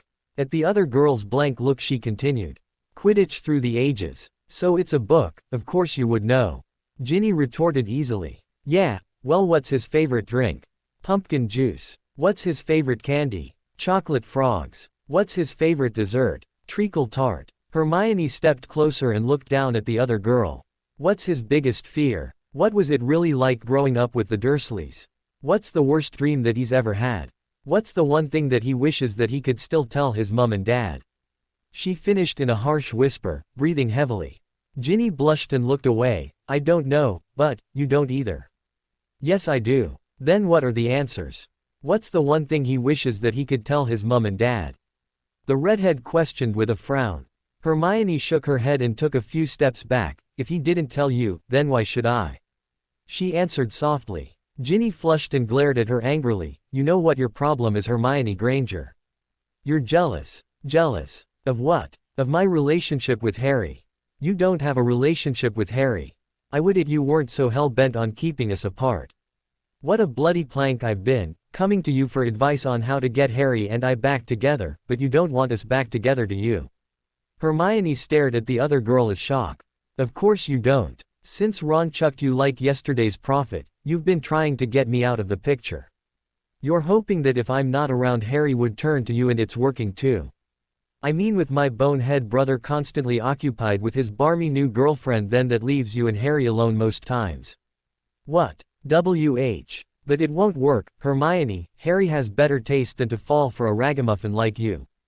Hell, you couldn't even keep Ron's attention away from Luna. How do you expect to get a guy like Harry? Anyway, what Harry needs is a great girlfriend, not another mum, which is exactly what you are, always nagging about what he should and shouldn't do and harping on studying, homework and rules. Besides, I'm not giving up on what I have with Harry no matter how much of a tramp you act. Have you lost your bloody plot? What the hell are you talking about, and who are you calling a light skirt, Mrs. Gonna shag for Valentine's? Perhaps you should be the one labeled Barmy. Yeah, well, I already know what label you have, sneaky desperate nagging hag. Hermione was suddenly very glad that she had left her wand in her room, because there was nothing she wanted more than to hex the little red-headed wank. Get out of my room, she bellowed. Gladly, Ginny shouted back before turning and storming down the stairs and out of the portrait door. As the door slammed shut behind the younger girl, Hermione turned and stormed back towards her room. Looking up, she came face to face with Harry, who was standing in her doorway. How dare she? Hermione exclaimed to the wide-eyed boy, who offered a light shrug.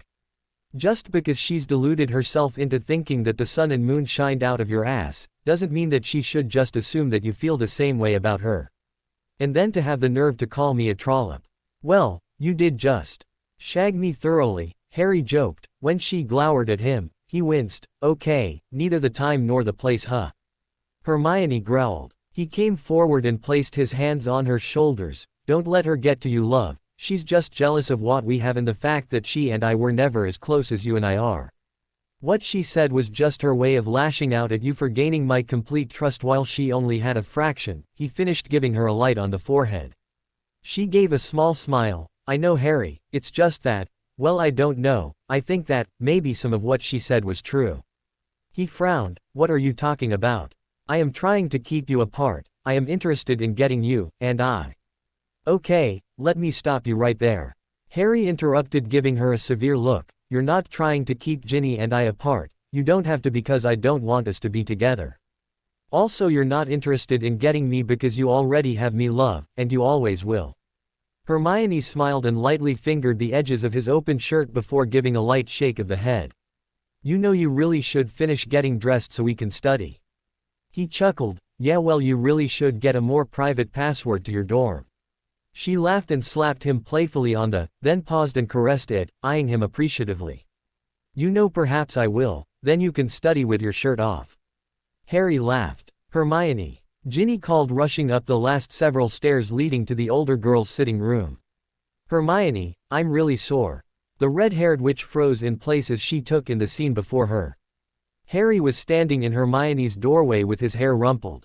His shirt was unbuttoned, exposing his toned, his belt was missing, and so were his shoes and socks.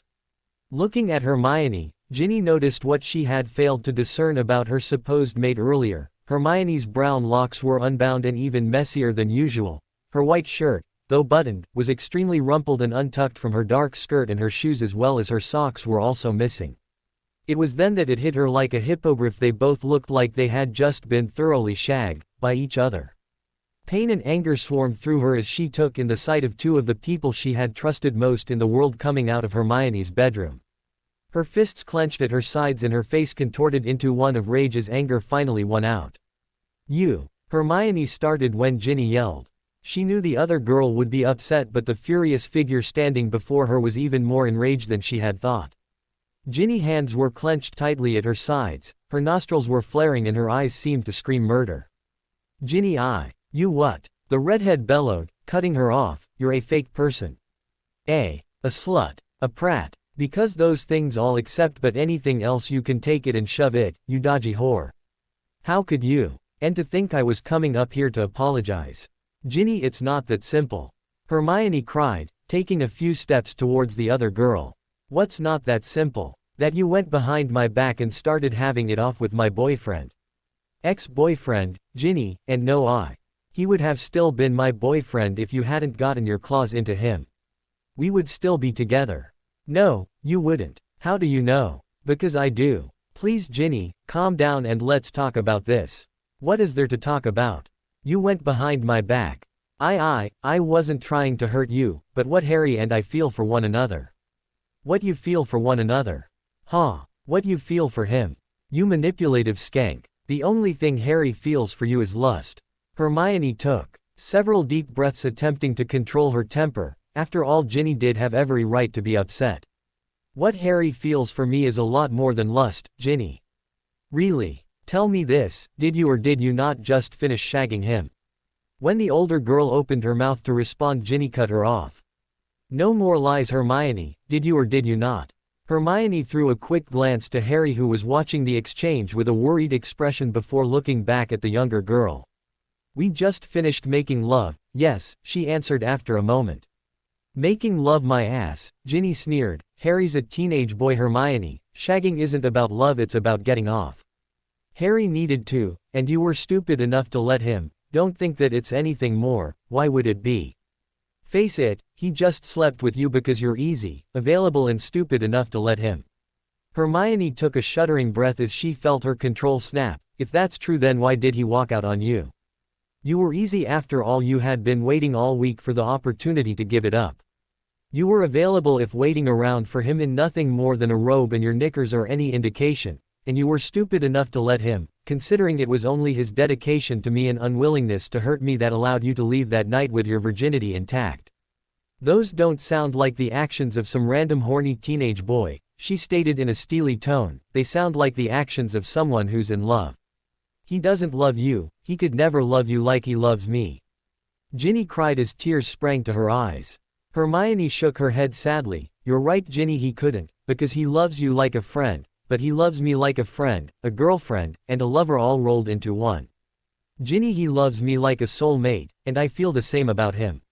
Liar. The other girl bellowed before hurling towards Hermione with a rage-filled expression. Bloody hell, Ginny was going to hit her.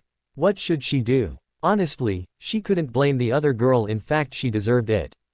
Coming to that conclusion, Hermione closed her eyes and awaited the assault from the other witch. After a minute when it still didn't come, she hesitantly opened her eyes to see Harry holding the enraged Ginny. The red-haired girl fought futilely in his strong arms for several more seconds before throwing him an angry look. "Let me go, Harry," she yelled. "I can't," the older boy replied, "not if you're going to attack Hermione." "But she deserves it. She tore us apart, Harry, don't you see?" she exclaimed with tear-filled eyes. Harry gave her a somber look and lightly shook his head. "No, Gin, she didn't. It's not Hermione's fault that we didn't work.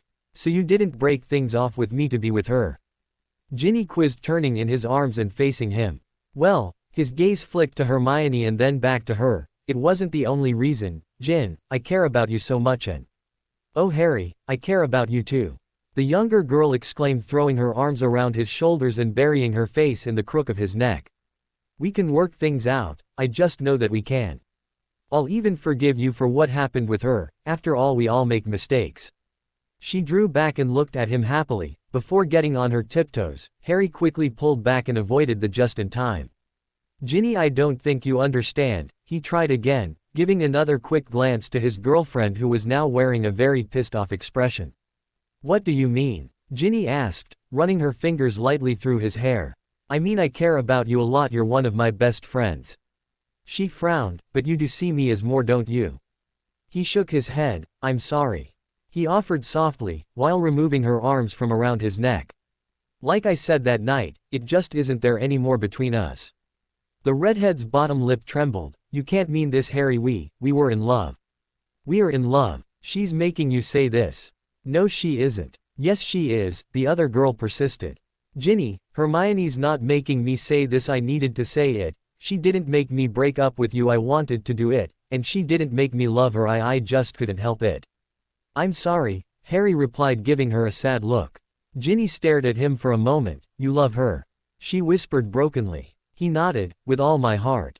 Hermione jumped at the loud crack that echoed throughout the room as Ginny's hand connected with Harry's face.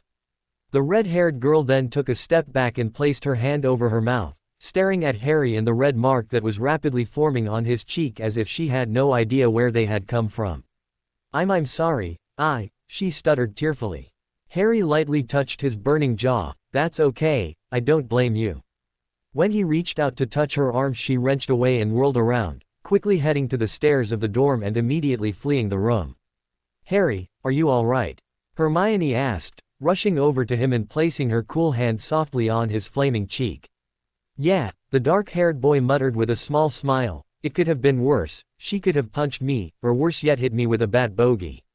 Hermione chuckled despite herself. "Harry, this is no time for jokes. Ginny knows, which means soon everyone will."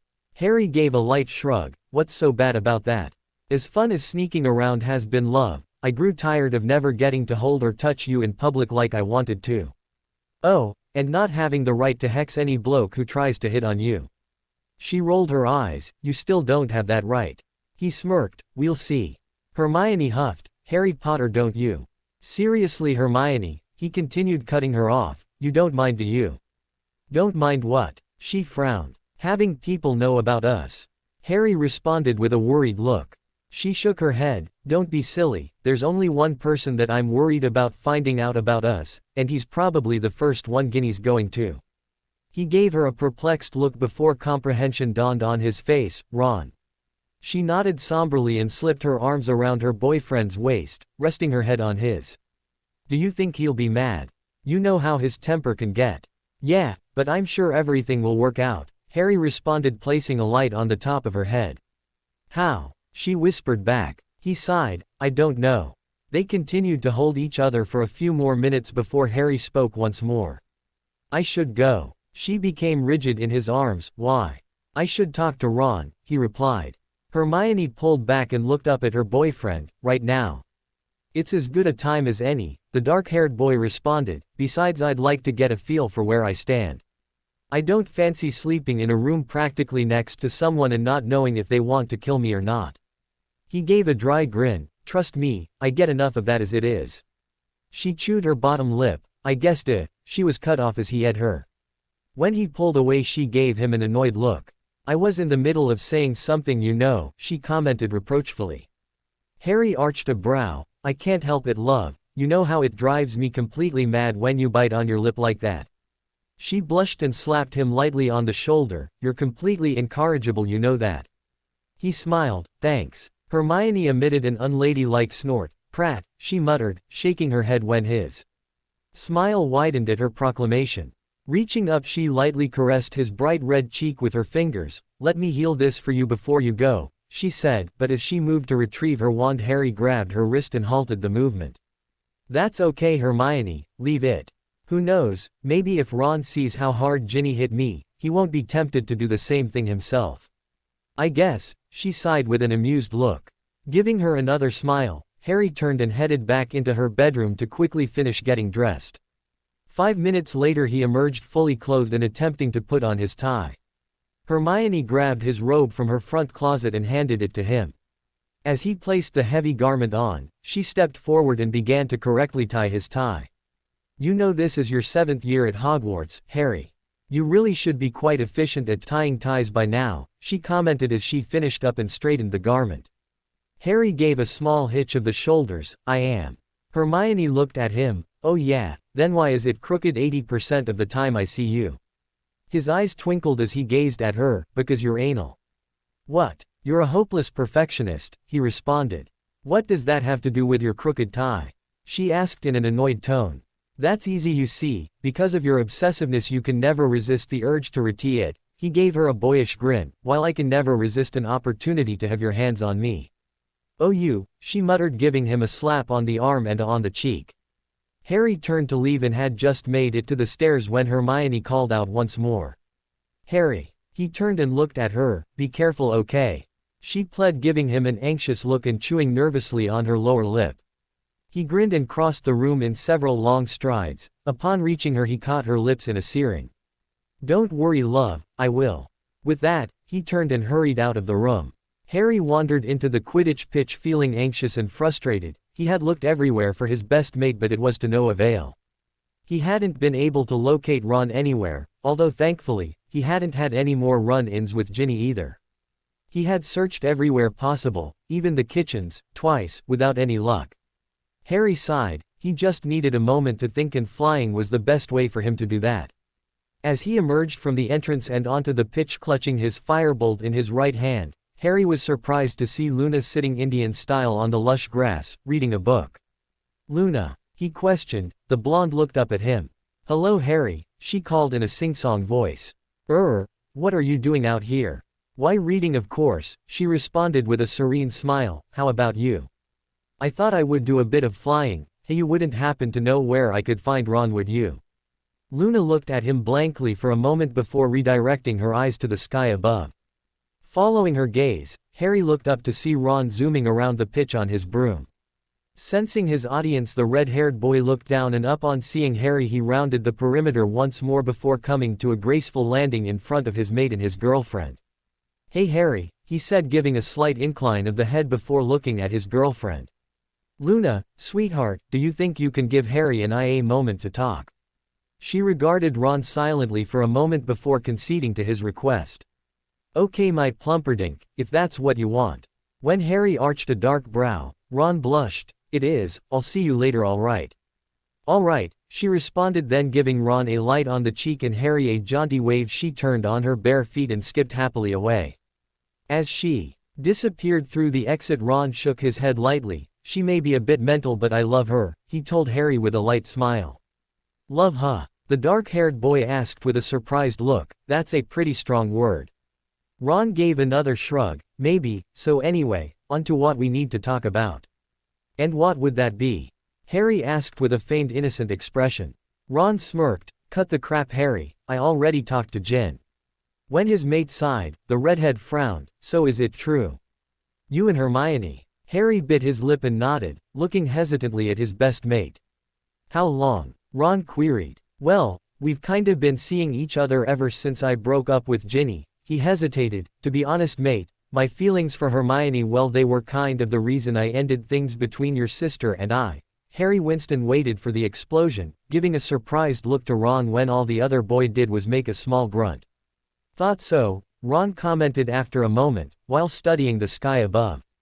What? Harry exclaimed. The other boy gave him an annoyed look. Hey, I may be a bit slow on the upkeep at times, but I'm not completely daft. I think it's slow on the uptake, Ron, Harry commented with a small smile, realizing that his mate wasn't mad at him. Ron gave another grunt. See, you sound like her already, he commented, rolling his eyes. The dark-haired boy chuckled. I guess. Seriously, Harry, I'm not a complete cabbage. You guys spend most of your time studying alone together in her dorm. Then there's the fact that you almost gave poor Zach a concussion for asking Hermione out, and she almost gave my sister a premature bald spot for trying to snog you. And I'm not even going to go into her choice of passwords, he finished with a smirk. I caught all that, did you? Ron rolled his eyes. Harry chuckled and then frowned. Wait. What do you mean her choice of passwords? Didn't I say I wasn't going to go into it? Ron rolled his eyes again, when his mate gave him a blank look. Come on, Harry, I thought I was supposed to be the slow one. Hello. They all relate to you. Harry frowned. No, they don't. Of course they do. Quidditch your favorite sport. Chocolate frog your favorite sweet. Cat's that stupid music thing that her mum took you guys to. Storm. How does a storm relate to me? Harry interrupted. Ron scoffed and pointed to the lightning bolt-shaped scar on the other boy's head. Oh, Ron responded with another smirk. And though I don't know what it is, I'm sure the frame one has a relation to you also, the redhead stated, before giving a knowing grin when the dark-haired boy blushed. Harry shook his head. Wow, maybe you're not as obtuse as we thought. You're damn right, I'm not, Ron stated with a perfunctory nod before giving his mate a sidelong glance. What's that mean anyway? When Harry laughed, he scowled. What? I can't help it that you're using Hermione-sized words. Actually, it's only a 6-letter word, Ron, the other boy replied cheekily. His mate glowered. Just tell me what it means. It means you're not as slow as we thought, Harry responded. About time you realized that, Ron said, then punched his mate in the arm when he sniggered. After he had calmed somewhat, Harry gave his friend a curious look. Wait, what about the spider thing? I mean, you totally freaked out. Why do that if you already knew it was a ploy? Well, I was just trying to take some of the heat off you, mate. That's just the type of bloke I am, the redhead answered, blushing. When Harry smirked, he blushed more before emitting a sigh. Okay, so I hadn't really picked up on it at that point, he admitted sheepishly. Luna kind of clued me in the next day when I explained to her why I was limping. When Harry laughed, he gave his mate a disgruntled look. What? Look, you know how I feel about spiders. Why did she have to say it was a bloody spider anyway? He finished in a grumble, giving Harry another hard punch in the arm when he laughed harder. After his laughter subsided, Harry gave Ron a serious look. So, are we, okay? The redhead sighed and fidgeted with his broom. I don't know, I guess. I admit though, I am a little peeved that you guys didn't come to me. But as long as you two didn't start fooling around until after you and my sister actually broke up, I guess it's no harm no foul, he finished with a shrug, completely missing the strangled expression that briefly appeared on his mate's face. So, did my sister give you that? Ron asked after a moment of silence, motioning to the bruise rapidly forming on Harry's cheek. The other boy nodded. Well, I guess that means I don't have to punch you, so I guess we're all right. Harry chuckled and took Ron's outstretched hand, giving it a firm shake. Good to know, he commented with a wry grin. Anyway, Ron continued tentatively, Ginny says that when she came in it looked like you and Hermione had just done the deed, if you know what I mean. Harry blushed. Well, Ron looked at him with a pole-axed expression. You've got to be bloody kidding me. It took me 3 months to get the quaffle and you've already caught the snitch.